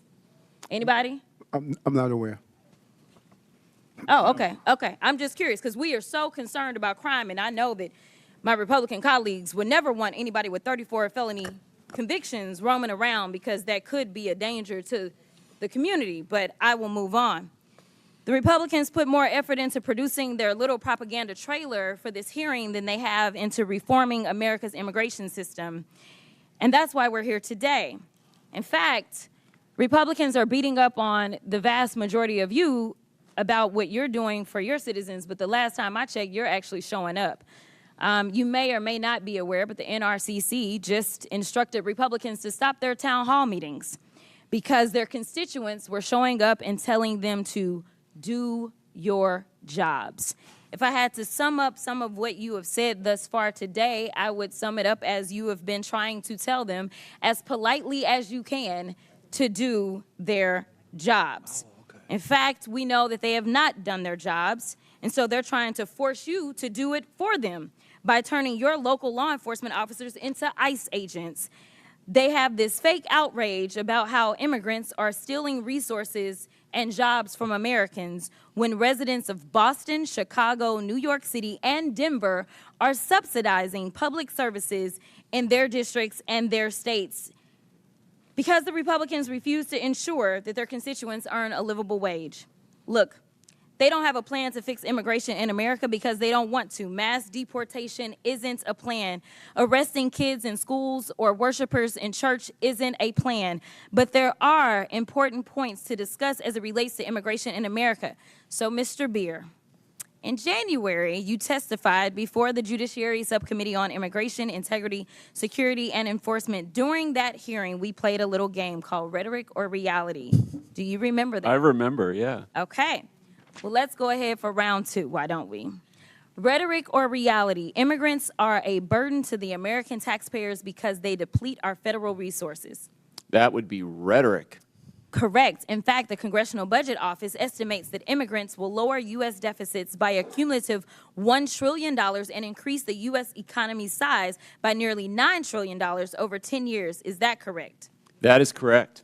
In 2023, 47 million immigrants paid nearly $652 billion in taxes, $58.1 billion in taxes alone into Texas. Rhetoric or reality? During his first administration, Trump improved enforcement of U.S. immigration laws. He did not. In fact, President Trump closed almost all immigration courts for removal proceedings, cut prosecutions for unauthorized entry by 87%, cut ICE removals to the lowest level in the history of the agency, and released 9,000 people with violent crime convictions back into our communities. Is that correct? That's right, yes. So rhetoric or reality? President Trump's immigration policies make American communities safer. No, they don't make communities safer.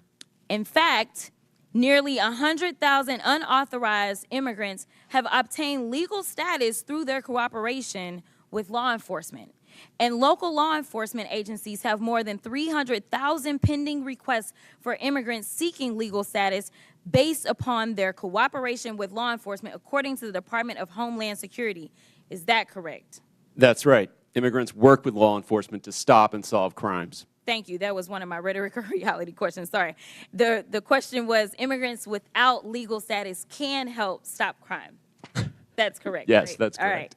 And Mr. Beer, isn't it true that Republicans are threatening to illegally strip cities of law enforcement grants intended for local policing and public safety if they don't go along with Trump's immigration agenda? That's right. They want to redistribute the fiscal burden onto the Democratic cities and away from the Republican ones. Which brings me to my next point. Mayor Adams, do you believe that President Trump is weaponizing the Department of Justice against local governments like New York City? As I stated publicly,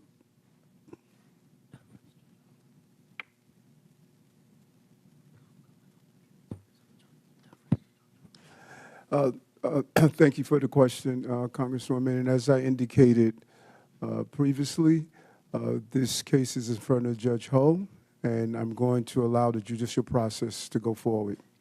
Well, let me ask it a different way. There was a quote from Mr. Well, he had to get advice, so can I just get a... What's that? He was getting advice, so can I get a little bit of time? I didn't interrupt while he was getting advice. Time because they were advising him. Go ahead. Okay, this is the last one. There was a quote from Mr. Homan, I believe, where he said he will be in your office and up your butt if there was a problem with whatever agreement. We don't know what it was. My question to you, I know you've been asked about it a couple of times today, is was he lying when he said that you made an agreement that would cause him to be up your butt if you failed to uphold your end of it? And gentlelady's time's expired, but if the mayor wants to answer that, he can. Congresswoman, I answered that question, and it appears as though we're asking the same questions over and over and over again. My comments are not going to change. No quid pro quo, no agreement. I did nothing wrong. Chair recognizes Mr. Langworthy from New York. Thank you very much, Mr. Chairman. Thank you, mayors, for being here. You all represent cities that should be beacons of opportunities for young professionals, entrepreneurs, and hardworking Americans that want to make it in this world. Not the laughingstocks that they've become in many ways. New York was once hailed as the capital of the world. Boston was admired for its founding role in America. Chicago was the gateway to the West and the icon of the Great Lakes. And Denver was admired for its natural beauty. Now all these cities are seen as a place where illegal immigrants, violent criminals, and gang members thrive, breaking our laws and spreading fear throughout our communities. Let's be clear. Sanctuary policies have not just failed, they've made our cities less safe and less welcoming to those who truly want to contribute to our communities. Here's a perfect example. Laken Riley's murderer was arrested in New York City on charges of detaining a minor. He was released due to New York State's sanctuary status. He was then allowed to go on to Georgia, where he murdered Laken in cold blood. Last night in my district, 400 miles from New York City, 2 members of Tren de Aragua gang were arrested for an ATM jackpotting scheme that stole more than $100,000. The suspects were also wanted for similar crimes throughout the state of New York, and in your state's Mayor Johnston and Mayor Wu for hundreds of thousands of dollars. Now, God only knows what else these dangerous gang members are responsible for. Buffalo ICE recently arrested an illegal from Peru who had murdered 23 people and had the victims' faces tattooed on his body. He was allowed to evade law enforcement for a long time due to New York State's green light law that protected him and shielded DMV data from federal law enforcement officials. There is no such thing as a victimless crime. Every crime has a victim, and these victims, they don't have a sanctuary. They have to live with the pain and the trauma of something being taken from them, their safety, their security, their property, and to add insult to injury, the witnesses before us have protected the perpetrators. Mayor Wu, the other day, you stunningly expressed sympathy for the man responsible for the knife attack, not the brave officer who stopped him. Where is the sympathy for the men and women in law enforcement trying to keep us safe? Congressman, Where check your is this? facts. It's my time. Check your facts. Watch the video. It's my time. I did not express sympathy for that Where is the individual, but for sympathy their for the family. victims? And any individual I haven't whose asked life you a is question. lost is a It's tragedy. appalling to me that we even have to ask for sympathy for victims instead of violent criminals, but here we are. And to all the mayors before us, hindsight being 20/20, is a blessing and a curse. You can't go back in time, but it should give you clarity for the future. Laken's murderer, Jose Boebert, had demonstrated he was a danger to society. He should have been detained by ICE. I want to ask each of you, yes or no. Do you agree that someone who demonstrates a willingness to harm society should be detained by immigration officials? Mayor Adams. Yes or no? Within the confines and restrictions of the law, yes, I do. Okay. Mayor Someone John. that's committed a crime, yes, someone that's committed a crime, yes, should be detained, and we would help them. Every violent criminal should be held accountable, and that's why crime is down in the city of Chicago, because we're doing just that. Mayor Wu. If you commit crimes against the people of Boston, you'll be prosecuted. Another yes or no question. Has anything that's happened in this country in the last 3 years given you reason to consider removing sanctuary city status from your communities? Mayor Adams. I'm clear that what we do is prevent some of these crimes from taking place. Mayor Johnston. We think the system that we have works, and we will keep it. Violent crime is down in Chicago because of welcoming city ordinance. Have you considered removing sanctuary city status? Well, violent crime is down in the city of Chicago under my leadership, and we're going to continue to do what we have to do to ensure that that continues. Mayor Wu. We are the safest major city in the country, in part because people trust that they can call 911 and help police solve crimes. have you considered removing sanctuary city status? We are going to continue to keep our policies in place that have been working for the people of Boston. I think you've answered the question. The American people are fed up with the policies that protect criminals, waste taxpayer dollars, and prioritize illegal immigrants over the safety and well-being of hardworking citizens. Your cities, once shining beacons of opportunity, have now become a symbol of failure in leadership. The time for excuses is over, and the American people demand that you take responsibility, abandon these reckless policies, and start putting the safety of your constituents first. And with that, I yield back, Mr. Chairman. Gentleman yields back. Mr. Chair, I have a unanimous consent. Who said that?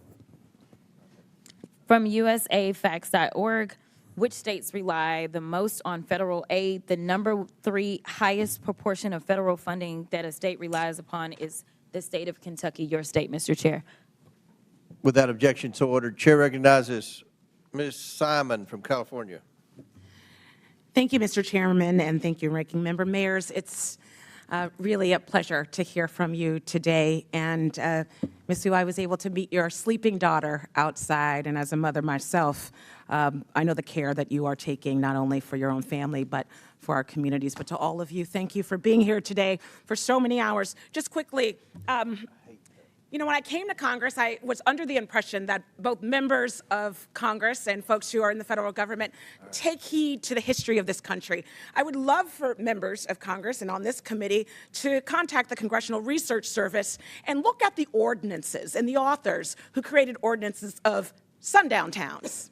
That animus is almost mirrored with the conversations today about our immigrant communities. So when you get in your Uber and when you talk to your nurse and when you go home, I want you to look in the face of the folks that you are disrespecting today. The real crisis is a crisis to me and many who study this issue for a career. It's a broken asylum system. Right now, 3.7 million folks are in this country waiting, and they have waited years, meaning these folks fleeing violence for years are waiting for an immigration system that works. That is not on the duty of these mayors. It is our job, it's the federal government's job, create an asylum system that honestly purports what we say on the base of the Statue of Liberty, and let's get that work done. Don't blame our mayors who are supporting young people and elders and bringing in federal dollars for health care. I want to yield my time to the gentle lady from New York, Ms. Cortez. I thank the Congresswoman. I'd like to start with some questions prior to my recognized questions. Mayor Adams, on January 31st of 2025, your attorneys met with federal prosecutors regarding the charges of bribery, campaign finance fraud, and conspiracy against you. Were you aware of this meeting prior to its occurrence? Congresswoman, as microphone, please. I'm sorry. As I stated to your colleagues, and I'm going to continue to state because we're asking the same question over and over again. This is a new question. This case is in front of Judge Ho, and out of deference to I our understand, criminal justice Mayor Adams. process, I'm going to Mayor Adams, defer this as your to the counsel, court. I'm sure will inform you. The only permissible way to refuse to answer a question during a congressional proceeding such as this is by pleading the Fifth Amendment. Deference to the judge is not a permissible excuse for not answering questions during a congressional hearing. Is it your intention to plead the Fifth today? Councilwoman, you said the only way that you can't answer a question is to plead the Fifth. I am answering your question. I'm answering your question directly. That you are not, Mayor Adams. Okay, I believe I am. I will ask it again. Were you aware of the meeting between your attorneys and federal prosecutors on January 31st? Answering this question is a yes or a no.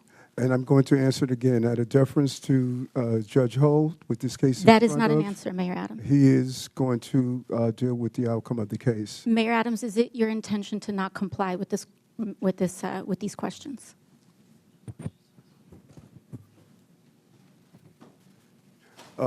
As I stated, I'm answering your questions, and what you're doing, let's be clear on, you're asking me about communications between my attorney and I.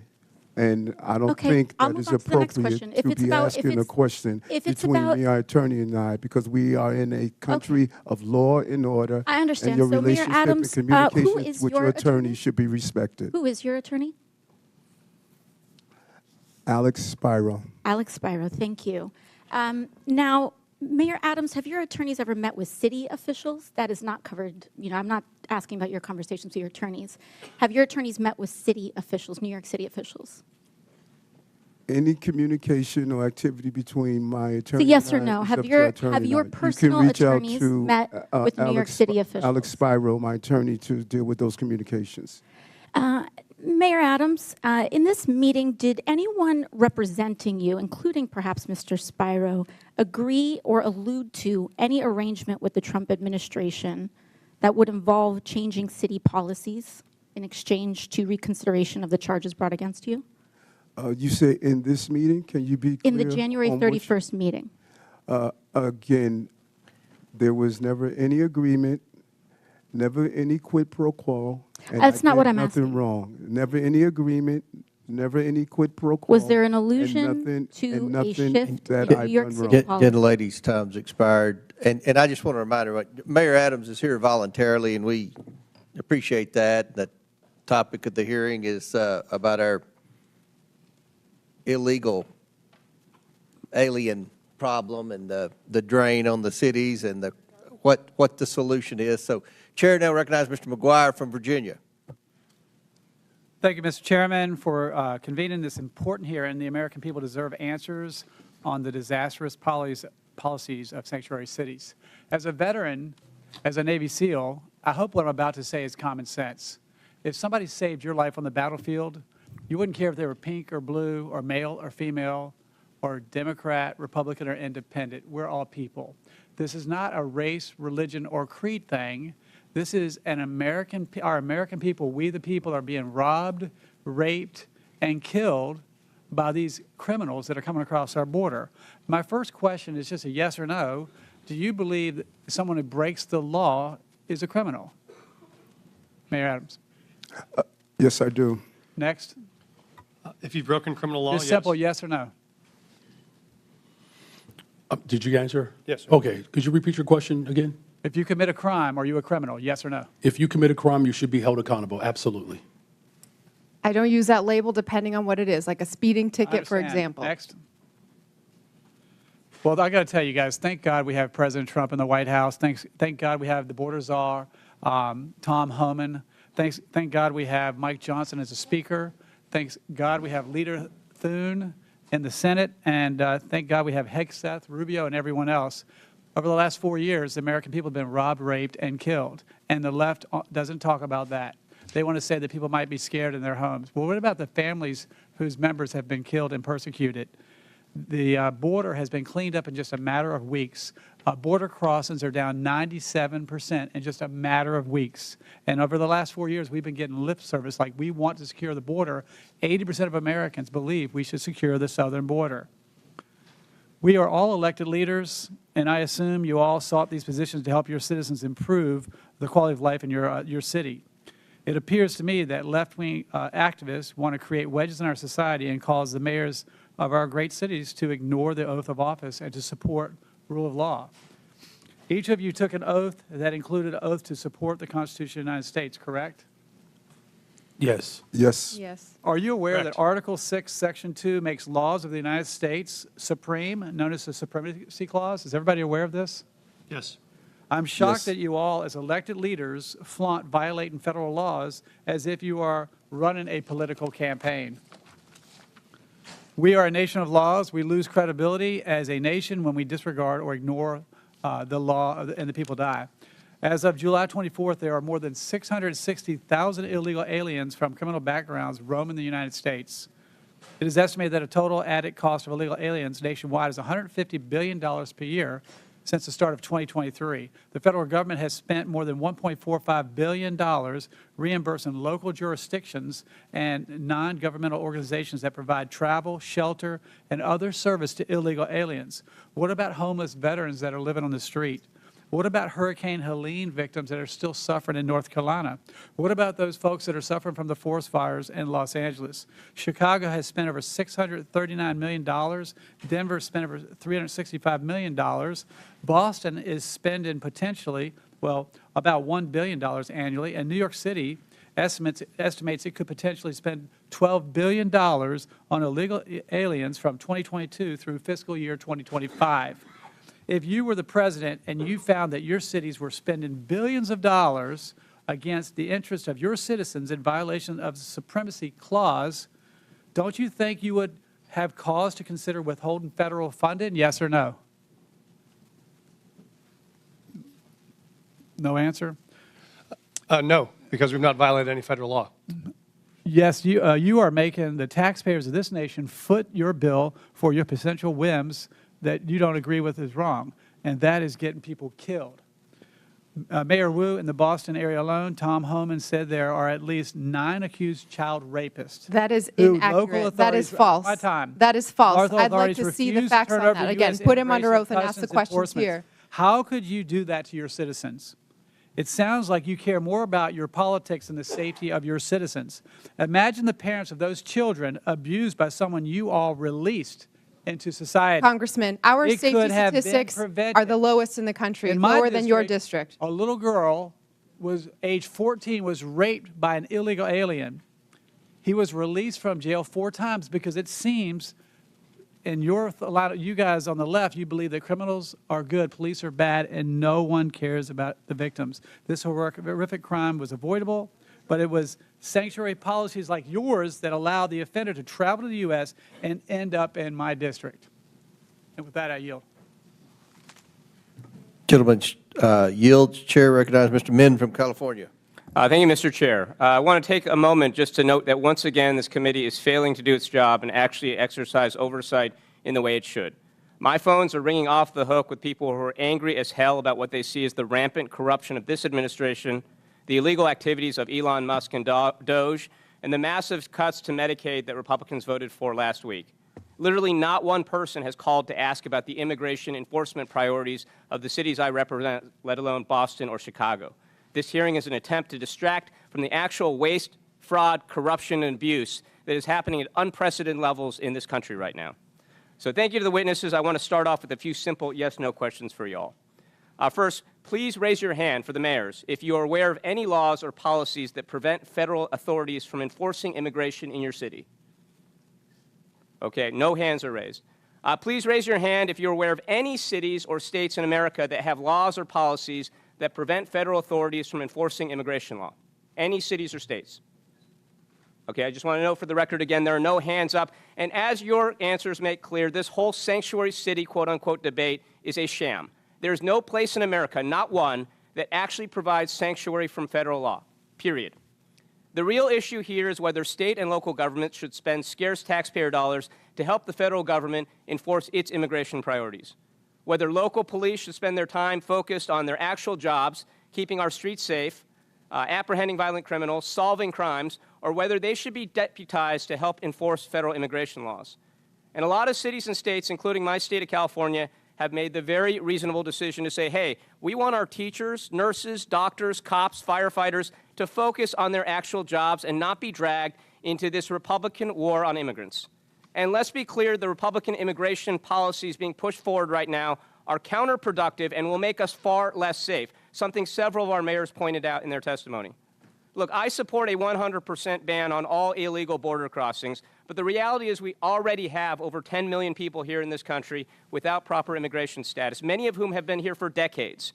And if you have ICE agents patrolling our courthouses, police stations, and hospitals, that means that those undocumented immigrants are not going to go anywhere, but they are going to stop reporting crimes or seeking medical care, and this makes us all less safe from the rapists and murderers out there. Now, recently, my Orange County Sheriff, Don Barnes, a staunch conservative, issued a statement outlining his position on immigration enforcement. And here's what he stated. The Orange County Sheriff's Department does not enforce federal immigration law. It is not part of our primary mission, and we remain focused on violations of state and local laws. The department will provide for your safety and respond to your calls for service regardless of your immigration status. We do not and never will ask the immigration status of victims, witnesses, suspects, or those who call to report crimes. We enforce state and local laws equally without bias and without concern for your citizenship. Now, I actually think this is a pretty good summary of what each of you are describing happens in your cities, a situation where the federal government enforces immigration law while states and local authorities enforce state and local laws, and it makes a lot of sense. I don't know what my colleagues on the other side think, but I don't want my police focused on immigration status and asking people about that. I want them focused on preventing violent crimes. But with that, I want to shift gears to address Mayor Eric Adams. Mayor, as has been well discussed in this committee, you are the first sitting mayor in modern New York City history to be indicted while in office. Last year, of course, you were charged with numerous felony counts for soliciting and accepting bribes for nearly a decade from foreign nationals, businessmen, and others, including illegal campaign contributions and luxury travel. On February 10th of this year, the Trump Justice Department instructed federal prosecutors to drop charges against you. This decision caused 7 federal prosecutors, including a Trump appointee, to resign because they believed this was such an enormous miscarriage of the rule of law in law enforcement. Now, as some of my colleagues have pointed out, this was widely reported as a quid pro quo. I know you've denied that. I know you're probably limited in what you can say. But a lot of people out there, including a lot of people in New York City that I know, believe that these charges were dropped in exchange for a quid pro quo for your agreement to help the Trump administration enforce its immigration policies. So my question for you, Mayor Adams, is actually a very simple one. It's clear that whatever your intentions, whatever actions you take, whether on immigration or anything else, you do not enjoy the trust and confidence of the people of New York City. So my question is, why haven't you not resigned yet, and do you plan to resign today or anytime soon?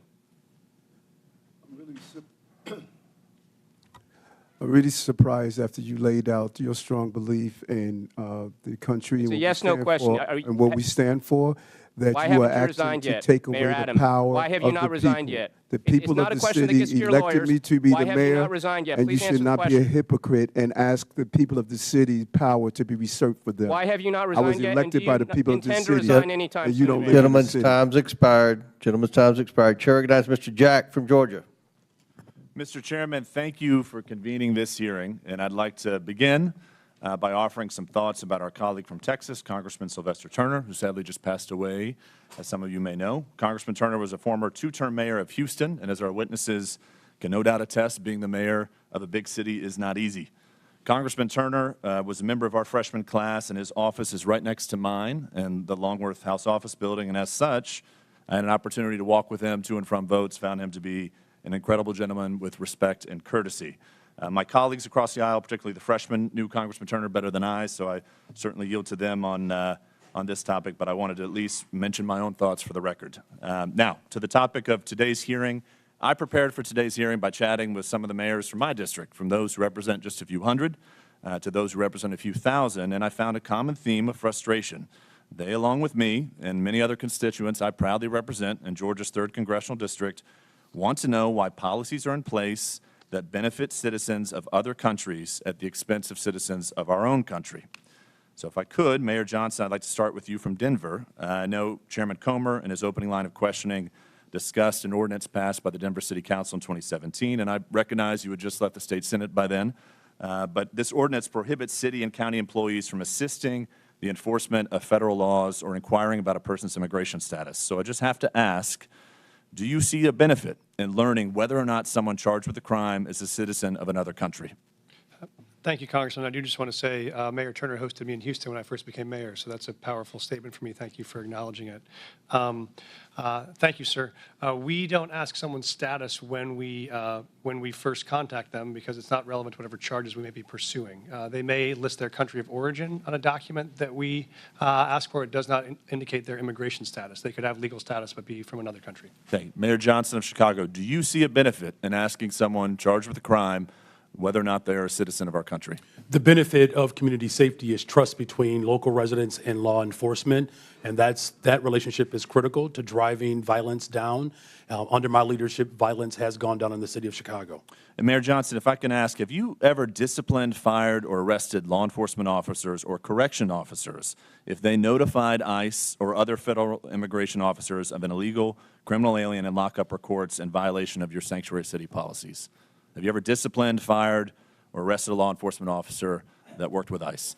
That is not, I don't believe that's under the jurisdiction of the mayor. I don't arrest people or Are there issued memos in which you direct Chicago officers from not assisting with enforcement in immigration law or helping ICE identify folks who may not be here illegally? We do have documentation around making sure that the residents of the city of Chicago know their rights. That's important because it builds trust between law enforcement and community. By having that confidence and trust, people are more likely to come forward to report violent crime regardless of their immigration status. Well, I have to submit to the record, Mr. Chairman, an article from News Nation Now, January 21st, 2025, in which it says Chicago police reminded they cannot cooperate with deportations. And if I may ask, Mayor, are there any memos?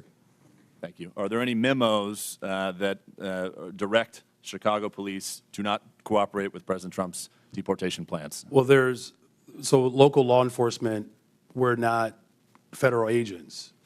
So local law enforcement in the city of Chicago, they do not dub as federal agents. But that having been said, from your mayoral office, have you ever issued memos to the police department instructing them not to cooperate with President Trump? We remind people of what the Welcoming City Ordinance entails. Would you submit to the committee any written documentation to the Chicago Police Department as it relates to this? For the Welcoming City Ordinance, we're happy to make sure that this body has that ordinance, and that policy has been around for 40 years. Thank you very much. Mayor Wu, back to my line of questioning with Mayor Johnston and Johnston. Do you believe that if you are asking someone who's been charged with a crime, whether or not they're here in our country legally, is that a proper and beneficial thing to do? The laws of Massachusetts and the Boston Trust Act help Boston police solve crimes. We do not ask for immigration status because it allows for people to trust that when they call 911, when they have information that might help bring justice to another family, that they feel comfortable sharing that. Thank you. And Mayor Adams, in closing, obviously you know the police very well. Do you see a benefit in asking folks who've been charged with a crime whether or not they're a legal citizen? Yes, I do. With that, Mr. Chairman, I yield back. Thank you. Gentleman yields back. Chair recognizes Ms. Gillen. Thank you, Mr. Chairman. I think one thing everybody seems to agree on here is that our immigration system is broken and desperately needs to be fixed. And I ask my colleagues on the other side of the aisle to work together with us to fix our broken immigration system, to fix our broken asylum system, which isn't fixed by firing the top immigration judges who can actually help us fix this problem. But my focus here today is the effect on my constituents on Long Island. Every day, my constituents are dealing with the effects of the failure to secure our border and the influx of more than 670,000 migrants who have come into the state and New York City, putting a strain on our schools, on public safety and law enforcement, and local governments. Mayor Adams, you said your top priority is to keep New Yorkers safe, but under your watch, the exact opposite has happened. Instead of effectively governing our city, your policies have compounded this crisis. New York has housed migrants in the Roosevelt Hotel for nearly 2 years, not only giving them food and shelter, but also debit cards. In New York, taxpayers have paid about, as you acknowledge, $7 billion to respond to this crisis. That figure is outrageous. And now, instead of stopping the bleeding, you are going back and asking the taxpayers of New York to spend another $1 billion on this crisis. While you focused on your own personal problems, crime has skyrocketed in New York, increasing 20% since you took office in 2021. An AP poll has said that the majority of Americans agree that undocumented people who commit violent crimes should be deported, including 79% of Democrats. But what have you done? I was astounded to hear that ICE was prevented, even if they knew there were gang members in the Roosevelt Hotel, from actually doing anything to get those gang members out of there. Mayor Adams, what have you done and what is your answer to the taxpayers of New York for the money that has been spent on this crisis? You raise several things, and there's a level of inaccuracy in some of the stuff you raise. When you look at our crime numbers, I'm not sure where you got those from, but we could give you an accurate account of our crime numbers. Crime has continued to drop since I've been the mayor of the city. We have removed over 20,000 illegal guns off our street. And although we had 230,000 migrants and asylum seekers that came to our door, 189,000 were able to go on to the next step of their journey. We manage a crisis. Congress makes our immigration policies, not mayors. I manage a crisis that was dropped at my door. And I continue to do that every day, and I'm proud of what my team did coming out of COVID and managing this crisis as well. Our city has more private sector jobs in the history of the city. We received our bond rating increase and stabilized. Our city is functioning, and we're going to continue to do the job that I was elected to do. So spending $8 million is $1 billion is a good job. Mayor Adams, what you said today has given me no confidence in your ability to continue to serve and lead our city. But you don't live in New York City. You live on Long Island. You don't vote for me. Mayor, and you should resign. And I said that before you made your deal with Donald Trump. Thank God you don't live in New York City. You live on Long Island. But people the of problems city, New York City people of affect city my elect constituents people who of work New York in Long City Island, who elected. work in Manhattan, whose kids live in Manhattan, who go to the doctor in Manhattan. Everything that happens in Manhattan affects my constituents, Mayor. I yield back. Would the gentlelady yield to me, please? I thank the gentlelady. My question, Mr. Beer. We've heard a lot about crime. So the overwhelming majority of crime in the United States is committed by undocumented individuals whose immigration status is dubious. Is that correct? No, that's not correct at all. The overwhelming majority of crime is committed by U.S.-born Americans. So if I wanted to demonize naturally born Americans, I could cherry pick crime rates from that population and demonize them and dramatize that and use it to smear an entire subgroup in the population. In this case, the majority group. Is that correct? Oh, absolutely. You could look at people with driver's licenses and say, man, they're committing a lot of crime. We should stop issuing driver's licenses to people. I think that's really the sham and the shame of what people are doing in terms of political exploitation of a population this country needs if we're going to grow and protect the social safety net for the future. Thank you. Chair recognizes Ms. Green from Georgia. Thank you, Mr. Chairman. Thank you for coming before our committee today. In the past 4 years, our nation has been invaded by millions and millions of people who have crossed our border. There's also millions of what's called known gotaways. These are people that our government has no idea where they came from, who they are, what they're going to do in our country. And many of these known gotaways could be criminals. They could be part of the narco cartels. They could be terrorists. We don't know who they are, and there's millions of them here. This country has also been the victim of fentanyl. This is a dangerous chemical that comes from China, is made into pressed pills in Mexico and Canada, and illegally distributed into our country by the cartels. On average, 200 to 300 Americans die every single day from fentanyl. Not die, they're murdered. They're murdered. Americans have also been victims of all types of illegal alien crimes. One family in particular, Laken Riley's family, I know them personally, and her death was absolutely horrific. Jose Ibarra entered the United States illegally on September 8th, 2022, near El Paso, Texas, with his wife and son. He was detained by the U.S. Border Patrol, but soon released due to overcrowding at detention facilities.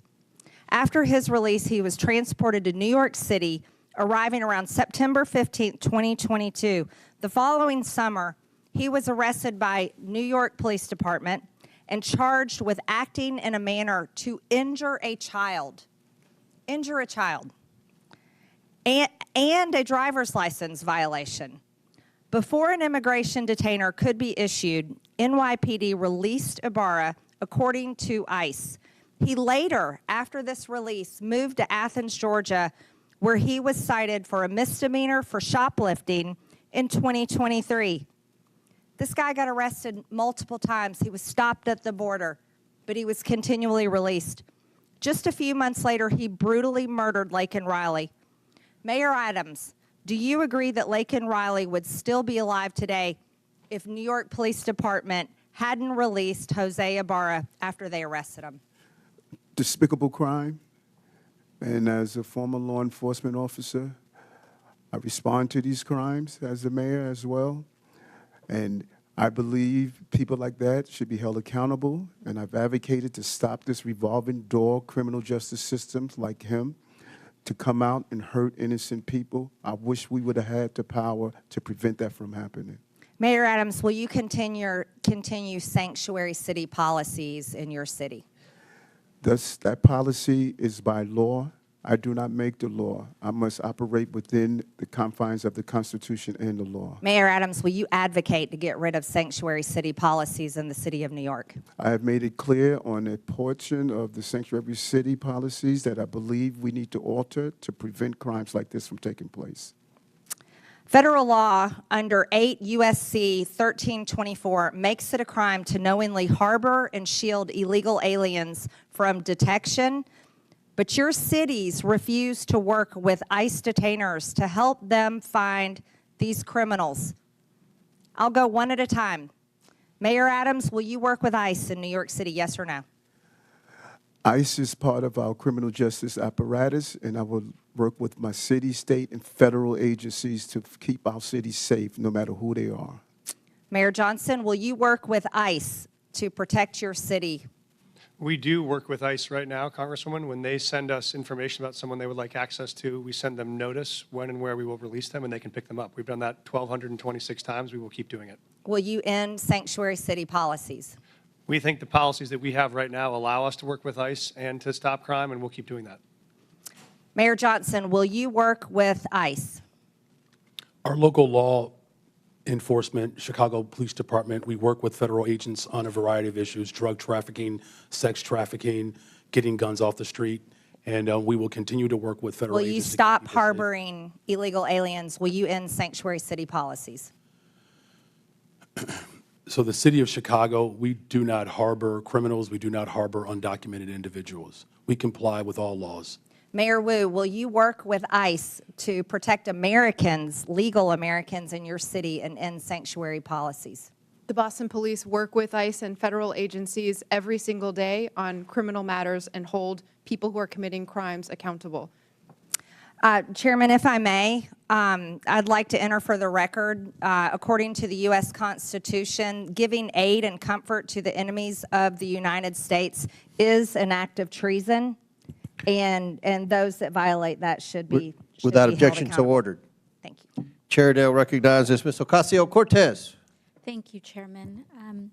Now, Mayor Adams, are you aware that the former acting U.S. Attorney Danielle Sassoon was present at the January 31st meeting between your lawyers and federal prosecutors? As I stated, and you, Congresswoman, you appear to want to ask the question over and over again, and so I could only give you the appropriate question over and over again. That this okay, I understand. Mayor Adams, are you not answering this question because you believe you will incriminate yourself? To the movement of this case. Mr. Chairman, I would like to submit to the congressional record Danielle Sassoon's resignation letter from the U.S. Attorney. Without objection, so ordered. Thank you so much. In her letter, the former acting U.S. Attorney, a registered Republican, a former clerk for Antonin Scalia, was appointed by President Trump to serve as acting U.S. Attorney, was present at the January 31st meeting between Mayor Adams' attorneys and federal prosecutors. After that meeting with attorneys, the acting U.S. Attorney resigned rather than dismiss the charges against Mayor Adams. In her letter, which I have just submitted, Ms. Sassoon stated that during that January 31st meeting, Mayor Adams' attorneys, quote, repeatedly urged what amounted to a quid pro quo, describing it as a, quote, improper offer of immigration enforcement assistance in exchange for a dismissal of his case, end quote. The acting U.S. attorney has submitted a former acting U.S. attorney has submitted a letter. And Mayor Adams, do you know how many federal prosecutors total resigned rather than file the motion to drop the charges? It was reported that 7. 7, correct. Mr. Chair, I would like to submit another letter from Higgins Scotton, his resignation letter. Without objection, so ordered. Mr. Scotton was an assistant U.S. attorney who also attended the January 31st meeting between your attorneys and federal prosecutors. He also resigned rather than drop the charges. In his resignation letter, he stated, and I quote, "Our laws and traditions do not allow using the prosecutorial power to influence other citizens, much less elected officials." 7 federal prosecutors, the acting U.S. attorney, the assistant U.S. attorney, all gave up their entire careers, Republicans included, then drop these charges because of what they saw transpire in that January 31st meeting. This is important not just for the city of New York, but for the people of the United States of America. Because what is being alleged is genuinely not just about what may or may not have occurred from the mayor's office and with the mayor, but what is happening at the Department of Justice. And that's what I want everyone to understand. These are not Democratic U.S. attorneys. These are Republican U.S. attorneys that have trained under Republican-appointed Supreme Court justices who have stated that there is and suggested as well, that the prosecutorial power at the Department of Justice may be influencing what is occurring. And instead of carrying that out and carrying out the erosion at the Department of Justice, they would have preferred to give up their entire career. 7 lifelong public servants involved in law enforcement, mind you. And to that, when it comes to the fact that this may or may not have anything to do with this hearing, respectfully, Mr. Chairman, this is about specifically immigration enforcement in terms of that. And this right here is the 4-alarm fire that everyone must be paying attention to. Because if it's not just in the mayor's office of New York City, what other city, what other individual, what other municipality leader can be next? For a party that talks about states' rights and municipal rights, we must defend, yes, the rule of law, including in the Department of Justice. And with that, I yield back. Gentlelady yields back. Chair recognizes Mr. LaHood from Illinois. Thank you, Mr. Chairman, and I thank you for allowing me the opportunity to wave on to this important committee hearing today. I want to thank the witnesses. I represent a district right outside of Chicago, the excerpts of Chicago representing Rockford, Bloomington Normal, Peoria. And I want to thank you, Mr. Chairman, for having this hearing. It's past time that individuals like the mayors we have before us come before us and explain to the American people why you continue to fail to enforce the laws of our country and allow illegal immigrants to flood into our communities. And it's clear to me that sanctuary city policies have significantly harmed our once great cities, which is very, very unfortunate. During my time as an elected official, I have strongly condemned the policy around sanctuary cities and the impact it's had on the state of Illinois. And I believe every sensible resident in Illinois knows these policies have further harmed the economy in Illinois, increased crime throughout our state, and endangered hardworking, law-abiding Illinois citizens. I want to turn my attention to you, Mayor Brandon Johnson of Chicago. As I've watched you over the last 2 years that you've been mayor, I've been amazed at how tone-deaf you have been and how oblivious you've been to the decline of Chicago. And I say that looking objectively at a number of things. Out-of-control crime in Chicago, people scared throughout neighborhoods on the west side, south side, north side. Morale has never been lower with law enforcement and CPD. Record number of police officers leaving the force. We have been hemorrhaging people out of the city of Chicago to the suburbs and elsewhere where they feel safe. Record number of businesses fleeing the city of Chicago. You couple that with record deficits. $2 billion deficit, the $2 billion deficit line of credit that you just had to take out this week. But you've spent $300 million of taxpayer money on illegal immigrants. And when I think about all of those things and I look at the strategy you continue to take, I mean, you're putting the interest of illegal immigrants above the interest of taxpayers in Chicago. But you continue to go down this path, and for the life of me, I can't understand it. So, Mayor, tell me why you continue to put the interest of illegal immigrants above taxpayers in Chicago. Thank you for your representation. Violent crime is down in Chicago. Well, let me reclaim my time. So I have a statistic here. Last year, Chicago had 573 murders. Down. Okay, but I want to compare that to the city of New York that is almost two-thirds the size of Chicago, 337 murders. So you had 573 murders in the city of Chicago, and you're one-third the size. That's the lowest amount in 5 years under my leadership. Okay, and you look at the level of violent criminals, sexual offenses, and drug dealers. All violent crime is down in Chicago. In fact, just this year alone, Congressman, respectfully, there's a 20% decrease in violent crime in the city of Chicago. I don't agree with your statistics. Well, it's not a matter of whether or not you agree with it. It's a matter of whether it's a fact. Let me reclaim my time, because I thought you might do this. And when I hear your answer, no one in this room should be surprised that your approval rating is 6.6%.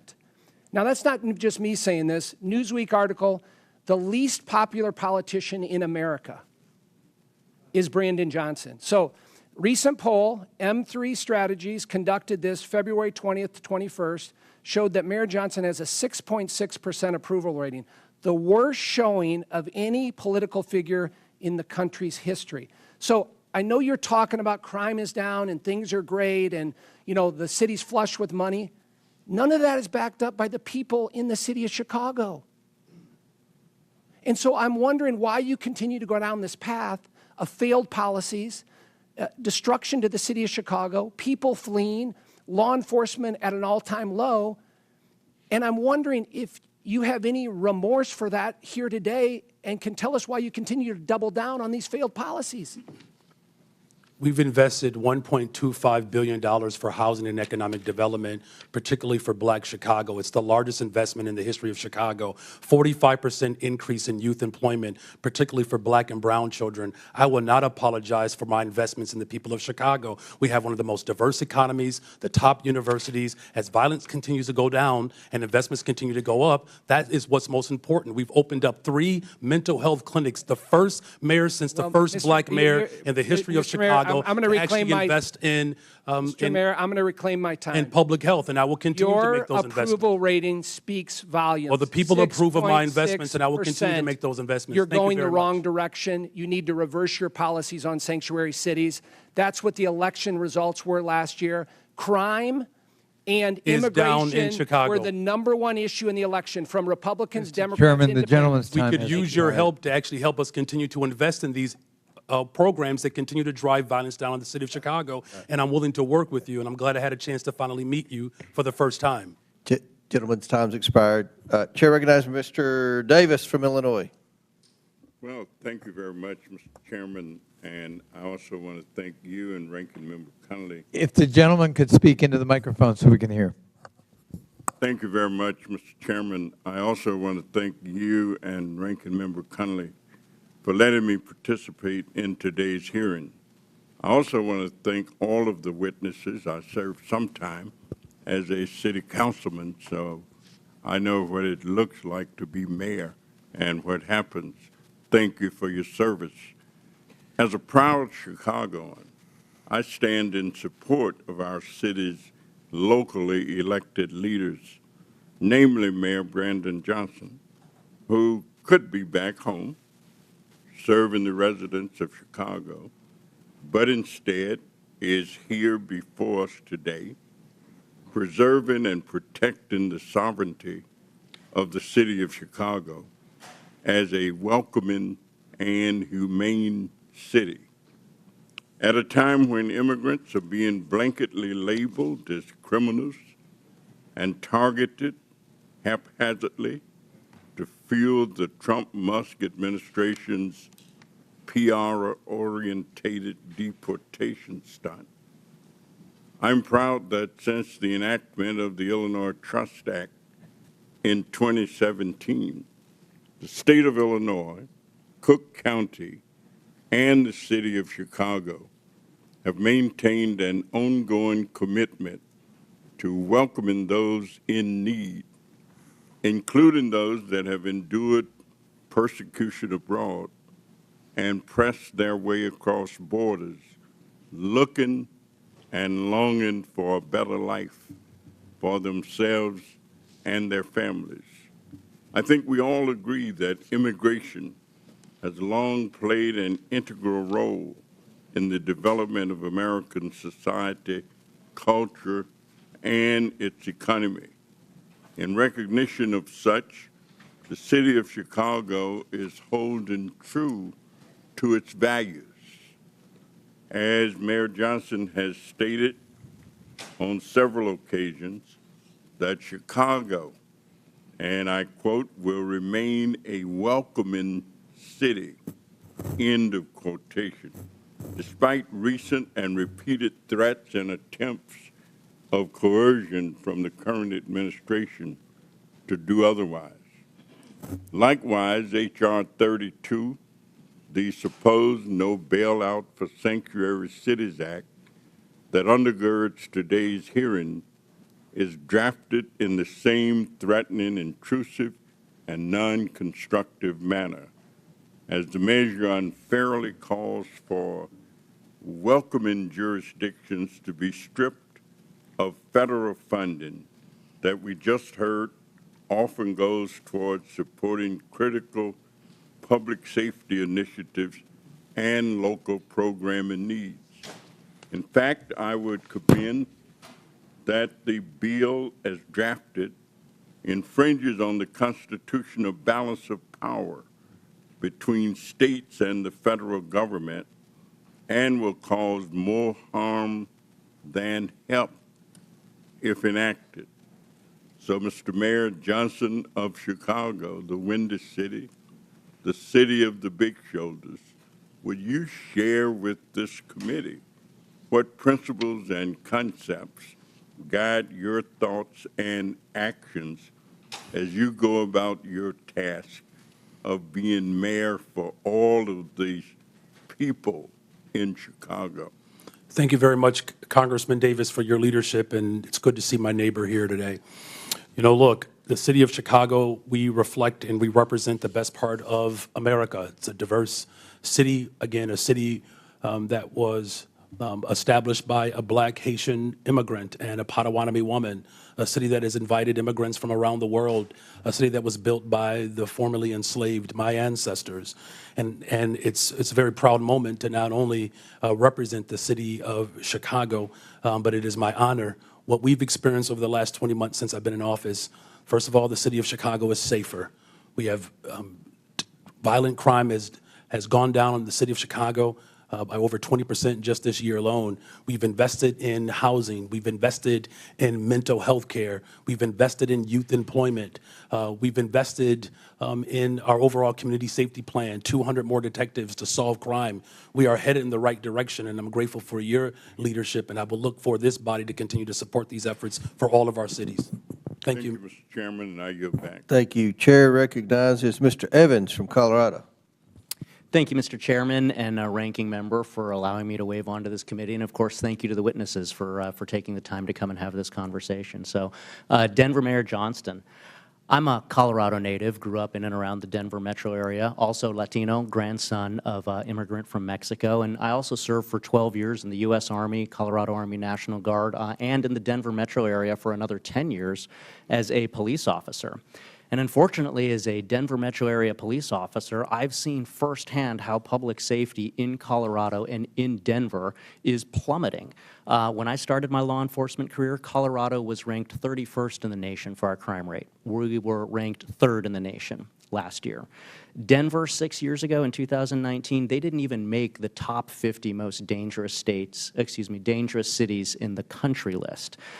This year in 2024-2025, U.S. News and World Report ranks Denver as the 10th most dangerous city in the country. Denver has twice the homicide rate as San Francisco. We've lost more than 7,000 Coloradans to illegal drug overdose deaths since 2020, with a significant percentage of that coming from illegal drugs like fentanyl. And we know from criminal intelligence that in the Denver, Colorado area, almost all of that fentanyl is being trafficked by illegal transnational criminal organizations, the Jalisco Cartel and the Sinaloa Cartel. We've seen a massive increase. This is just a recent headline. We've seen an increase in Tusi, which is the drug of choice of Trendiaragua in the Denver metro area. And we've seen headlines that show that overdose deaths in the Denver metro area remain stubbornly flat despite falling in pretty much everywhere around the country. In terms of violent crimes, Denver's had over 6,400 violent crimes, so that's including things like 689 sexual assaults, over 1,200 robberies, over 4,400 aggravated assaults, and again, depending on which database you look at, anywhere from 65 to 71 homicides. Again, double the homicide rate of San Francisco. So the first question to you is, for those homicides, do you know how many of those were committed by people illegally present in the country? Thank you, Congressman, and happy to answer that because I think you may have some bad facts. I'm happy to clarify them for you. In terms of what's happening in Denver right now, as we know, crime is down in Denver from last year to this year. Reclaiming my time, Meyer. Do you know? I do want to answer the question you phrased. Reclaiming my time. Do you know how many of those 65 to 71 homicides were committed by people illegally present in the country? And I'm happy to show all of the sources for my facts. We don't ask anyone's status at point of arrest. We do not know someone's status and when they're charged. Thank you. Thank you for the answer, Mr. Mayor. And I'm glad you've brought that up because, as you can see displayed here, we actually have a training bulletin to the Denver Police Department dated January of this year, which pretty much says what you just said, which is that Denver Police Department is prohibited from asking for any information about the national origin, immigration, or citizenship status of any individual, and that's a problem because of the second item that we're going to display here, which is the standard FBI fingerprint card, something that I filled out for over a decade when I was a police officer, which has those items as mandatory fields, location of birth and then the citizenship. And so I've heard, being a cop in the Denver metro area, that police officers in Denver are being told not to fill out those mandatory fields in the FBI fingerprint card, which could potentially indicate why you're unsure of how many of these crimes are being committed by illegal immigrants in your city. So the second question is, will you allow Denver police officers to fill out all of the information on an FBI fingerprint card, to including asking for and recording the citizenship status? Thank you, Congressman. Right now, under city ordinance, we do not ask someone's status at point of contact, and that does not prejudice in any way our prosecution. We believe it doesn't matter where someone's from, thank you, Mr. what crime Mayor. they've committed. So We're you're gonna not charge them aggressively regardless. so you're not filling out the FBI fingerprint card as required? Right now, we are filling out information when folks arrive, and none of that information prevents us from prosecuting them to the full extent of the law, which is what we do.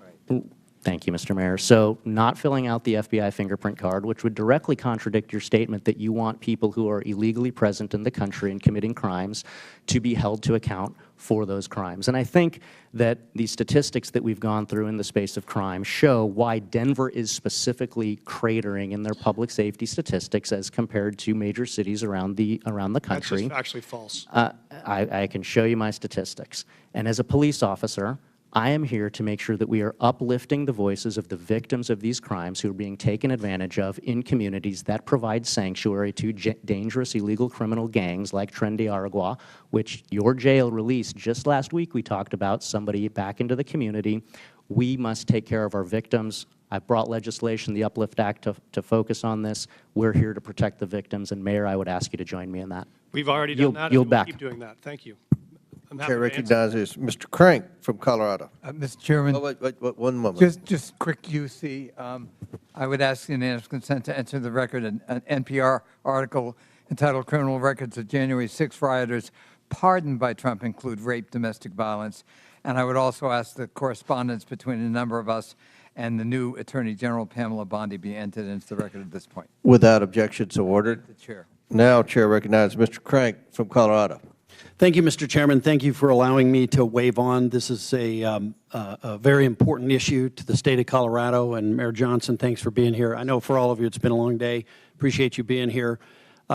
Mayor Mike Johnston, Denver has an ordinance that prohibits city and county employees from assisting in the enforcement of federal immigration laws or inquiring about a person's immigration status. We've just talked about that. The city of Denver also has a legal defense fund to support individuals facing deportation.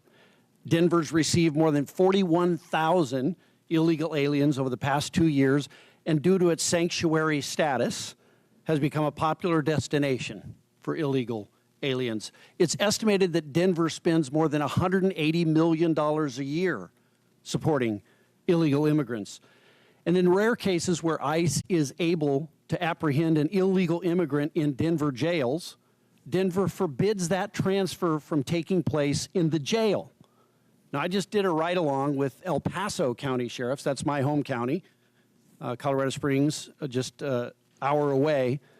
I just did a ride-along with them for the safety of their officers, and the ICE officials. The community and the detainee do transfers in the jail with El Paso County officers present and with the handcuffs on.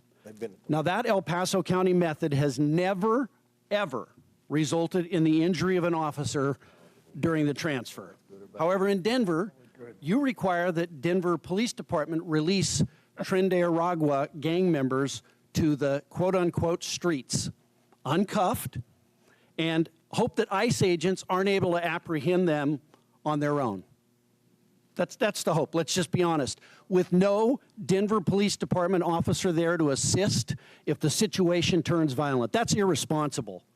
And to be clear, there's no federal law that forces you to do it this way, Mr. Mayor. This policy and the danger that it creates is wholly a result of your policy as the city and county of Denver. Just last week, it resulted in an illegal Tren de Aragua member assaulting and biting an ICE agent because he was uncuffed and he was released by Denver to a parking lot.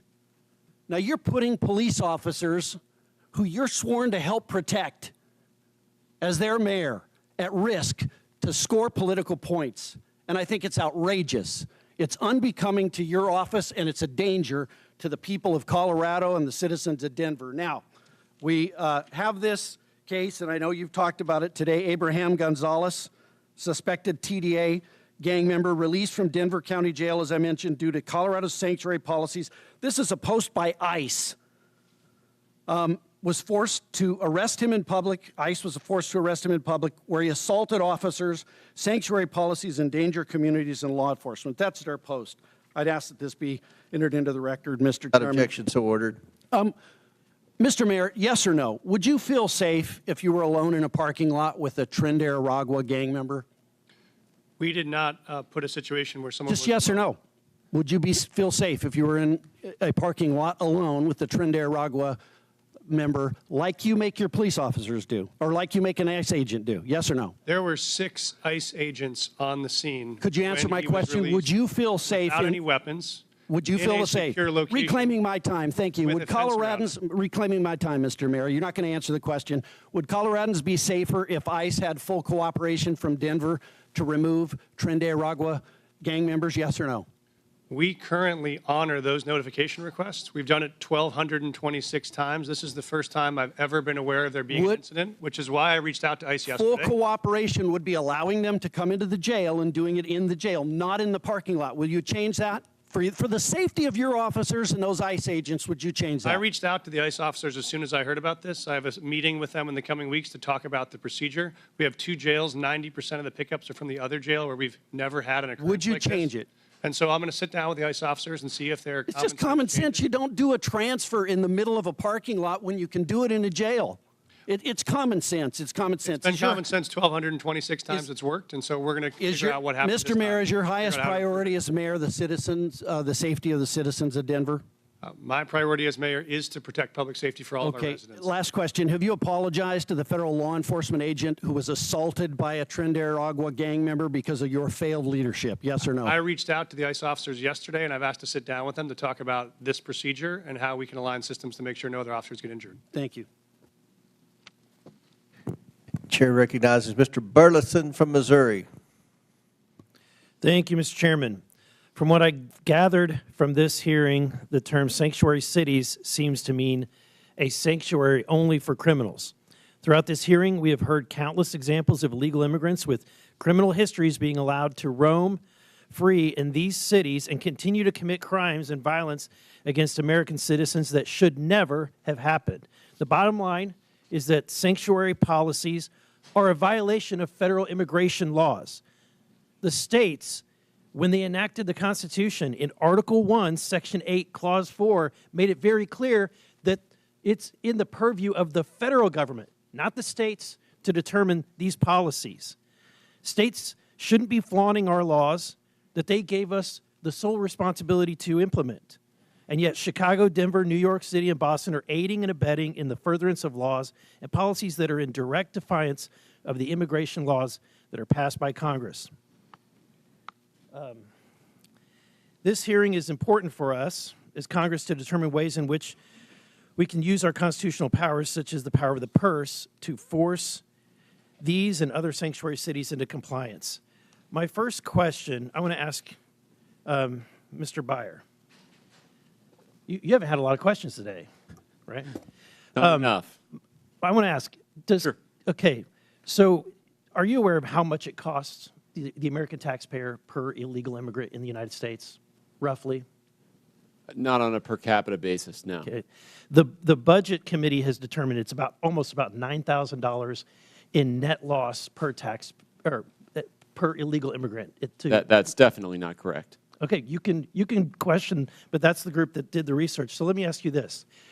Does Cato support subsidizing, creating taxpayer programs to subsidize other people's health care benefits? No, we don't. Okay. Does Cato support using taxpayer dollars to support people staying in hotels? Definitely not. Okay, just wanted to get that cleared up because I was worried where Cato stood. Mr. Adams, you stated that the migrant crisis, wait, first I want to ask this question from everybody on the panel. Is there a difference between, if there's a difference between the ICE detainer and a criminal warrant, which one would you honor? I'm sure I understand the question. You said there's a difference between an ICE detainer and a criminal warrant? Yes. We would always honor an ICE detainer that comes with a judicial warrant. That is what the law calls for in the city. Okay, and do you concur? Is that what you would do? We always support our criminal warrants with ICE requests, yes. Okay. Mr. Johnston? With a criminal warrant, our local police department, with a criminal warrant, will collaborate and cooperate with federal agents. And Mrs. Wu? Whenever there's a criminal warrant from any agency, Boston Police enforce it. Okay. Mr. Johnston, I'm concerned about what's happening, obviously, my neighboring state of Illinois. But you said that you're prepared, let's see, you said that you oppose proposals to eliminate sanctuary protections for illegal immigrants that are convicted of serious crimes. Why do you think it's important to protect even violent criminals? We do not protect violent criminals. In fact, my top priority is to make sure that the people of Chicago are safe. Our local law enforcement work hard every single day to ensure that. That's why I invested in more detectives so that we can actually solve crime. And as a result of the work that I've done in my leadership, crime has gone down since I've been mayor. Mrs. Wu, you've said multiple times, you made it very clear that you're a welcoming city, knowing that there is a cost to the taxpayer. What's the acceptable number? Is there any acceptable or reasonable limit that you would consider before your city is overrun? We are a city that is the safest in the country because everyone feels connected to city services. Everyone can call 911. You have no answer. There's no capacity that's too Congressman, much. respectfully, I'm the mayor of Boston. I don't get to decide who comes into our country and where they go after that. Our job is to keep people fed and healthy and safe when they arrive in our city. And we do that in order to make sure that everyone across our community is safe. Resources are strained, but I would ask you to please do your job and be part of passing bipartisan legislation that would allow us to do We what did. we want to We do. passed HR 2, but what's been made very clear is that we don't need to pass laws. All we need is a new president. My time has expired. Gentleman's time's expired. They've called for votes, but we have one last question. Mr. Hurd from Colorado. Thank you very much, Mr. Chairman. Good afternoon. Mayor Johnston, it's nice to see you. Thanks for coming. I have a question about Denver's policies that I fear have made it a magnet for migrants and have drawn tens of thousands to Denver in a short amount of time. Given the strain that's being placed on city resources, is there a limit, and this might be similar to a question that was just asked before, if another wave of arrivals begins, does Denver have a contingency plan, or is the commitment to being a sanctuary city truly open-ended no matter how many come? Thank you, Congressman. And we have adjusted our policies when we were facing some of the fiscal crisis around this. We were hoping for the Senate bipartisan immigration bill to pass, which would have provided some resources to interior cities. When that didn't, we had to make adjustments. And so what we've done now is we've really focused on connecting people to work. So those folks that arrive, we think the most important thing is for them to be able to work and support themselves, pay their own taxes, pay their own rent. And so we've run work authorization clinics to help people get legal work authorization. If this body could help us accelerate the rate of work authorization, we would not need to spend any public resources at all, because folks want jobs they could support themselves. So that's been our real focus. The more folks we work authorized, we've been able to then need to provide fewer resources around housing, shelter, food, et cetera. Are you concerned that Denver could be reaching a breaking point soon? Thank you, Congressman. We actually are seeing dramatic drops in arrivals since June of 2024. So we are not in a moment of crisis right now. We don't have migrant encampments. We've closed all of our shelters. We've actually dropped our spending on migrant supports by 90% from 2024 to 2025. So our expenditures are down dramatically, and we'd love to see it stay that way. How about my concern about incentivizing certain actions? Do you have any concrete evidence that sanctuary policies have not made Denver more vulnerable to crime? Thank you, Congressman. We do have concrete evidence that even as 42,000 newcomers have arrived in the city over the last 18 months, crime has gone down in Denver. And so shootings are down 24%, homicide is down 17%, auto theft is down almost 30%. So we've seen all those major drivers go down at the same time we've had new folks arrive. And that's because of the sanctuary policies, or in spite of them, or what would those numbers be absent the policies in Denver that incentivize these behaviors? Thank you, Congressman. We see them as unrelated. We are continuing to make a strong stand on public safety. We're continuing to find ways to integrate folks who have arrived on our city in the middle of the winter with no clothes or support, and we've been able to do both. We've also made historic reductions in homelessness at the same time that we were facing this. I declared an emergency on homelessness because that was our top priority, and we've become the largest big city in America to end the cycle of street homelessness for veterans. So that's been equal part of our focus at the same time. So just so I'm clear on your testimony, you don't believe that there's any evidence that the city of Denver's policies have made Denver more vulnerable to crime? No, sir, I do not see any evidence that it has. Okay. If violent criminals are exploiting these protections, are you willing to reconsider aspects of the city's policies to prioritize public safety?